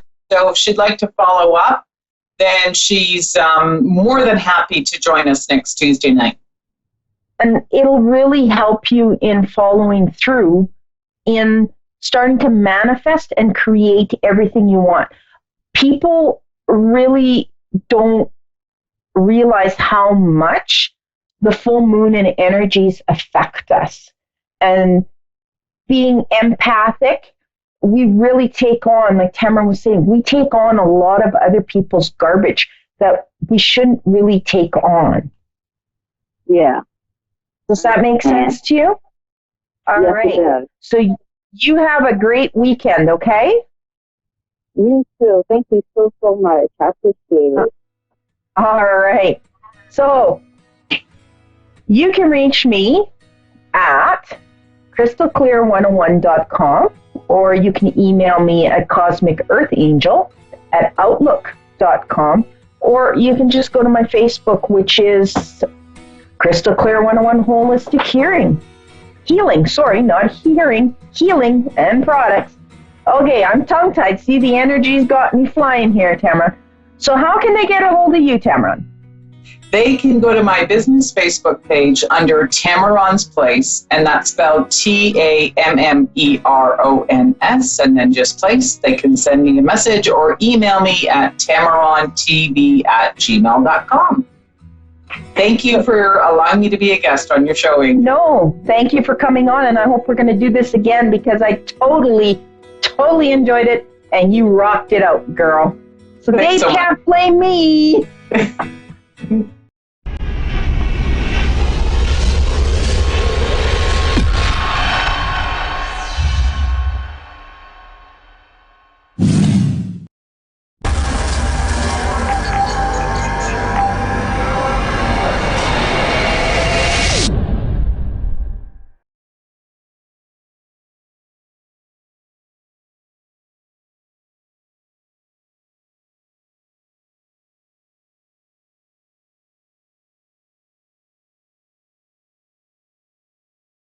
Hi, I'm Mark. Thanks for watching Moonstruck. And now, back to A1R On the Air Psychic Talk Radio Now on Moonstruck TV. Enlightening television. Hello and welcome to A1R Psychic Radio and Moonstruck TV. I think we're going to have a wonderful show. We're going to have two lead callers that are going to call in, which are going to be wonderful. And now, I thought what we could talk about today, before we have our callers come in, is what we could talk about today is actually how what the purpose is of our life, and what is the meaning of our life, and do we come to learn our lessons, or do we come to help people? And so this is something that I thought we could sort of cover, which is quite an interesting topic. So the big question is, if you're listening, is why are you here? What have you come to learn? Now, it's quite a complicated subject, and so I'm going to try and make it fairly simple. And it can be made simple. It can be simple and as complicated as you want. But so what I'm trying to say here is that, first of all, we come here because we have a reason. And so whatever that reason is, we will be looking to fulfill that reason. Now, it may be that in a lifetime that we've had, or perhaps the previous lifetime, or the one before that, who knows? But in a lifetime that you've had, you perhaps, let's hypothesize for a moment, and I'm not suggesting that any one of you have done this, but let's say you've done something that hasn't been so good. And it may be that you need to come back to this lifetime to perhaps learn the error of your ways, so that your soul understands and knows what you've done and how you can put things right. Let's say that it may be that you've come to help somebody who's going to have a challenging, difficult life, because we can't do things on our own. The other thing is, let's say that we've come to this lifetime because we need to learn something about sickness, or we need to learn to help people and be healing. And so we may be a doctor or a nutritionist or a medicinal, something in medicinal in some way. But whoever we are and whatever we're doing, we're not alone on this earth plane, because in addition to us coming to perhaps help other people and to give to other people, we are also looking to help people. So we're helping people, but there are people in the spirit world that are going to be helping us, because ultimately they don't want us to fail. They want us to succeed. So they will do everything they possibly can to steer us in the right direction and help us in whatever we have to do and whatever we're learning on this path. And so I think that's quite sort of interesting, sort of why we've come. And sometimes we can have numerous people helping us in the spirit world, depending on what we're doing. And sometimes we might just have one or two. But the point is that we will always have people in the spirit world helping us. Now, some of them will be people from our soul group or higher evolved souls, or some of them may be actually family and relatives that will be helping us and guiding us, because they have that love link. They have that love that they want to share with us, and they want to help us in whatever way we can. So that's sort of like a little interesting fact that I was thinking about, and I've been thinking about that for a couple of weeks actually. But let's move on to the callers, and I believe we have Nikki in Cumberland, Maryland, USA. Are you there, Nikki? Yes, I am. Hello. Hello, Nikki. And how are you today? I'm doing good. How are you? Not bad, not bad. I'm here and it's fairly sunny, fairly.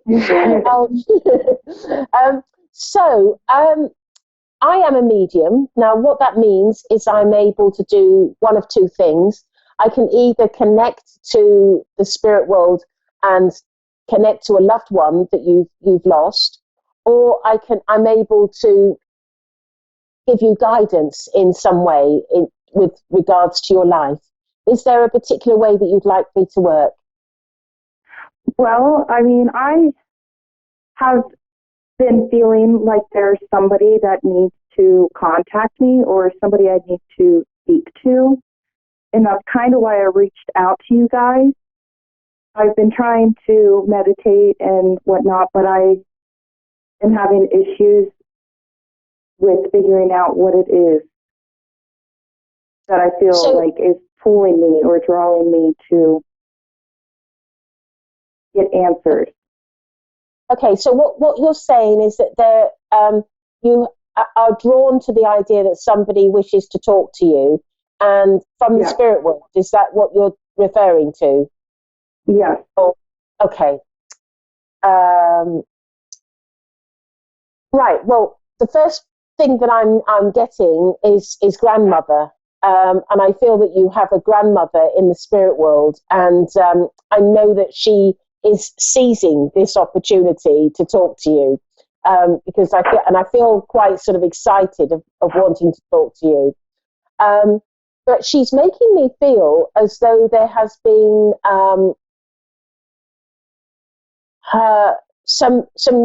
I feel like there's been some new additions to the family since she's passed to the spirit world, and I'm being drawn to sort of young children that have been born, and I feel like she's referring to children that are around you. Would that make sense to you? Yeah. Yeah, that does. And she's saying to me that I get the feeling that one of your children has one of your children. Are they still at school? Because I'm feeling at school age. Does that make sense to you? Yeah.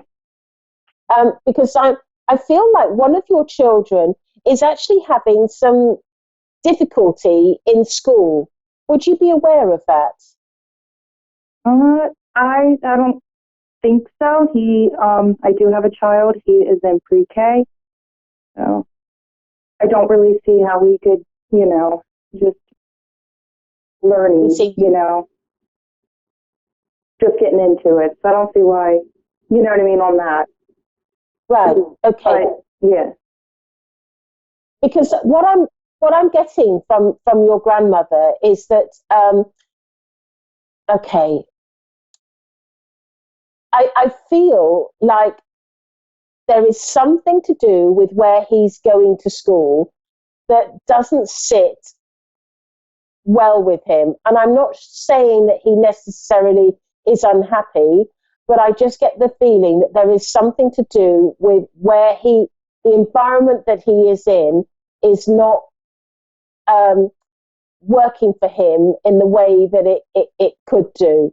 And I get the feeling that your son almost needs some sort of more stimulating environment than where he's at. And I'm being shown like I just get the feeling that children aren't always being nice, or I'm just getting, and I'm assuming that you don't know anything about this. Is that correct? Oh, no. Yeah, I guess. Yeah.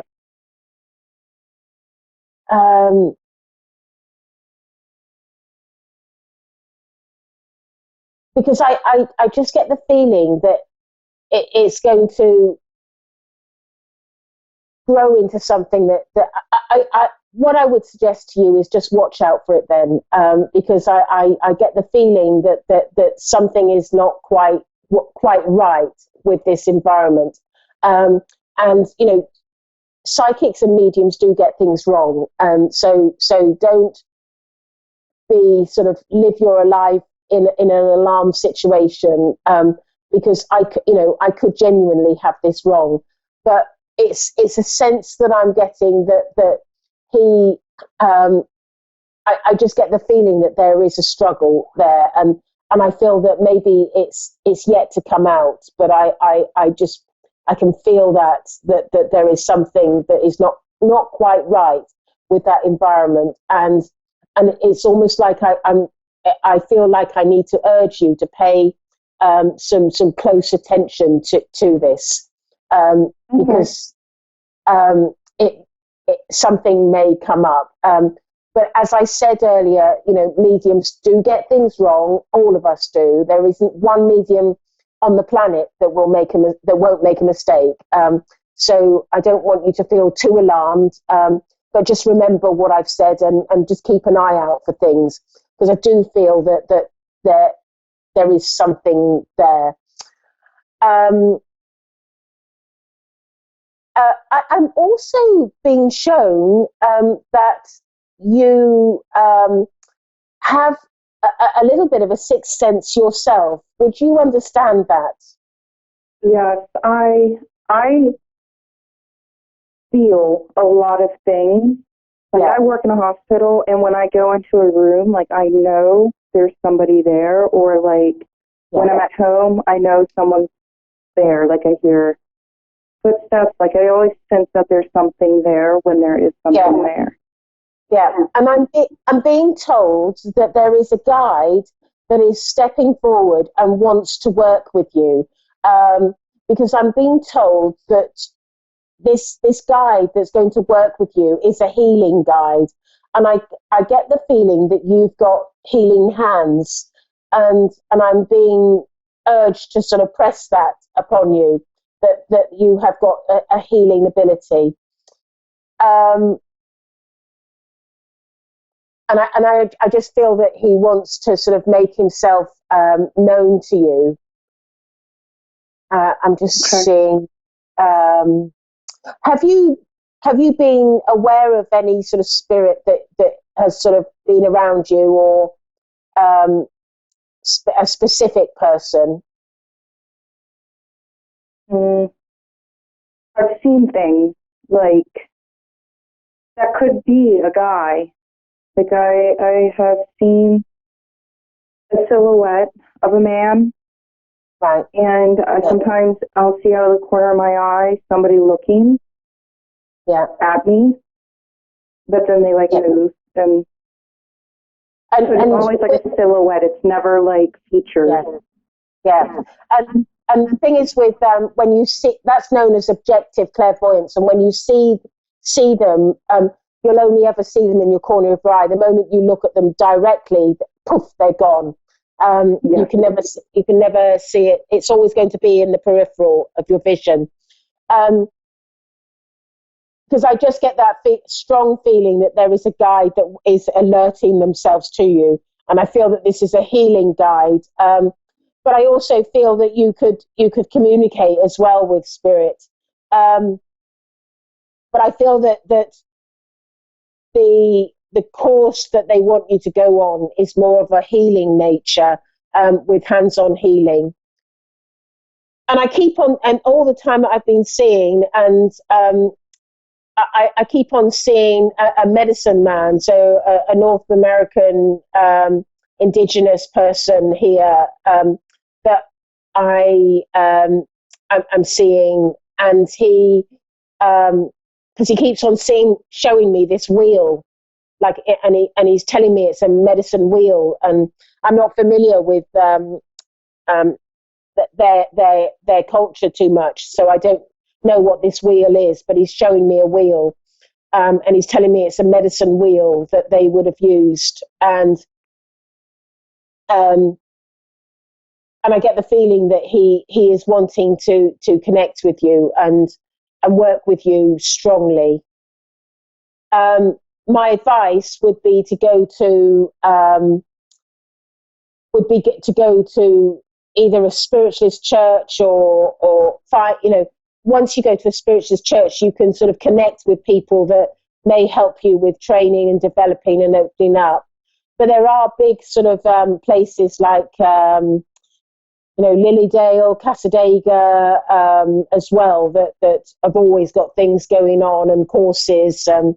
There's lots of English mediums that come over to the United States that teach as well. I don't know about the American people that teach sort of as well, but I have got a friend that teaches healing, and his name is Steve Herman. So he may be, a good person to consider. But I just get that feeling that the reason why they're nudging you is twofold. One is your little boy, and two is that you're a healer. Okay. Well, Nikki, thank you very much for calling in, and I hope that's helped. And I do have. Okay, thank you very much. Thank you. Thank you. Okay, bye-bye. So we have another caller coming in, and that is Rochelle in Wigan, Lancashire. Hello, Rochelle. Are you there? Hiya. Oh, hi, Rochelle. So you're from England. That's nice to hear a British voice. So I am a medium, and I can connect to loved ones, or I can connect to give you guidance. Is there a particular way that you would like me to work? No, just whatever you've got would do.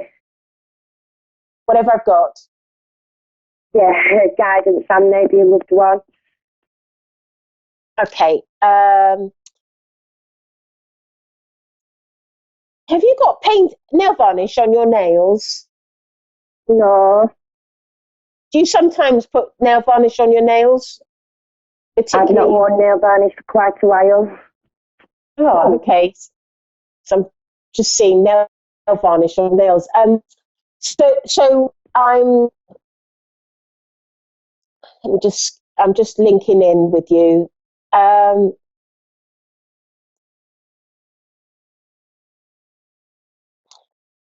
Right. The last time I did my nails was about 10 months ago. Was it? Oh, I see. So I'm one of the things that I'm getting is, do you sometimes suffer from headaches? Yeah. Because I'm being told that this is something that you suffer from. And yeah, I do sometimes suffer from headache. Yeah. And I'm also being told that you are sometimes dehydrated, that you don't always drink enough fluids. Would that make sense to you? And here you are on air confessing. No, that wouldn't make sense to me because I have been making sure I'm a lot hydrated recently. Yeah, but up until recently, were you dehydrated? Do you think a little bit? Because about 11 months ago, maybe. Yeah, because I'm being told that you did go through a period of dehydration, and it sort of didn't help. But also, I'm being shown that you are slightly now. I'm going to stress this is for entertainment purposes, okay? Because what I'm about to tell you, I don't want, I need to be careful. So for entertainment purposes. But what I'm sensing with you is you are slightly deficient on essential fatty acids as well. So that's the on omega-3. So that's you get that from oily fish or from nuts and seeds. Right. So I don't know if you ever eat those sort of foods, but I'm just sensing that you are slightly deficient on that. I do try and get enough tuna and fish down me recently, yeah. And the other thing is that do you ever have any sort of white flecks in your nails as well? Sometimes, yeah. Because I'm being shown that there is a slight deficiency in zinc as well. That sort of the minerals and the omega-3s are slightly on the low level, and also I'm being told again that there it's almost like you need to be really strict with hydration, because whilst you've been drinking more, your hydration levels are still fairly on the could do with being more. Right. And I'm also being and I feel that and I keep on being shown your hair. Is your hair sort of slightly dry in places, or not the right condition that you'd like? No. Because I'm just getting that sense of the mineral balance and the is slightly on the low side. Right. But I'm also sensing with you that you're you've also been thinking about doing something different with your either moving or changing jobs or something like that. Would that make sense to you? I moved about 5 weeks ago. Right. And have you been thinking about changing a job as well? No, I haven't got a career at the moment.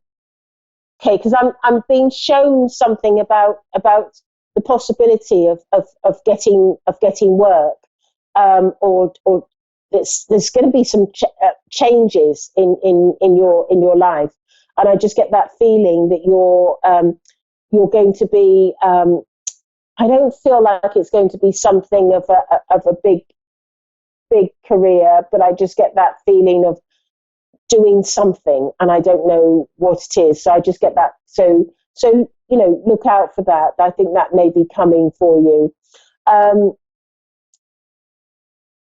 And I also feel with you that you're.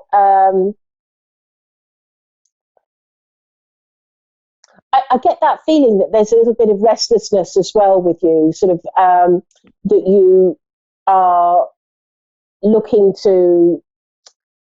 It's almost like there's you're sort of that I can't put my finger on it, but it's just restlessness and not knowing and sort of which way to turn and what to do and how to do things, and I can just feel that with you.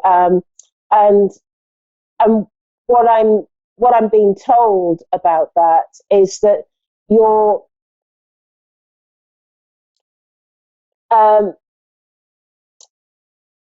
it's almost like it's going to be a driving force for you, because what I'm being told by the spirit world is that you will come to a point where you have this almost like an epiphany, a realization of what you want to do and how you want to do things and where you want to be and who you want to be with, and I feel that it's almost like everything is a little bit up in the air at the moment, but I do feel that all those things that are up in the air will be landing down on the ground and in a good way, and I feel that you will find your feet, because I feel like your feet, it's like that restless, uneasy, not knowing where you're going, what you're doing, and I just get that feeling that it's all going to settle in a good way for you. Would that make sense to you? Sorry about that. Yeah, the restfulness and stuff makes sense. Yeah. And I have got quite a difficult time ahead of me in the next probably 6 to 12 months. Yeah.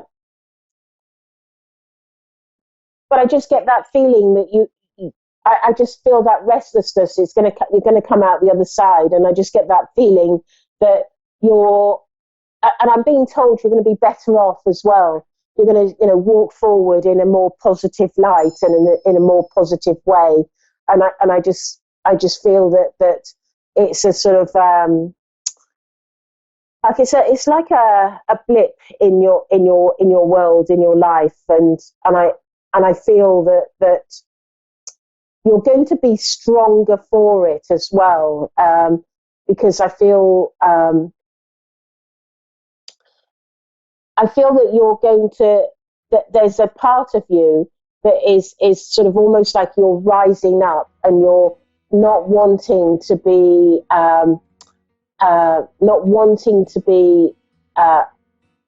in a position, in a weak position. I feel like you're rising up, and that strength is rising up. But I hope that helps, Rochelle. And thank you for calling in. And I hope everything goes well. And with your headaches, I just feel that you need to be careful with omega-3 and the minerals and hydration. So anyway, but thank you for calling in, Rochelle. Thank you. It's okay, thank you. Do you know if there's anything from a spirit loved one? Who were you looking to connect with? It was like a father figure to me till I was 7, and then he passed away. I've only got 50 seconds left of the show, so I can get something very short for you.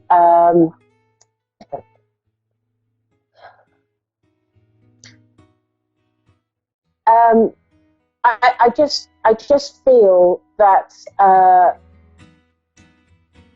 I can sense somebody around, and I feel that. But I feel that when he passed, there was a real sense of feeling like there's a real sort of weakness, and the skin has gone pale as well, as I'm just been shown. But all I can say at this point, I've only got a few seconds left, is he's in the spirit world, and he's just suddenly shown to me, he's just waving his hand, and he's just like blowing you a kiss and just saying, I love you.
And hello students, this is Fiona, Persian medium. I am Power.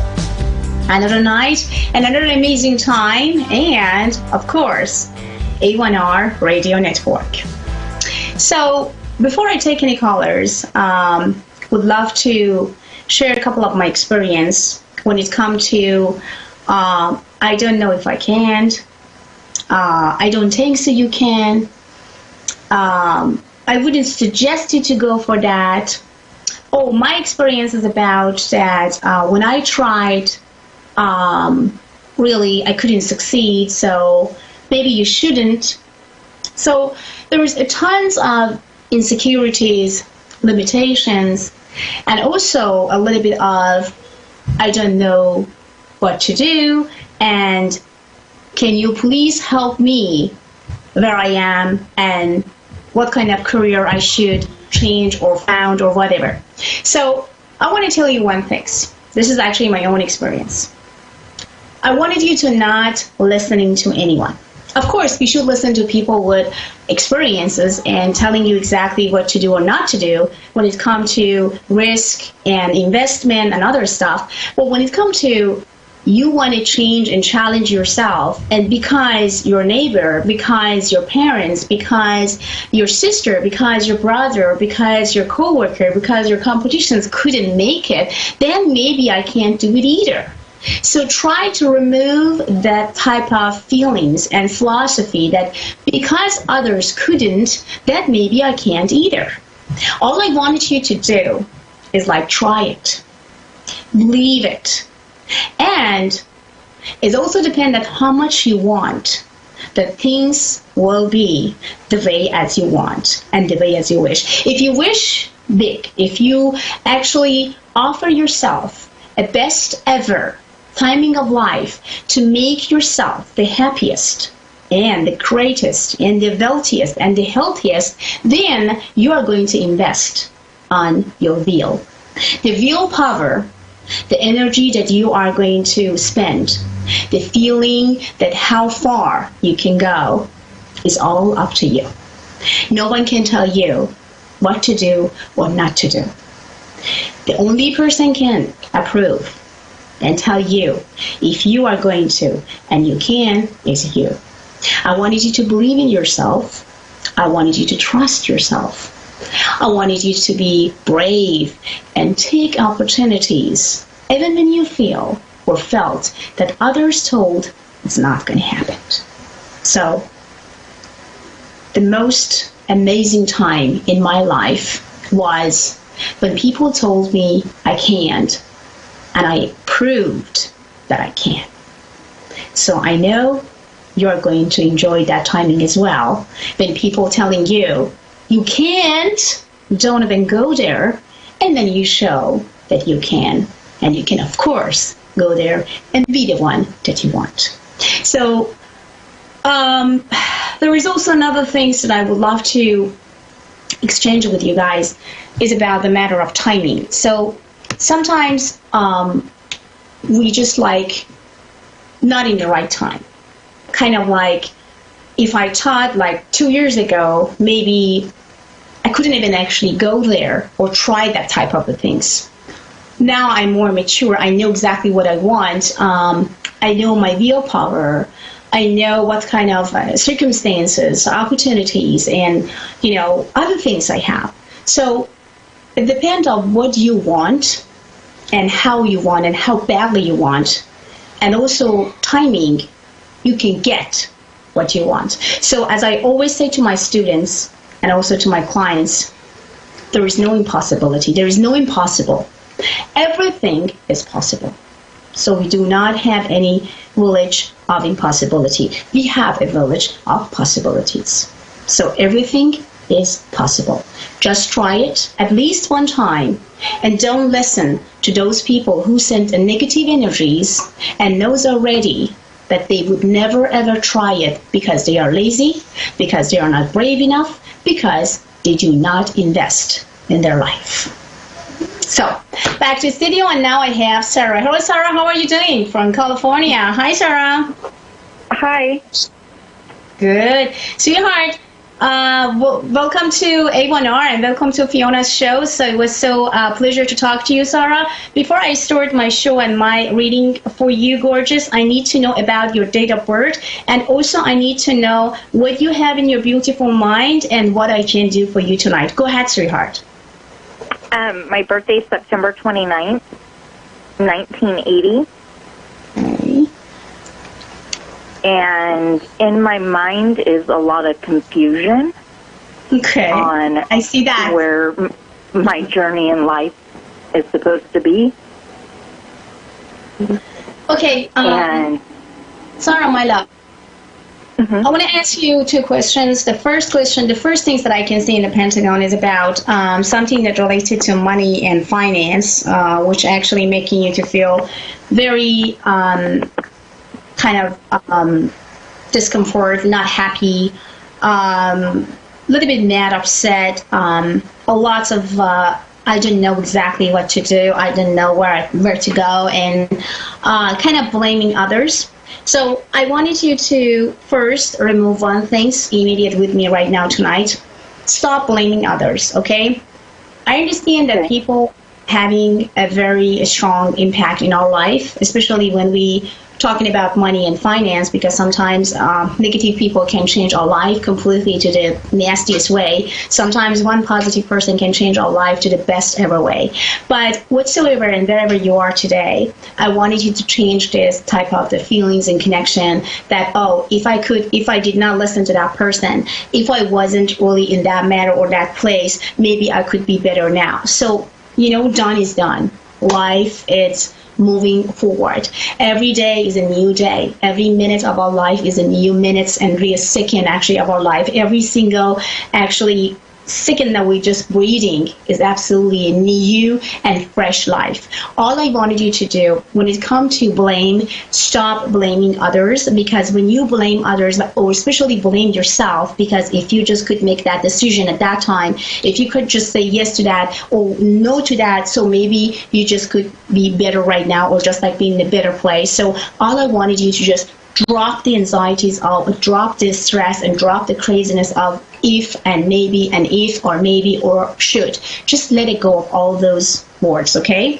All I wanted you to do to connect yourself with money, and also, as you know, that money is energies. Energies is everywhere. It's just going back and forth. It's just starting somewhere. So that's what I wanted you to completely feel and sense and connect to that energies right now.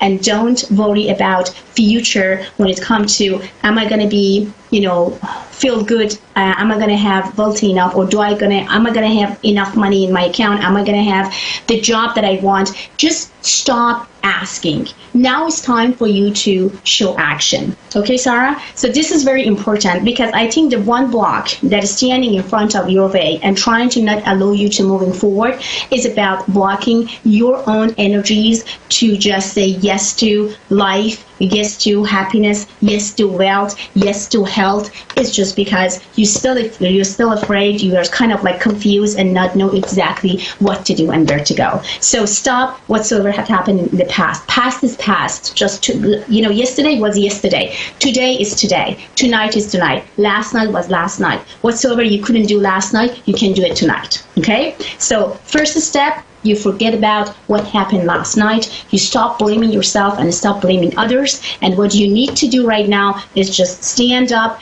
and just tell to yourself that exactly what you want to be, where you want to go, and exactly what is your goals and desires is. That is exactly what I wanted you to write it down somewhere, to make yourself to understand exactly what you want of your life. Okay? That's the one thing. Okay. Then, Sarah, come another things about, I see that you are confused about kind of moving. I see the moving. I don't know if it's the moving place to place or is it the moving to some other state. It's something that you want to change completely just because you want to refresh yourself doing something. Well, if you have anything that will changing your life from A to Z, like tomorrow, if you really feel that if you are changing that place, changing that house, changing that department, changing that anything that has to do with change and challenge, I wanted you to do it tomorrow, or at least thinking about it, because this is what I can see. It will open all doors to your happiness. Now, Sarah, there is two things that actually come to the right side of your pentagon. It's telling me about emotion and also feeling very down, depressed, and not happy. No desire of continuing, no desire to feel good. Now, Sarah, tell me what makes you to go there, what makes you to feel this way, and why you are so confused about your emotional feelings. I've been going through, I've been divorced now for 3 years, and the confusion of am I where I'm at, where I'm supposed to be in life?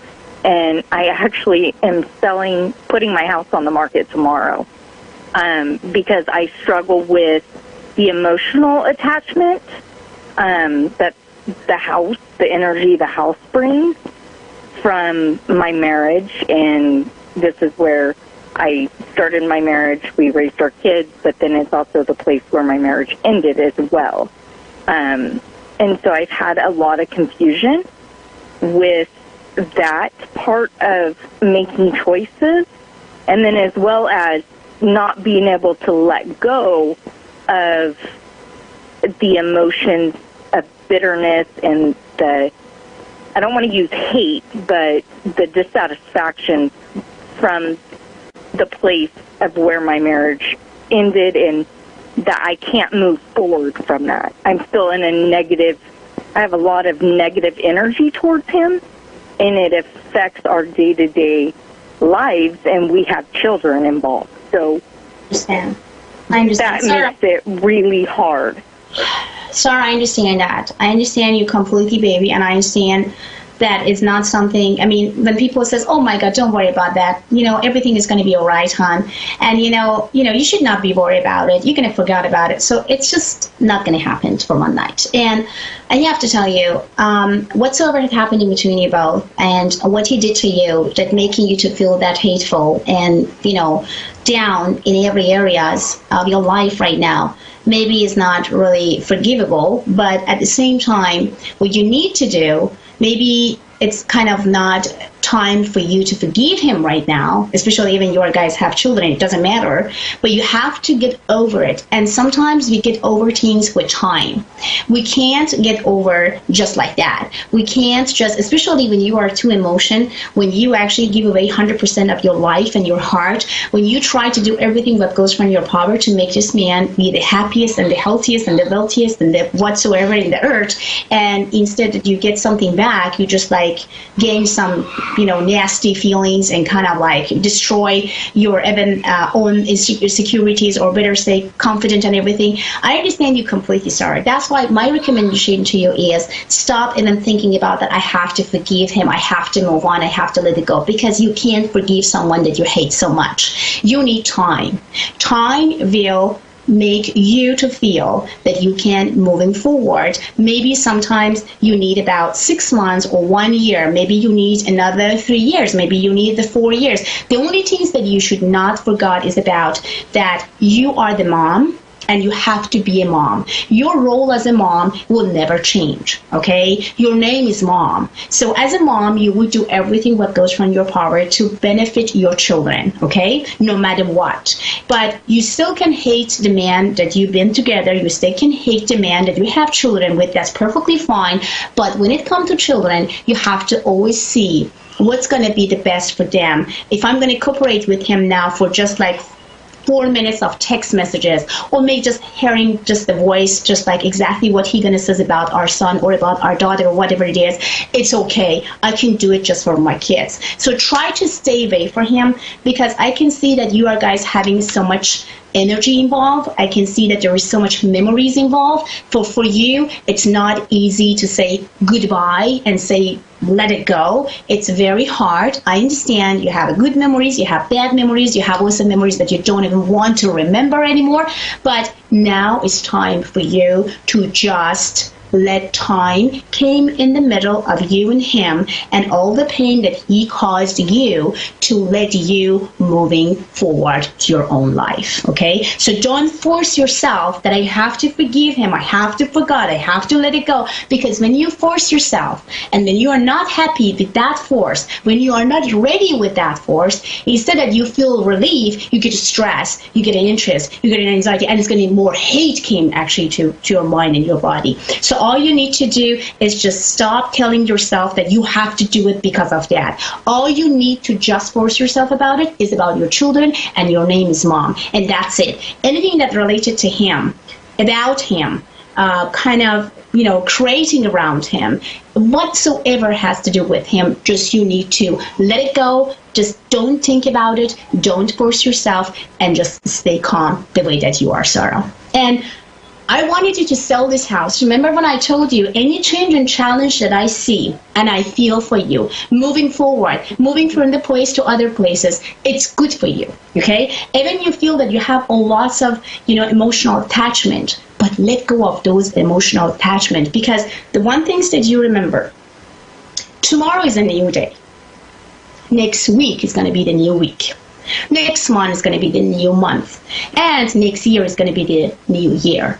And how do you know that you're not going to be in the place that somehow you just say, thank God that you gave me these opportunities to let go of this man of my life, because now I found the real one. Now I'm the happiest mom and happiest woman in the earth, because now I know exactly who I am with today and what I can do for my life. I know that right now it's kind of impossible for you to just like even think about it, that am I going to be happy again? Am I going to trust any man again? Am I going to be, the woman that I want? Yes, my answer to you, both emotionally, psychically, and whatsoever we can name on, Sarah, is about yes, you can. Yes, you are going to see the man that you want to be with. Yes, you are going to be proud about your actually whatsoever you are choosing between. So that's why I'm telling you. All I wanted you to do, Sarah, first, don't force yourself to forgive him and move on. Just let it go. When we're talking about him and whatsoever you are guys having in between you and him, just try to feel that he never exists and he died for you and is gone, okay? The only person that you are thinking is your children, or persons is your children, and you are the mom, and that's it. You need to get rid of every single memories that you have together with your children and others. That's all I wanted you to do. Let go of your past. Let go of your feelings. Let go of things that making you to feel miserable. Not about him, about you. I'm talking about you. I'm not talking about him. Now, and every single minute that you are thinking about what he did to you, just distract yourself. If you're just listening to your heart again and feel about like, oh my God, my heart bleeding when I just feel and sense exactly what he said to me, what he did to me, what I did, you can't change anything. You can go back. That's why you need to moving forward just for yourself, not for him. And you do need to forgive him right now, but with time, you are going to heal and forgive. That's why my recommendation to you is you are focusing on yourself first. You are thinking about yourself first. Your well-being, Sarah. You need to change and challenge yourself to the new position of life. You are going to jump from the old circle to the new circle. Then close your eyes, jump, and says, now I am jumping because I want to have a better life. I want to feel healthier. I want to actually receive respect. I don't want to be just a giver because I'm getting tired to be just a giver. I need to do everything what goes from my power to tell everybody I am worth it enough to be a woman in somebody's life that could just tell me every single morning and say I love you for who you are and I respect you for who you are, not someone that trying to, with the narcissistic and crazy personality, make me to feel down. So indeed, I wanted you to do it for tonight, and I wanted you to stay away from all the confusion that you have tonight. My advice is get rid of all your past, everything and anything. It will, like a one spoon that you just remind yourself about him. Anything that reminds you about him, I wanted you to get rid of it. Okay? So don't be attached by the house. Don't feel that you have to stay. Just let it go. It's time for you to heal. And you are not going to heal if you still stay with those memories. The beauty of memories of things is about your children. That they burn there, they just like grow then and all this stuff. Other than that, I wanted you to not remind yourself about anything. That's all I wanted you to do, Sarah. Do you think that you are able to do? Yes, it took me 3 years, but I finally made the choice to have the agent come tomorrow to list the house for sale. Awesome. I promise you, Sarah, when you selling the house, kind of like you just signing and just say goodbye to that, I promise you, the day that you are signing, the day that you are just taking all your stuff out, you are going to feel so much relief that you can't even imagine. That's why. Don't let any type of attachment, emotional attachment, stop you to succeed. Stop you to be the one that you always wanted to be. Don't let those attachments making us or making you to feel down and worried about future. Because your future is shining together with your kids. Without him, not with him. You should be happy that you really get rid of this man from your life. I don't know how you could deal with the narcissist man. I don't even understand how you could even deal with it. But I have to say congratulations, because you did great. but it's time for you to move on because your body and your brain needs rest. And find a better way to communicate with yourself and the world. And you know you have a purpose that you came to this life. That's why choose that purpose and stop bugging yourself. Stop having crazy attachment to something that is not really worth it anymore. Life is changing every day, every single minute and moment. You need to follow. Other than that, life will follow you. And that may not going to make you to feel good. You need to follow life because when you follow life, you change your destiny by your own decision. But when you letting life follow you, the life will give you the most painful experience that you ever thought and imagined for. So follow life that you at least have a choice to choose in between. You got it, baby? Yep. I'm proud of you because you stand for your children. I'm proud of you because even when you was depressed, you could do everything that goes from your power to bring happiness and love to your family. Even you felt that there is no way that you could even do it, but I'm very proud of you. You make it. You did that. Be proud of yourself and congratulations. Oh, thank you. And that one is you. You and your children. Sarah as a woman, and Sarah as a mom, and Sarah as somebody that's going to be in some other person's life that indeed needs Sarah and understands Sarah the way that she wants and value Sarah's energies, beauty, and smart, and everything and anything that belongs to Sarah. Not the one that not knowing exactly who you are. The man that you've been with, he doesn't know you at all. And I think God helped you to open your eyes and change him immediate, or better say, God or universe wanted you to just jump from the old circle to the new circle to be happiest. That's what I wanted you, Sarah, to continue your goal and your path without him, but together with your kids, and enjoy your life every single second and moment. Try to take your day, try to take your time day by day. Take yourself day by day. Don't think about what's going to happen to me and my children in about 10 years. What's going to happen to us about 5 years. Day by day. Day by day. That's all. So now I have 90 seconds, my love. So for private information, you guys can go to PersianMedium.com, A1R Network, and also AvidAdvice.com. Wish you guys the best. And remember, tomorrow is a new day. And every day, we became as a new person. You can do it. And I know Sarah can as well. Have a great one, and bye.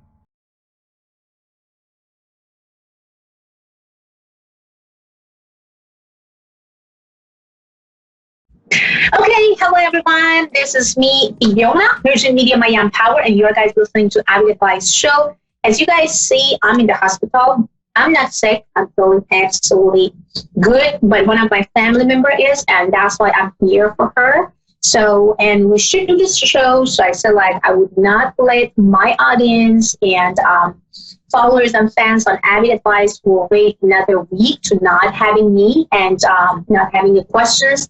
As you guys know, I'm charging $35 per minute. So I know for many of you guys, $35 per minute is a lot of money. So that's why I would love to say I would be there for you guys no matter what, especially right now at the moment, even in the hospital, because I'm receiving a lot of emails. You guys DM me on my Instagram, beg me for my regular show on A1R Radio Network, Avid Show, and Persian Medium Show. So that's why I feel like it doesn't matter what's going on. It doesn't matter where I am today. I will just listen to my audience, listen to my followers, fans, and I'm here. So let's talk about health, and let's talk about how we can be grateful and thankful just as we can move our body, and just we can feel and sense that mentally and physically we are good and well. There is people that wake up every single morning and they just say, well, I'm not lucky. I don't like this and that. I'm not counting myself as a person who actually been successful. And you're always trying to find a way to say something, to act somewhere, to just like make yourself to not valued as a person. So if it's you, and if you are the person that always trying to say something negative and nasty about yourself, to yourself, and do the self-sabotage, I would say stop it right away. Number one, you're not going to feel good until you really understand about our value and what we have as a talent and what God gave us as a gift. Basically, when you are healthy, when you do not need to even go anywhere, to having a shot, to having a surgery, to doing all those things that actually need around it right now, then basically you are a lucky person. So you don't need to do anything and done anything, because I really feel and sense that everything happened for some reason. So basically, what I'm trying to say, I'm sorry, now the doctors and other people coming in the room as well, but I'm in the radio show, so basically I'm going to be there for you guys. Sorry about that if I'm going to be interrupted by anyone, but you guys understand about my situation. So let's just go and back to you guys. I have Mikael from Sweden, Stockholm. Well, hello. How are you doing? Hello, I'm doing very good. Thank you for having me here. Of course, what more do? How is everything? So what's up here? Yes, exactly. So sorry. Actually, as you see, maybe actually you see my face right now. I'm actually in the hospital for some of my family members that have surgery. So basically, that's why I'm doing my show live. So that's why I'm actually in the middle of something, and sometimes with the doctor coming and drop me. So I'm sorry about that. I will do my best to give you all the advice I can with my heart. Okay, number one, give me your date of birth, and number two, where are you living in Sweden? Are you in Stockholm, Gothenburg? Where are you? I am in home, close to Gothenburg, actually. So very close to Gothenburg, cool. or well, 1 hour from there. Oh, wow, I'm on the fantastic. West Coast Is it cold? Is it cold there? Well, it's still a little bit cold there, like 2+ or something. Oh. Outside, so I know. Very well, I live in Sweden, honey, almost in 20 years, like all my life. I raised in Sweden, so I know exactly what's going on. So don't worry about it. Yeah, but well, springtime's coming soon, so we'll hopefully get some warmer weather. That's nice. Yeah, exactly. I would be living here, but it's very beautiful. Yeah. Oh, fantastic. And did you been in California, or are you coming to California, to LA?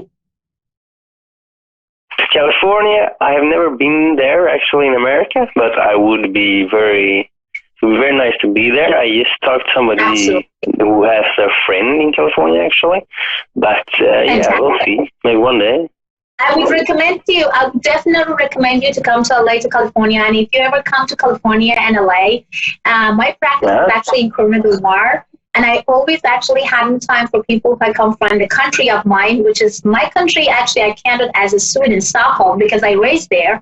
So, and people who come from actually Stockholm, Sweden, Gothenburg, people who come from Australia, Canada, London, they kind of prioritize all the time to see me face to face. So basically, if I come here, so please DM me and send me email to virginmedium@gmail.com, and I would love to see and talk to you about things. So now, back to you. You definitely have something in your mind that you would love to see, some burning questions that you are looking for, hot burning answers.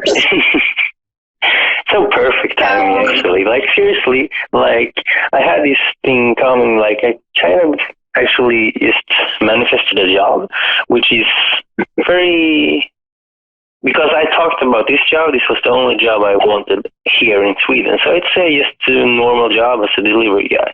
I wanted to drive a car. And I got it today, and at the same time, in the Netherlands, I got the opportunity to work as a volunteering, like a raw food place, a restaurant, and just stay in Amsterdam for a while. And both of these options just came to me at the same time today. And I would like to know if I should stay or should I go. It will be super fantastic, because the way that I feel and the way that I sense right now at the moment, you are in a change and challenge position. So basically, universe trying to bring opportunities to your door. So every single opportunity is coming from other side. Let's say from other countries, let's say that from other places, or kind of like other companies, other friends, maybe a new resources, new circumstances, or anything in regard to that. So please just try to say yes to it, because whatsoever it could be as a change and challenge for you, that would be fantastic. So from now on, you are not in a place that you should be concerned and worried about your future if you may actually make some not good decision. So your decision whatsoever is going to be today has to do with change, has to do with challenge, change the countries, doing something that would be fantastic. So no fears allowed, no fears, no doubt, and no kind of the things, maybe I should wait, maybe I should not. You have to just listen to your own God's feelings right now, because you have psychic abilities, you have energies that I can see. I'm not telling to everybody this. It's not because I want to tell you, because I'm going to make you to feel happy and say, oh, you have some talent. No, you do. You know what I'm talking about. You have that abilities. Because, and you are strongly in the vortex center of time. So basically, whatever you are asking right now is just coming. That's why I wanted you to ask non-stop, 24 hours and 7 days, non-stop, ask and receive. And it doesn't matter exactly what you're asking, with whom you are asking, how you are asking, what type of money you want, what type of amount of money you are asking. All you need to do, be unrealistic about what you are asking. Yeah, like to actually talk about something that is little, like higher standard, because when I do, it usually happens. When I believe, of course, but You're really, really fantastic. I'm super proud of you, because when I'm actually right now talking to your energy psychically, I see you accomplish a lot. So if any change comes to you, anything that comes to you right now, tomorrow, week from now, month from now, 2 months from now, 3 months from now, even actually hour from now, just say yes to it. Yeah, but I have done that for a couple of years now. I was thinking, okay, take a little break from unknown. And you deserve it. And you deserve the best. Why you deserve this? Because, you work so hard. You've been such a strong person. You help a lot of people. You have a heart named as a golden heart. You're not doing things just for yourself. You're doing all the time things for others, because you want to bring love and prosperity and abundance to others. And you're always trying to be thankful and grateful to God. Oh, I'm really good at that. So what's the can I have another question as well? Sure, absolutely. Go ahead. Yeah, a thing with why, with staying or going, I'm really good with manifesting good things for other people, but I'm kind of focusing too much on other people, maybe, because it's I never go with them on that journey usually. But I'm just leading them there in a good direction, and then eventually I'm just staying with myself anyway. But yeah. Well, did you ever doubt about, let me ask you this way, did you ever doubt about your dreams, or kind of did you may actually manifest and connect it to your dreams, but then because the dreams didn't happen almost immediately, or maybe it's still not happening yet, so are you kind of feeling that, I'm kind of doubting about that, maybe I should change my directions, maybe I'm not doing the right things? Is it something like that happened to you? Well, at this very moment, yeah, I'm kind of well, let's say that I've been on a spiritual journey for a while, and I'm kind of getting back to my own place and just getting back to just having a normal life, doing nothing really, and see where that goes, and relaxing a little bit from this adventure side, I guess. So do this right now for me, and I wanted you to really take it seriously. I wanted you to write it down every single night. I wanted you to have 1 glass of water. You're not drinking it. You're just having it next to you, and you have one paper, like a A4 paper, one side of like a paper that you can write down whatsoever you have in your dreams and desires. You write it down almost in between 5 to 10 of almost impossible dreams that you ever had. And I wanted you to be unrealistic. And this is things that you have to do it in 21 days. 21 days.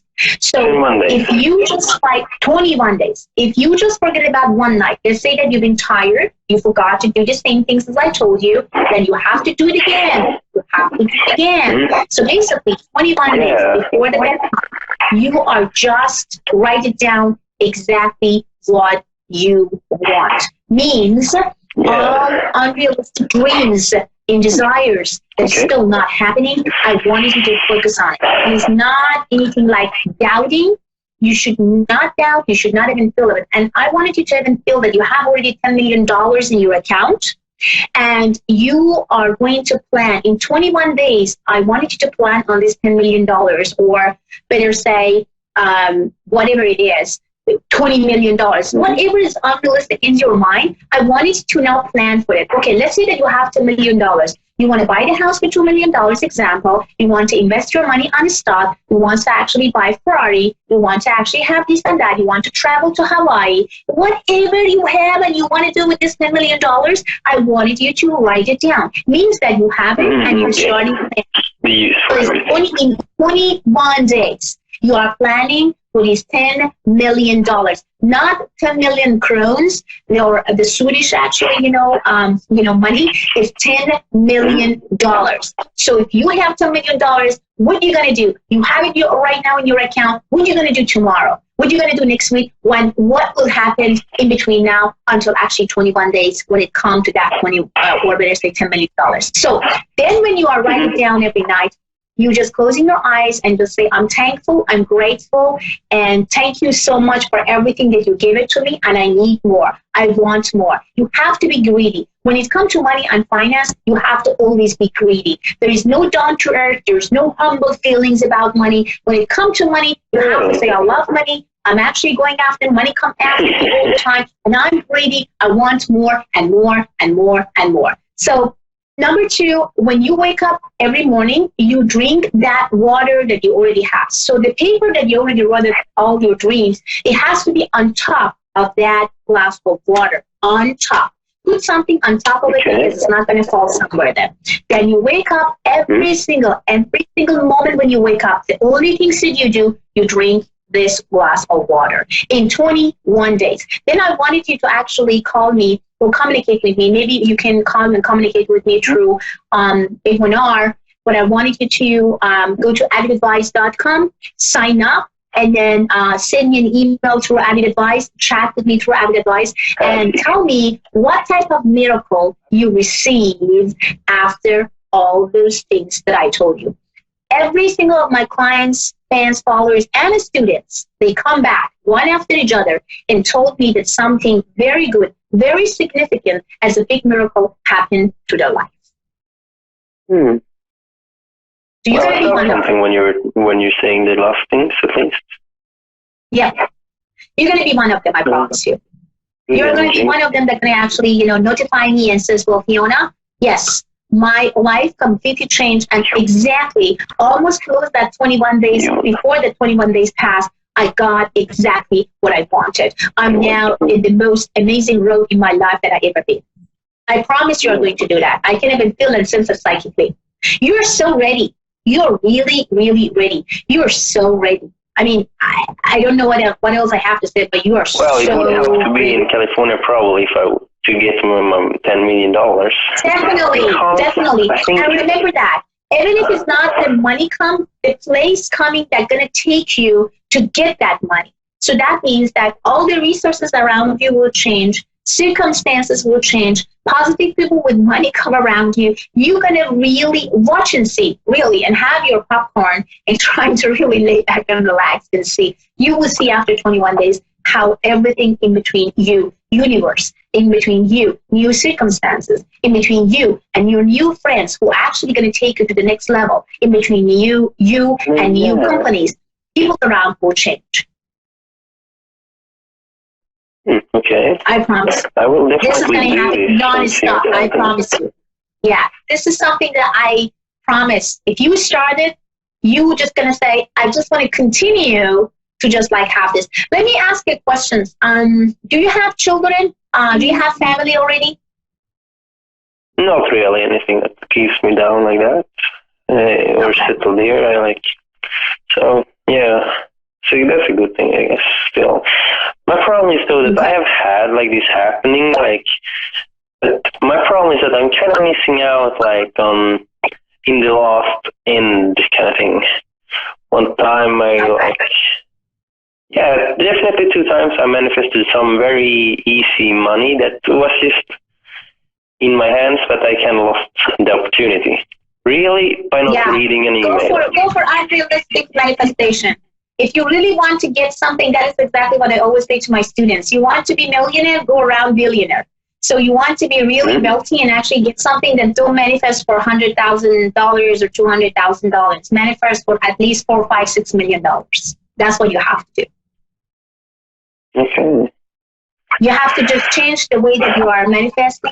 You have to you have to really change the way that you are thinking, the way that you are feeling, and you never should ask when, how. It's not possible. I don't think so. Well, what are you talking about? Like how Mondays?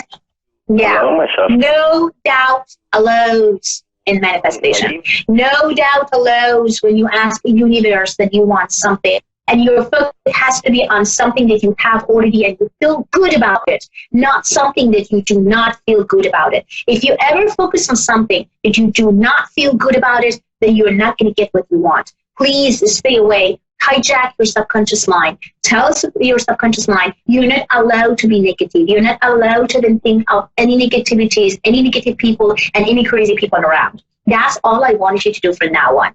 And I'm so sure psychically I can tell you have a big jump almost around the month of April. So basically around the April 23rd to the April 29th, I see actually a very good news and very good jump for you, which actually going to change and challenge your life in a very strong way, very positive way. So just, stay calm and really feel and sense the energies, the breathing of money or the finance or whatever you're asking. You're asking for to be famous, to actually have in hand, to anything that you want, any type.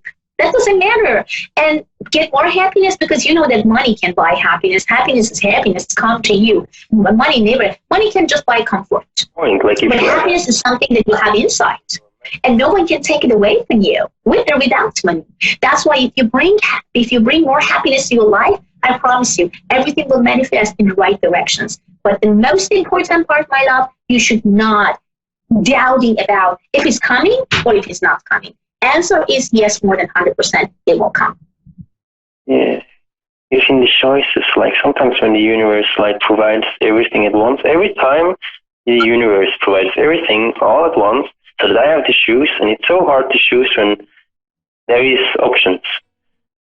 I'm afraid of making the wrong choice. I make the wrong.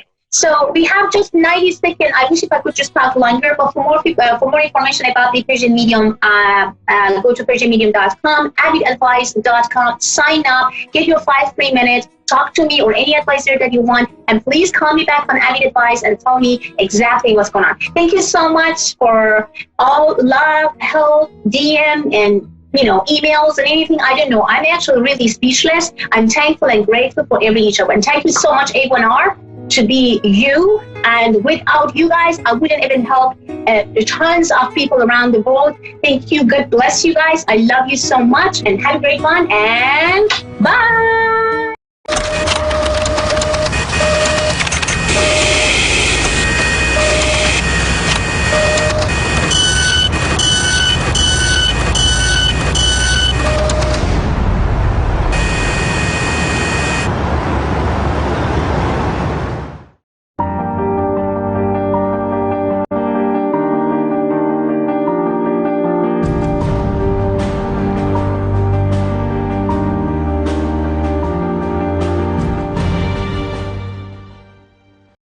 Hi, I'm Ron, and thanks for watching Moonstruck. And now A1R on the air. Psychic Talk Radio on Moonstruck TV. Enlightening television. Hello, welcome to the show. You're on Soul Star Radio with Jacqueline. I'm joined in CDG Bit in Melbourne, in Prahran, with my lovely friend here, Carla Danielle Girolamo. Now, you have in your hands a wonderful trophy you brought back from... I do, most definitely. You're the world champion. I am. We are the champions. Well, you are. I have just recently competed in a bodybuilding competition in the Bahamas, where I was able to place #1 and was able to get a pro card. So I am now a pro athlete for the WBFF Federation. Gosh, it took me 12 times to get there. It's worth it, but it's worth it, and we finally got there, which is great. So we had to get you to kind of calm down the farm and have a bit of sleep. I think we did. I think we had to do a lot more than that. So, but we made it in the end. So yeah, you did, and it's a hell of an effort. It's 12 times, and tell me how your bodybuilding journey sort of started. Where did it begin? Absolutely. And let's see the trophy up here. There we go. Good old WBFF. My gosh, my bodybuilding career started, I would say, 4 to 5 years ago, where I wanted to start my personal training certificate, and I wanted to specialise in something. So I more towards females. So I wanted to take that to the next level, and thought to myself, well, I need to do something different than what everybody else is doing. And you don't find a lot of females back, 4 or 5 years ago doing a lot of bodybuilding. So I did my first show. I placed 5th, and I thought, wow, I really enjoyed this.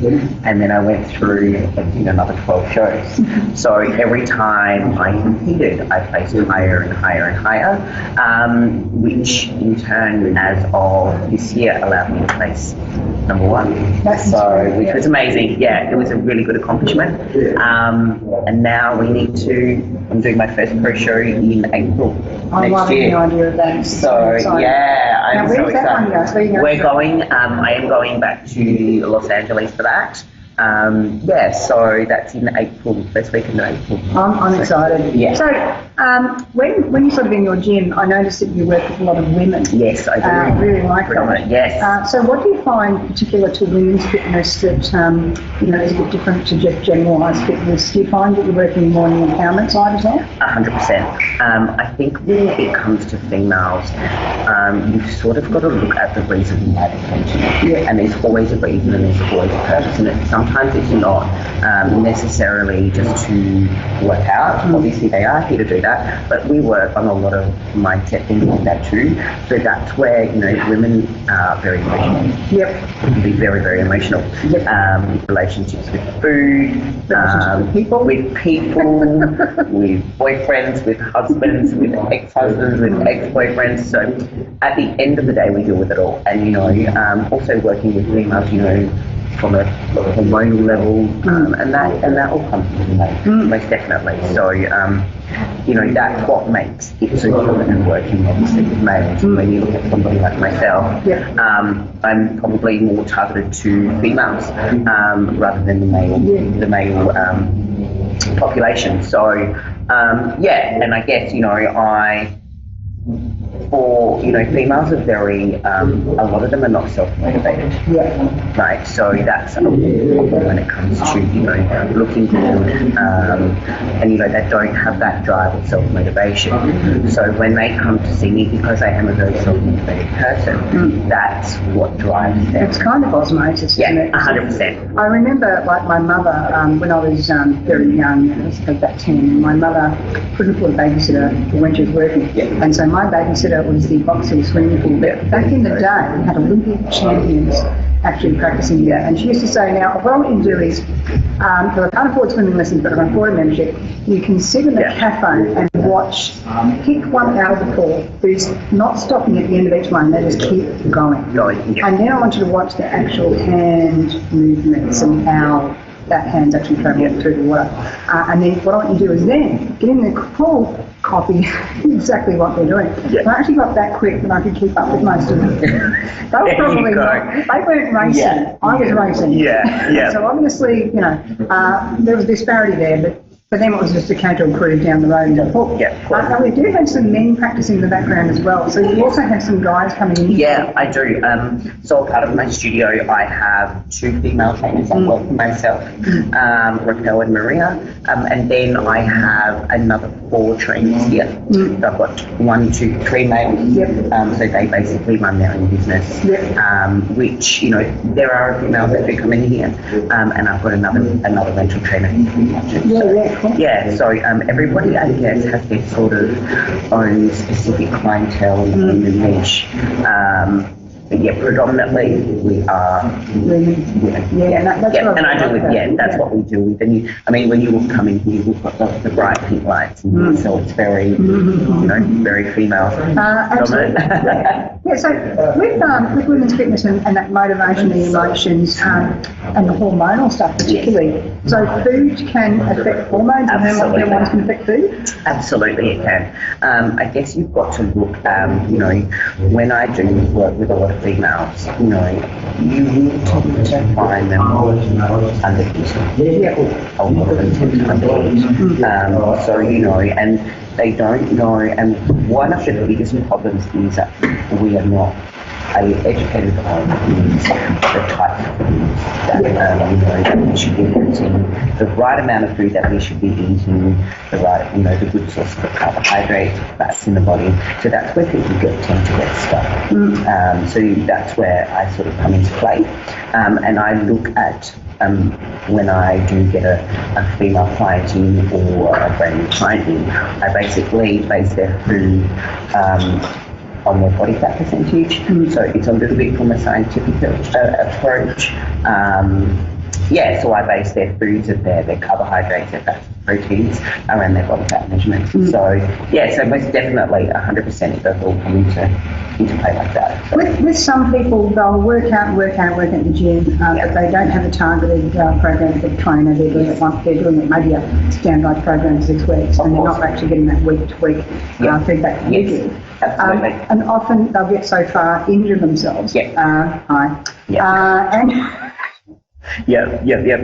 common. And they fall off the wagon and they go and eat an ice cream. Yes. 100%. What sort of stuff helps reduce the injury? Let's not talk about hypermobile people for a minute, because we'll do that in a minute. But with non-hypermobile people who are injuring themselves, is that also down to food as well, like lack of recovery, or is it how they're holding stuff? It's how they're holding themselves, It's always when you get a lot of females go into the gym and they don't know what to do.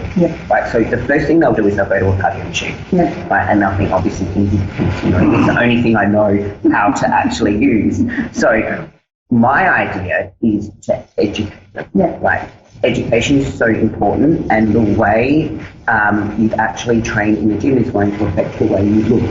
So what you want to work on is the first 4 weeks of going into a gym is working on your structure and getting you stronger in certain positions, finding where your weakest points are and working on your weak points, therefore in turn will make you stronger. My best advice to females is get yourself first. And follow a program that is right for you and that is not generalized, because what's right for me and what's right for Jack is completely two different things. Yeah. So like, for example, some people will do well on a lot of carbs, whereas if I have a lot of carbs, I just blow up. Yeah, absolutely. So that's right. With me, it's like polycystic ovary syndrome. Yeah. So we've got a whole other fun game there. That's exactly so right. How do you deal with, like, for ladies who don't know the effect of polycystic ovary syndrome, and the research is only very new, that's finally dropped, and I've known felt for ages, but finally when the research is like, yes. But what's your sort of take on polycystic ovary syndrome and losing weight and training? Absolutely. I think weight training, number one, high priority. And it's not necessarily, I mean, a lot of people with polycystic ovaries tend to be on birth control, which I am not a huge fan of. I believe things like that can be corrected through food, sleep, diet, nutrition, lifestyle. Someone with polycystic ovaries, we want to keep a good source of fat intake in their diet, but not saying that we need to reduce carbohydrates, because obviously they do say polycystic ovaries and overload of carbs can gain excessive weight, but what we want to do is we want to minimise that by bringing in lower GI carbohydrates. Yeah, exactly. Yeah, so that's where it's not saying that carb sources are bad for you, it's just you need to choose the right sources, and that's where education comes into play. Do you find that intuitively sensitive women train a bit differently to... Absolutely. What do you find 100%. 100%. Pure example, somebody like me is really and I will go into the gym and I will tear that gym apart like there's no tomorrow. Whereas you might have someone that's quite sensitive and they are actually afraid to get underneath the bar, or you know, you won't find their way of training could be as aggressive, I guess you could say. So yeah, absolutely, most definitely. Very emotional, will be very cautious of the weight. We'll just push enough to get that little bit of, you know, of fatigue, whereas you find someone like myself will push till they can't push no more. Yeah, absolutely. So now we were talking about getting into the hypermobile stuff. Yes. So I'm a wonderful hypermobile person. I should not be allowed to do bicep curls alone. They've actually done their sinus on my shoulder a number of times and had to have like weeks off training just actually from holding it the wrong way. So we might actually do some work with the weight. We can step back. How to hold. Definitely. I'm just going to take this off because then you can see my shoulders. Most definitely. Because my shoulders are dangerous. All right. So let's. So you will find somebody that's super hypermobile like that. Because I can do. Won't be very strong. So we could twist her in 1,000,001 ways. Like that. Right. Exactly. So the best, exactly, right? So the best thing with somebody that is hypermobile is they will never have the ability to be super strong, right? So what we want to do is when it comes to things like doing a bicep curl, what we want to do is we want to make sure that we are actually controlling our weight and coming down with a slow tempo instead of you just completely dropping. Yes, that's right. So we want to start from the top position and we want to take we want to keep our elbows close by into our hips. From there, we want to ensure that our wrists are nice and tight so they're quite secure.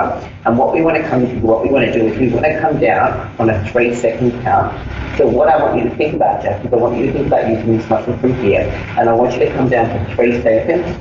3, 2, keep coming all the way down, pausing at the bottom, and now driving up through the top bit. And 1, and then coming down, 3, keep coming all the way down, keeping those elbows close by the body, and then pulling up, 2, that's it, 3, all the way down, and driving up to the top of the shoulder, 4, that's it. So that's what you want to do. You want to basically, when it comes to things like that, is working on format or tempo. Because that's what's going to control and give you full range of movement. And so with things like toning versus building muscle, what's the difference there and how you need to address that? I guess, you know, there's so many different ways and things that people, you know, tend to do, programming and food, and I think all of that comes into play. You know, building a lot of muscle, you are going, I guess you could say, through a strength phase where your reps might sit a little bit lower. So your programming will obviously be different, whereas when you come into obviously toning the body, things are shorter rest breaks, higher reps, 10 to 12 reps, 12 to 15. So rep ranges in exercising will be different. Food may be a little bit different. You're going to get stronger. You have to eat more, obviously. So that's where strength comes into play. And then obviously to tone, we're all females all day. Basically, we always want to be toned, right? So, like I said, higher rep ranges, introducing a little bit of cardio as well. But you will find a female will never be able to do the same amount of muscle as a male. So we don't have that capacity to get in. Although we can be damn strong. We can. I think we could be a lot stronger than males. Yeah, definitely. In a lot of ways. We can get birth. Yes. And they get the back from exactly. That's right. So when you're lifting, how much can you lift? Oh God. Well, last time I checked a sumo deadlift, it was 145 kilos. So that's just, yes, almost 3 times my body weight. Yeah. So yeah, it took me a long time to get there. Yeah, it took me a long time to get there, but I got there. So with your hypermobile person, they might not be able to be as strong. No, absolutely not. What would you say are their gifts, or what can they do that maybe other people can't do? They don't have any tightness. I would be a lot more. My muscles would be a lot tighter, and I'd have a lot more restriction in movement than obviously yourself. So that's you don't need to be isolated or doing so many stretches because you could already stretch. Stand and stretch. Yeah, exactly. There goes Jupiter, here goes Mars. It's kind of like that. I actually got told by an ex-cop, he sort of saw me do this stuff, and he goes, "Holy crap, you're one of those people." I said, "What do you mean?" He says, "You're the type of people we can't actually restrain." And I went, "Oh, so that'd be good for martial arts then?" He goes, "Yeah." I'm like, might take it up. There you go, there's a positive for you. Yeah. Do you find like meditation helps at all with the mindset for your clients, and do you use it yourself? Absolutely, 100%. I think,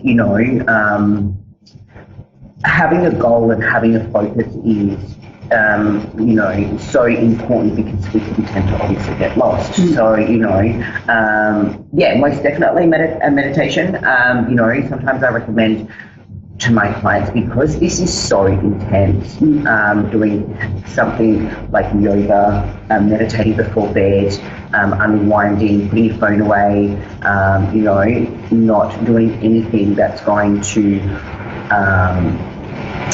stress the body out or put you with an adrenaline before bed. So that's why I recommend to my clients, don't train at 9 o'clock at night. Like you want to work on unwinding, switching off, your central nervous system and going into a deeper sleep, because sleeping is your number one factor for weight loss. And for that fitness as well. Absolutely, 100%. Absolutely. So when people, like women coming out of very stressful domestic violence situations, for example, that central nervous system can be going pretty hazy. Oh, absolutely, 100%. Do you find that with the exercise that's helping you bring it back in line? Yeah, it does. How do you measure that? Absolutely.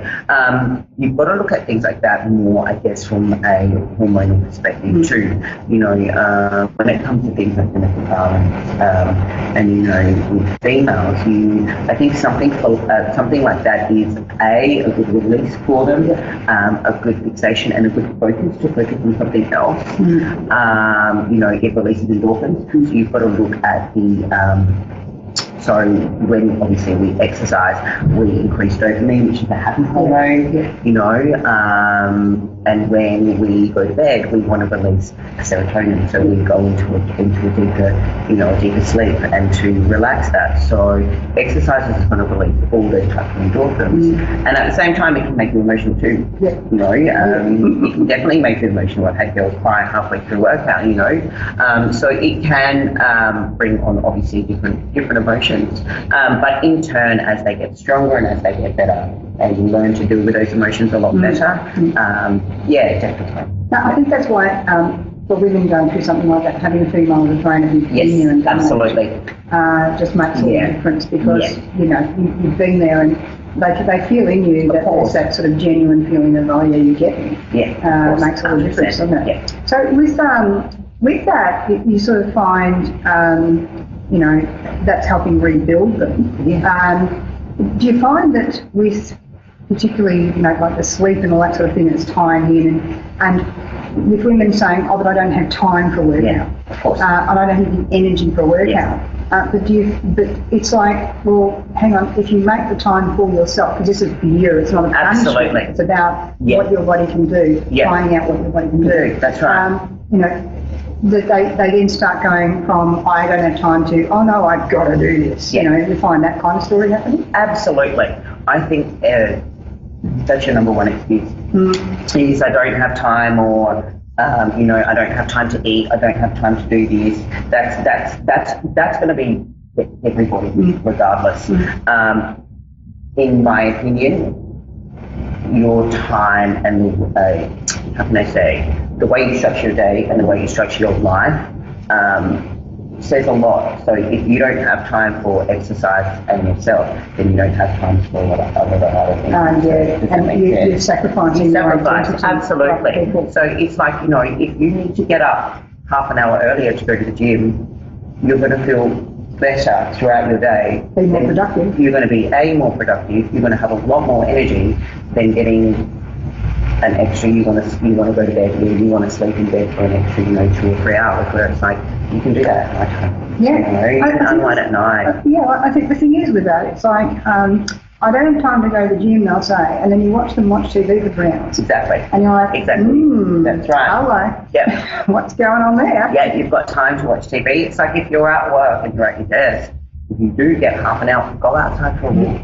Like, even if you have to walk around your office, you know, daily activity plays a huge part in weight loss. And, you know, they do say anything below 8,000 steps a day, you know, and your daily NEAT activity level will not give you any form of fat loss at all. Yeah. So what you do during the day and being productive plays a massive part, you know. Yeah, you know, we find, you know, a lot of society today, a lot more people overweight. Yeah, soda drinks, the couch and TV. Exactly. And I think the thing is, like you know, our show is geared to very spiritual people. Of course, absolutely, yeah. And as a psychic, I find myself that since I've started working with fitness and knowing what foods actually help me and what to do with the hormones, it's actually made me a better reader. Yeah. It's actually made me more able to cope with a variety of crazy crap that's happened. And it's also it's also helped me to kind of get along further and be able to actually make choices in my life that are about me now. So when you're sort of sitting there going, I can't do this, I've been through that cycle numerous times. I'm probably the biggest show poster of that. I mean, you first met me. Absolutely. And you saw, and you're like, is that you, Jacqueline? Yeah, wow. Absolutely. 100%. That girl, though. Absolutely. Yeah, so it's like, do you find that the story, like I found and a lot of other people found, that when women start looking after themselves, they start thinking for themselves, they start doing things for themselves, because it's about the happiness. The weight is a thing, but it's about the happiness in the sense of looking after self. But do you find reactions from their family, their loved ones? 100%. Absolutely. You know, I have so many females come to me and they're like, you've changed my life. It's like, in the smallest way, by getting you moving, you know, by educating you, by teaching you how to move, by being more confident. It's all about confidence, you know, and I say to people, how you do with yourself or how you handle yourself in the gym is how you handle yourself outside of the gym. Yeah, and in life. And in life, you know, so absolutely, you know, getting that small bit of, you could say, losing weight, 1 or 2 kilos, that's everybody the ability to be like, oh, okay, if I've done 1 to 2 kilos, imagine what I could do in 3 weeks' time. And so you have to set with yourself and realistic and smaller goals, because realistic and smaller goals are going to get you to your big goal in there. Yeah. And people set goals that are way too far-fetched. They want to be where they are like tomorrow in 12 weeks' time. So it just doesn't work like that, and that's with anything. So I remember sitting there going, well, I'd like to lose at least a third of this weight. However, I'm going to start with a 10 kilo goal. Yeah. And then I got to 10 kilos in 2 weeks and went, Better get a hurry and get a dietitian. Yeah. This is a bit dangerous. That was a good one. I would have suggested that as well. Yeah, boom. Yeah. Because I suddenly had the key to Enoch, if you know what I mean. And it's like, here we go. Yeah. Oh, hang on, no, that's a bit scary. So yeah, it is. It's just about getting the right balance with that. Absolutely, 100%. Yes, so you need to. Sometimes when people lose weight and you're looking after yourself, not everyone around you is going to celebrate that. Absolutely not. And the thing is that as you become stronger physically, you become stronger mentally and emotionally to be able to go, all right, well, do I need you in my life? That's right, exactly, absolutely. And that's very common, very, very common.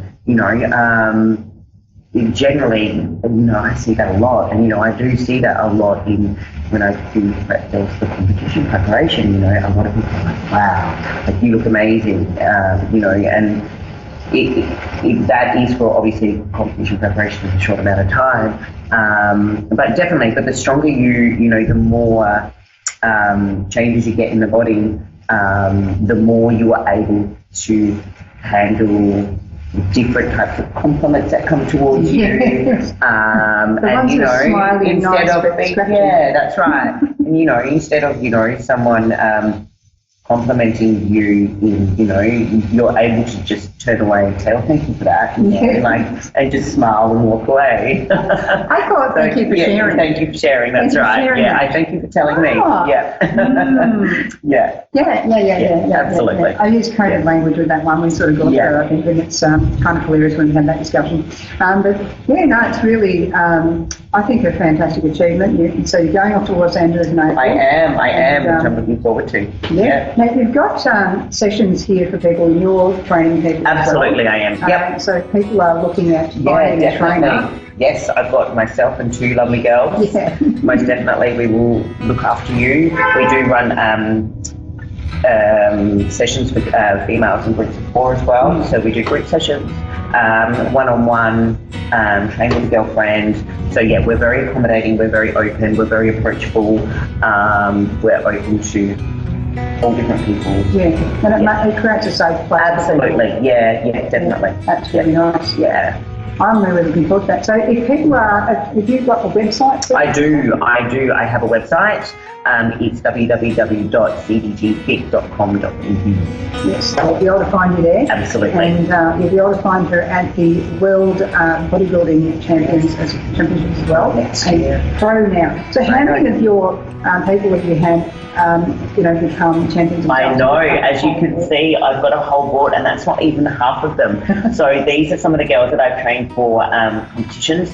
So I've got 1, 2, I think I've put about 35 to 40 girls on stage. There you go. Yeah, and brilliant. I have had, I'm going to say 95% place in the top line. Fantastic. Thank you so much for joining us today. Thank you so much. Thank you for having me. We'll catch you next time on Soulstar Radio. In the meantime, we're going to love your media.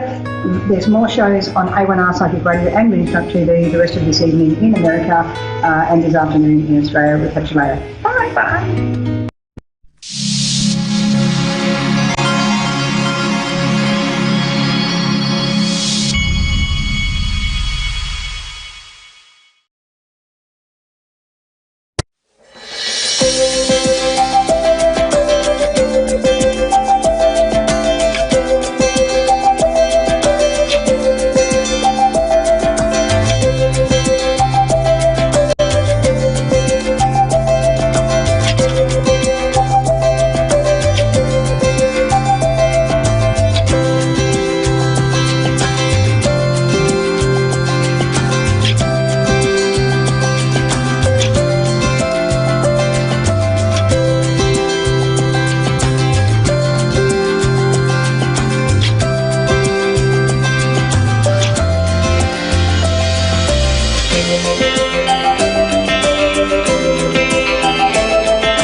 Hi, how's everybody doing today? I'm Lisa, and this is my show, Angel Guidance by Lisa. And I am an intuitive, a medium, a healer, and a teacher of all things spiritual. And I'm so happy you're here. And I just want to let you know that today's show, I'm going to talk a little bit about a live workshop I'm going to host on Saturday of this week, and it's free. So I want you to certainly hang on and listen to some information about that. And then I'm going to take a couple callers as well. You can find me on Facebook at Pure Love Energy. And if you want to message me or reach out, that would be great. I'd love to hear from my people. And I always want to know what's going on in your life. If you have any questions about what I do, I'm happy to answer those as well. So as you may know, if you watched some of my shows in the past, I talk a lot about creating your best life, about clearing your energy, protecting and cleansing yourself, and also about manifesting. And the reason I talk about manifesting is because that is a key to getting what you want out of life. And everyone deserves to manifest what they want. And just because I talk about manifesting, it doesn't always mean it's about money. It can mean manifesting a relationship or a home or a job or even some nice things for inside your home or something worthy for a cause you want to support. So just know that you can use any of these tools and tips for manifesting anything in your life. Now, I give myself a reading every morning. It's an oracle reading. I use tarot cards, and I usually lay out a pretty big spread. Like, I may have 25 cards out there on my table. But what that does for me is it connects me with my higher guidance, and it helps me to see what's going on in my life for the day. Because usually I say to my guides when I sit down in the morning and have my cup of coffee, I say, guides, what's my message for today? What do I need to work on? Or what do you have to tell me and share with me? And you know what? Those messages are always accurate. And they're always meaningful, even if I don't know what they're going to mean right at the moment. Later on, I figure it out. I'm like, oh, okay, gotcha. Thank you, guides. So I just want to let you know that guidance is always available for you. So this morning, the first card I drew was a card that indicated peace of mind. And peace of mind is something that you can't buy. I can teach you all about abundance, and I can teach you about manifesting, but no one can get out their wallet and buy it. Now, some people will say, okay, yeah, well, if I just had a lot of money, then I could pay off all my bills and I would have peace of mind. Well, that may be true to an extent, but a lot of times when we have those things that we think we're going to need and will give us peace of mind, you know what, something else pops up and it really doesn't. So what I want you to think about today is peace of mind. And the reason I'm bringing that up is because that's key to manifesting. Peace of mind. You have to have your inner world straight. You have to have your inner world, meaning going within, listening to your higher self. You need to have that area of your life calm and relaxed and just in balance.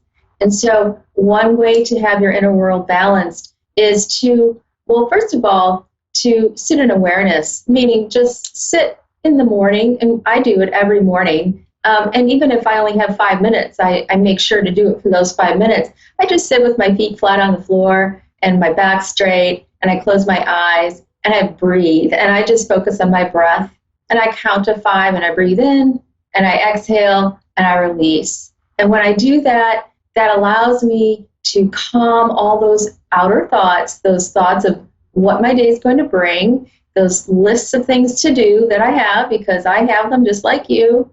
And it allows me to focus and relax and hear my intuition. And everyone has intuition.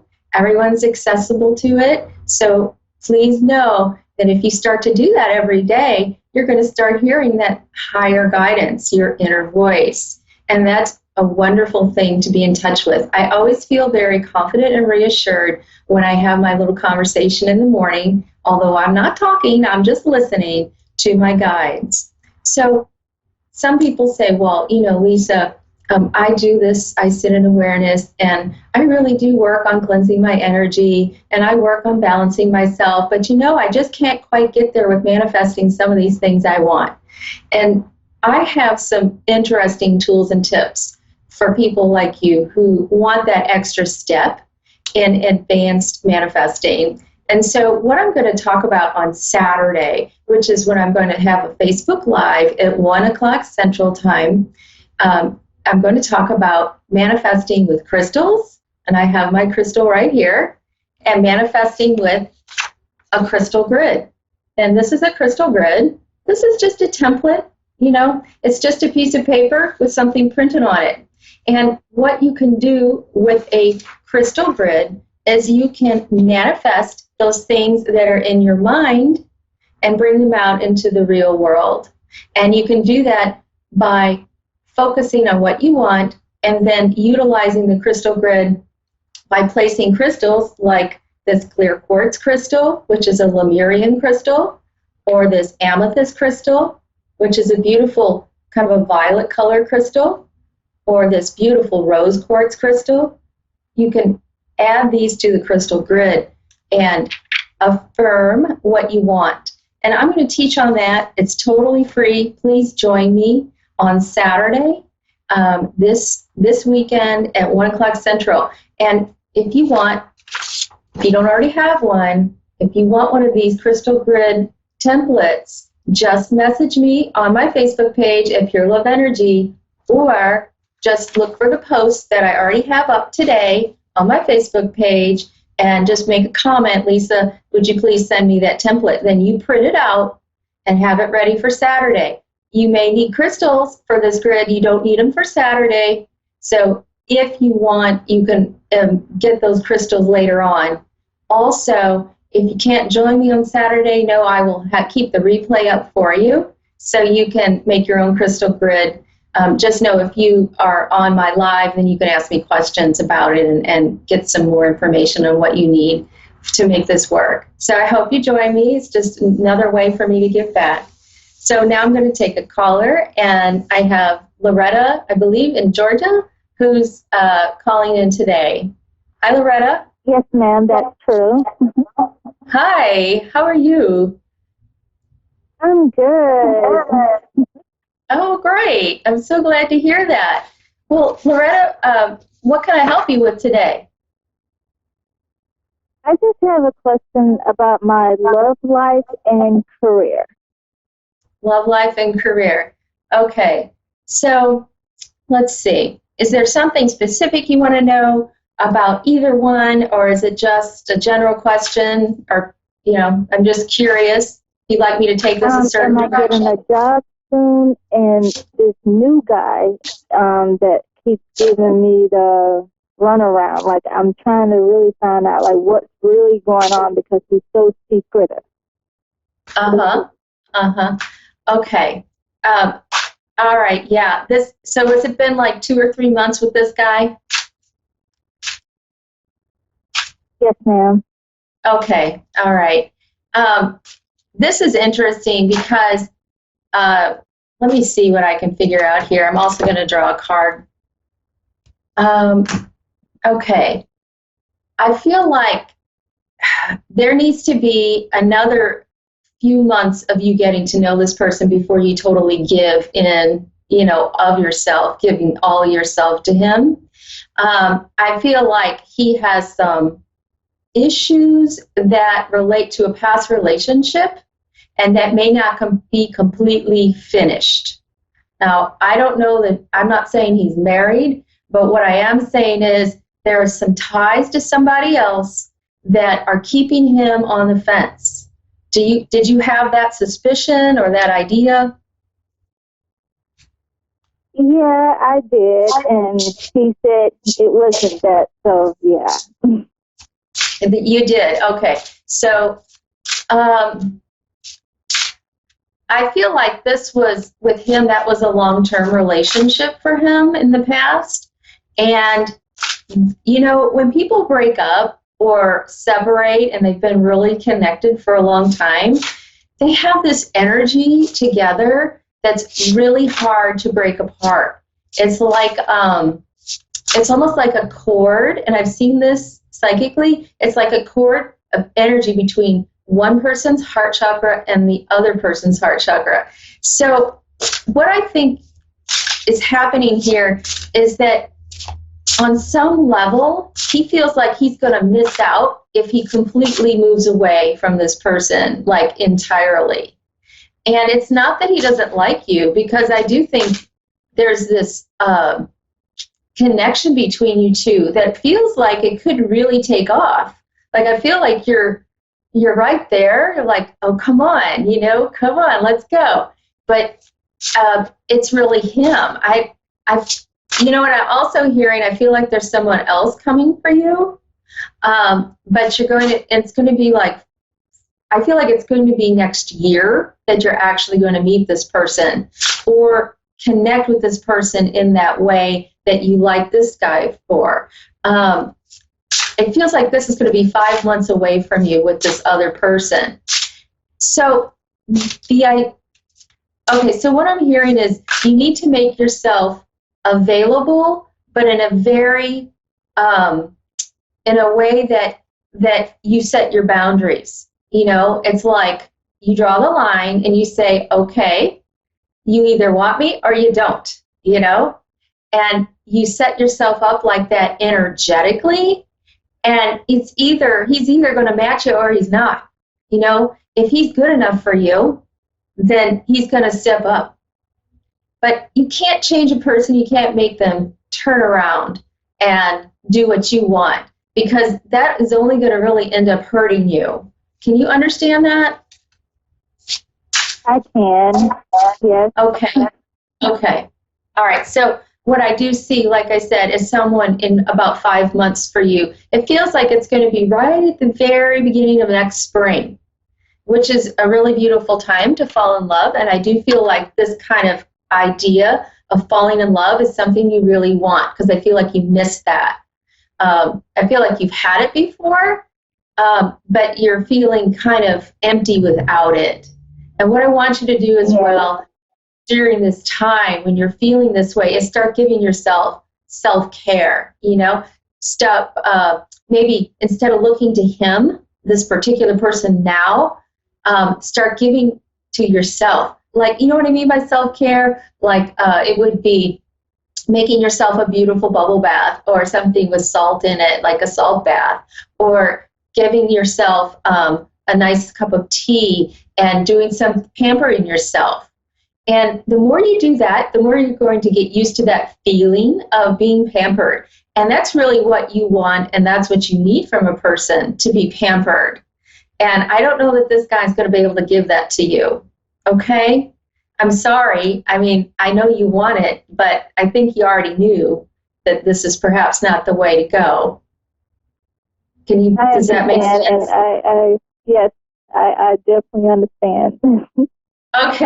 Okay. Now, let me get to your other question, because I'm going to need to go on. But you said you had a question about finances, so as related to a job?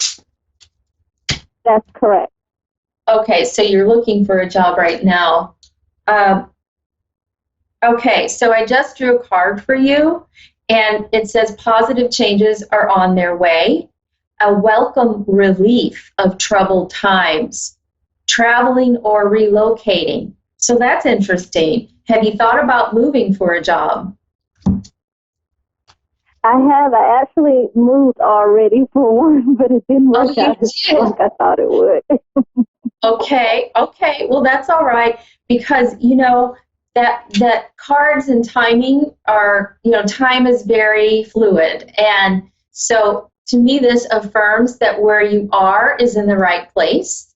You just need to get that job pulled into you. So what I want you to do for that, and I do feel like this is 2 or 3 months for you as well for this job. I feel like it's going to be a big shift right after winter, like right after the holidays. Like in January, you're truly going to have this great new year. So in 2 to 3 months, that would be, November, December, January, they're going to start looking for people, and you're going to be one of those people. Continue to put yourself out there. Continue to look. continue to know that your highest good is going to be met.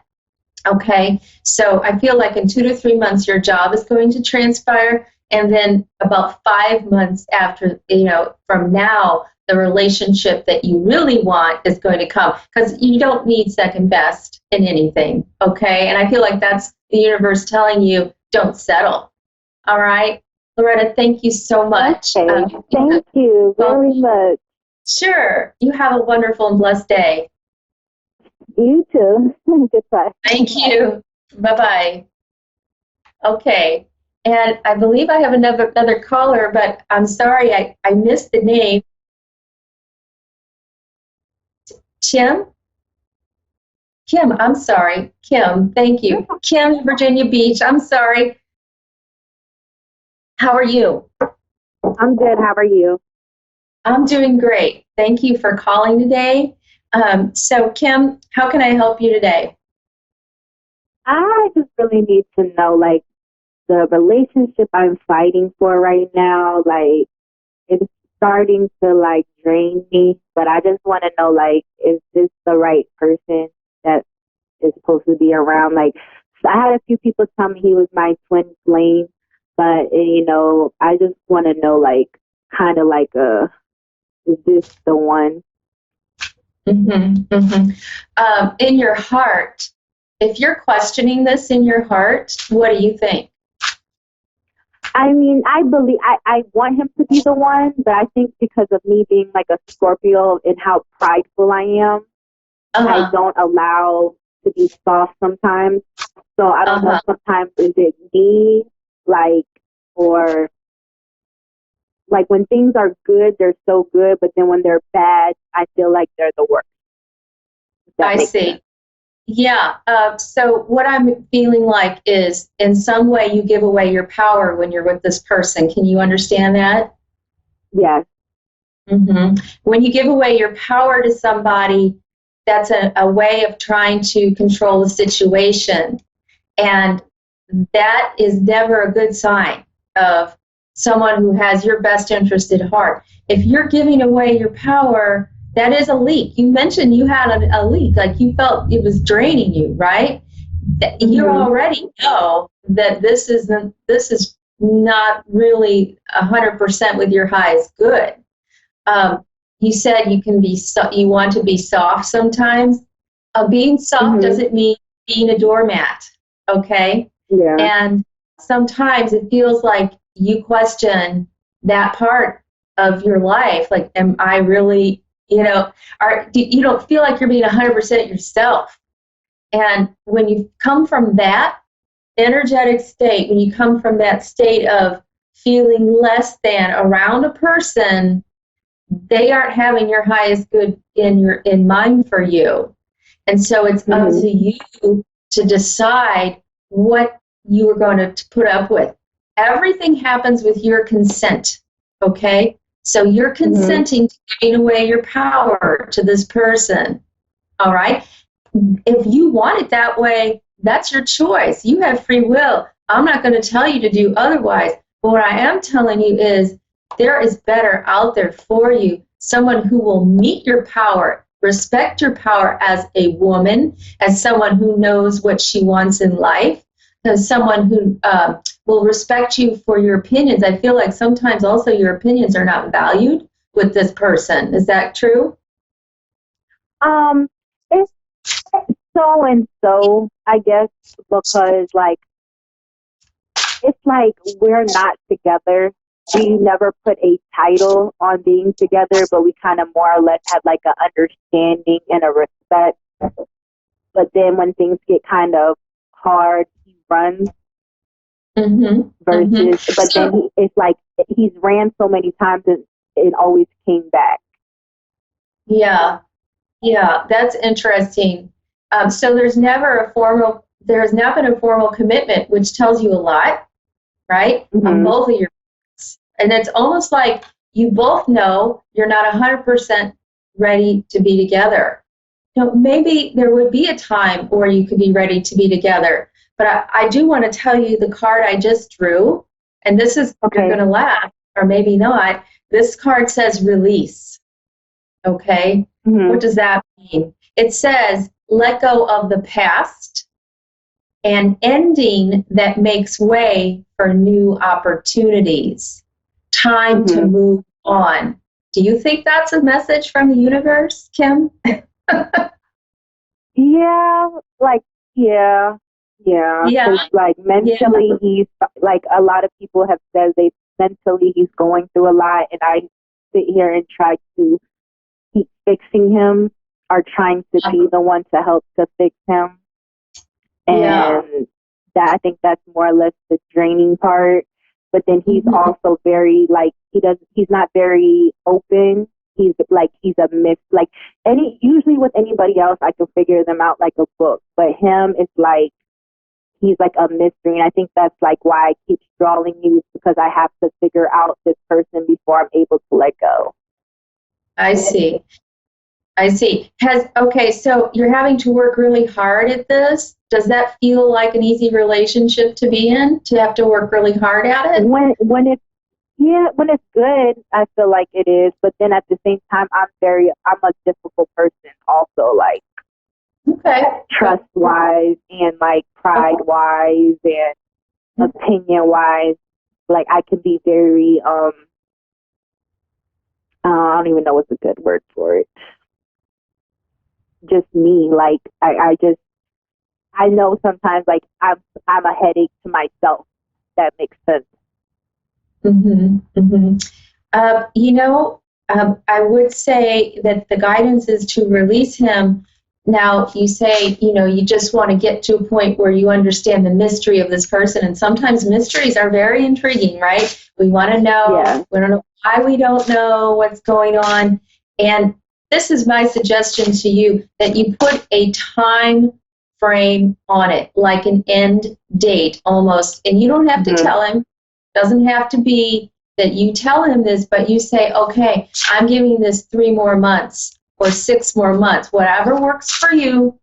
And then you stick to it, and you decide by that time which way you're going. Are you releasing the relationship, or are you moving on? Because I feel like if you continue to do what you're doing, you're never going to get the answer. Because you know what? We manifest relationships based on our opinion of ourselves and about that energy. And if we're unsure, we're going to get more of that back, of that uncertainty back mirrored to us. We go into relationships, Kim, so we learn about ourselves. And so relationships mirror what we're working on in our inner world, or, in our heart. So right now you're going through a lot of uncertainty with this person, and what are you getting back? More uncertainty, right? Yeah. So you could stay on that merry-go-round forever.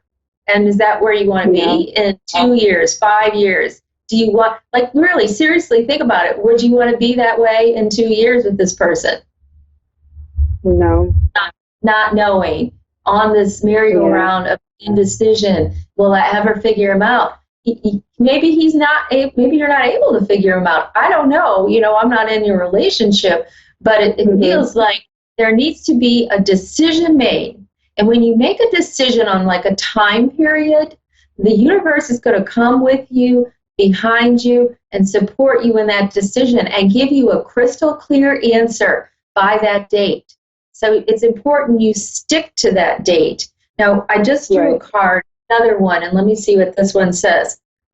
Okay. Yeah. Okay. This says, listen to your heart. Intuitive insights you can trust. You've got to go within and listen to what your heart's telling you.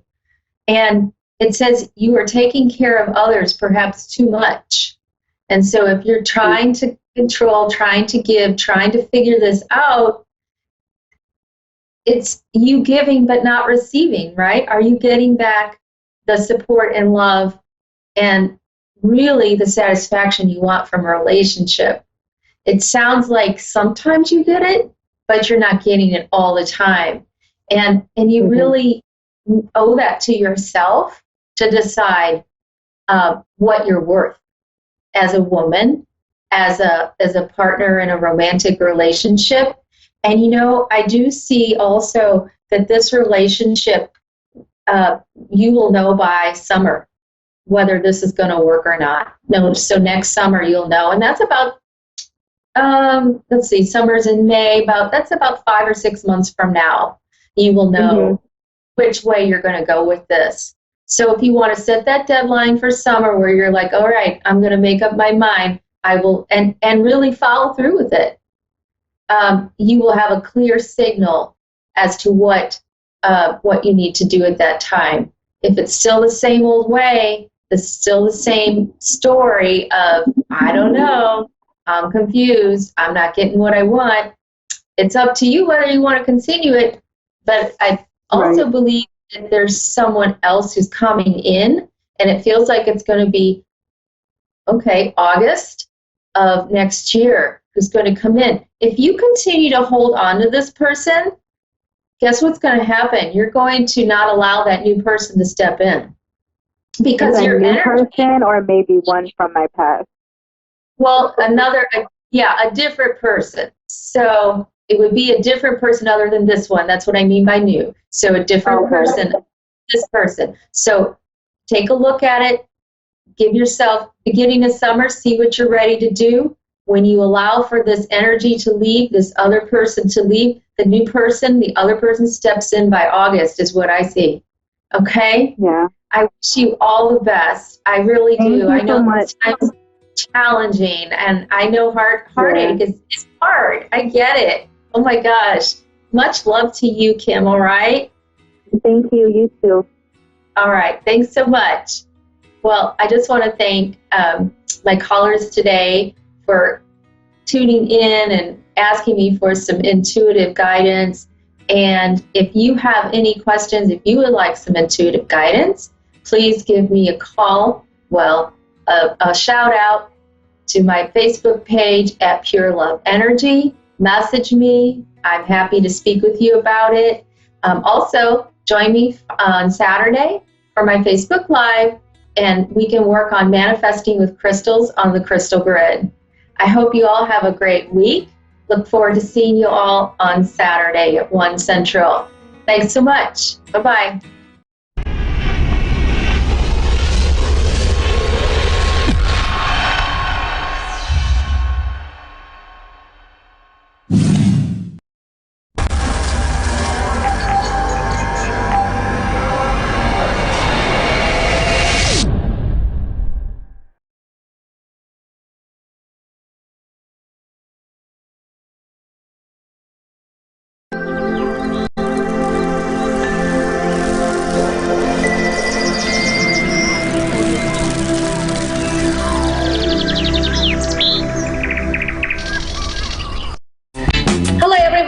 This is Fiona, Persian medium. I am Hover.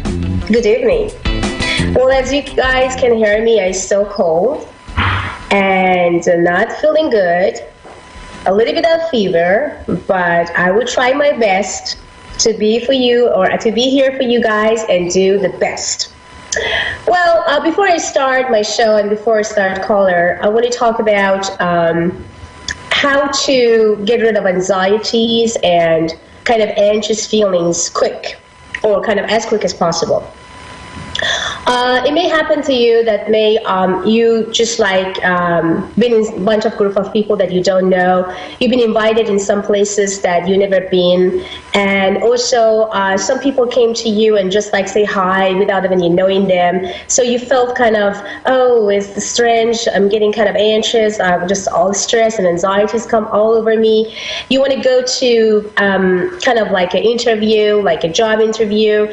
You just feel like, oh my God, my heart is just coming up like to my mouth. I don't even know like how to control these anxieties. Well, it's very easy to do. The quick fix is about distraction. Distraction could be anything. So you need to distract your brain about that very specific and very significant topic, or better say subject, that bugging or bothering you at that moment. Let's say that you want to go to job interview, and next is going to say, well, you know, Miss Linda or Miss Jessica or whomever you are, just next is your turn. So when you feel like, oh my God, I can't even go, I feel like I can't even breathe, and what should I do? So you close your eyes for almost 30 seconds. You breathe deeply and out, and then you open your eyes, and then you're telling to yourself, you rock, you're gonna get it, and you have to. Another distractions is about you look into something or some of those pictures that you love, or listen to the music that you really and absolutely into it, or any sort of that could just like quick changing your subconscious mind's kind of directions to another directions. It will absolutely help you to get out from stress, anxieties, and panic attack. Drink water is also another thing that you guys could do, because it will absolutely prevent that your body is just like working out, the blood circulation is working out, kind of jumping up and down also for maybe 20 or 30 seconds. That'd be also perfect, jump just up and down. So any sort of distractions that body could just circulate directly or correctly through your blood circulations or also kind of subconscious mind, it would be absolutely fantastic.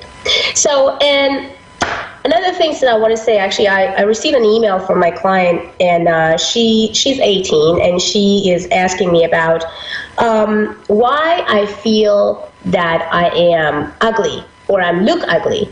Well, it was kind of like funny because I couldn't even actually answer. I was just like, what should I tell her? I mean, should I say, well, sweetheart, you're not ugly. You're the most beautiful lady. But the things is, your hormones, the bodies, anything that actually is changing right now in your mind and your bodies and everything to make you as a teenager, as a lady, and whatever it is just making you to feel kind of not yourself anymore. And that's maybe why you feel that you do not really look like the way that you did like for 5 years ago or for 4 years ago. Well, it's completely normal. So I receive a lot of email from teenagers, and they telling me about like, yeah, we feel this, we feel strange, we are there and there. What I had to tell you guys, well, I'm very jealous of all of you. I wish if I was teenager, but I'm not. But enjoy your time. And never say, oh, why I look ugly, and why my skin is not look good, and why my voice is just changing, and why. It's not why. It's just a start to be a man. It's just a start to be a lady, and be happy for those hormones changing and everything, and make sure that you enjoy every single minute and second of it, okay? Because life is too short, and fly like that. So now back to studio. You guys listening to A1R, and this is Fiona, and I have Kizzy. Hello, Kizzy. How are you doing from California? How are you? I'm fine. How are you? I'm doing very well, sweetheart. Thank you so much. How are you doing? How is everything so far? Oh, everything is okay. You know, I just need a couple things answered about my life because, you know, I'm just uncertain about a lot of stuff right now. Sure, my love. Give me your date of birth first, sweetie. Let me just open your Pentagon right now. And then shoot your question. Go ahead, please. Go ahead. Okay. My birthday is April 16th, 1980. Okay, sweetie. Okay, my love. Now, what you have in your heart and what I can do for you. Go ahead, sweetie. Yeah, I just need to know about my living situation, you know, if I'm going to be able to get a home for myself and my kids before the end of the month. Let me see. Okay, my love, there is a couple things that come into your Pentagon. The first things that I can see it in here for you.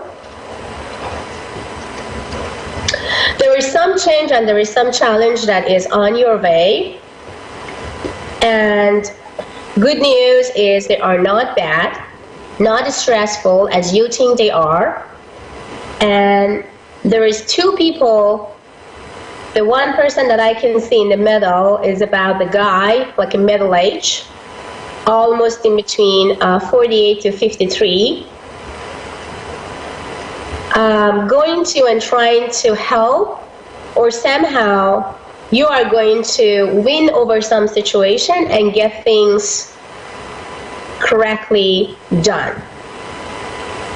This guy will help, and this will absolutely make a lots of positive and amazing impact on this situation right now. There is a couple of stress that I can see that you have right now around yourself, which I wanted you to just relieve, remove, and kind of control your emotion, control your anxieties right now, because you're not going to change anything by getting more anxious. You're not going to gain many power or any power to do or getting panic attack right now. So just try to let it go. That's all you need to do, because the guy, as I told you, in between 47 to 53 will help you out, and you are going to be completely fine with your children, my love. Now, there is two things came in the middle of your pentagon. I'm still kind of like not understanding why it came there. Why you have, do you have some legal issues and some problem with someone? Or is someone tried to threaten you with something, honey, lately or recently? No, I don't have any legal issues, but I do have someone who is about to go through a divorce who's in my life. Okay. So that's what I can see. It's telling me about that this specific person will win, or somehow everything is going to go on that person's benefit. So this is also came on the pentagon of yours, which is you can actually, give that good news to that person.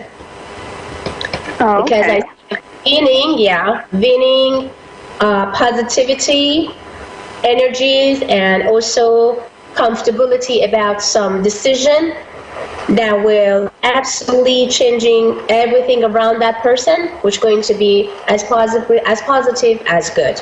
For you, there is some sort of movement, but it's not so long. It sounds like there is no force. No one going to force you to move, but it's going to be on your willpower. And also, I see some money changing, which I can see that some money and prosperities and some unexpected money also come from some places for you, which you never thought that is going to happen, but it will. Again, they came the man in between the 48 to 53 year, and again come in the middle of your pentagon as helping. Who is this person? A man, middle age, 40 to 53. I have no idea. Wow, so oh my gosh, you have him all over the place on your pentagon right now.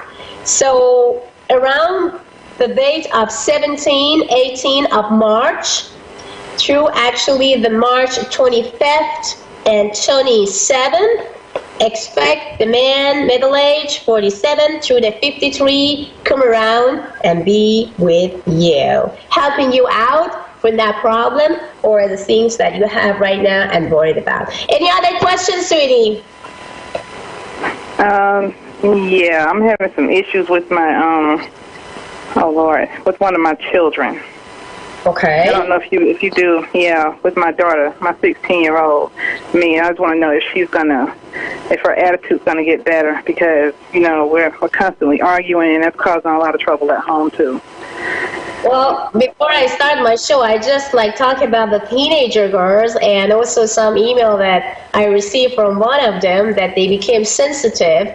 They feel that they look ugly, they are not attractive, and they kind of became cocky and just having so much attitude around, and it's all normal, sweetheart. All I wanted you to do is just try and stop arguing with her, because they can't control their emotion. They can't really acting as they are normal, because as we know, there's a lot of hormones and things that just go up and down, and we actually went through all those period as well, but we forgot because it's now a couple of years of it. But I can understand your daughter, and I can understand your frustration and kind of your anxieties and sadness of all those things, and you want that she's gonna respect you, love you, and kind of listening to you. Well, of course, she will, but give her time. Stop arguing with her. So arguing, it's not going to get her anywhere. It's not going to give you any respect back, and she's going to get worse. So no argument. Try to have and build a very strong, nice banding connection as a friend. So be just her friend instead to be just the mother, okay?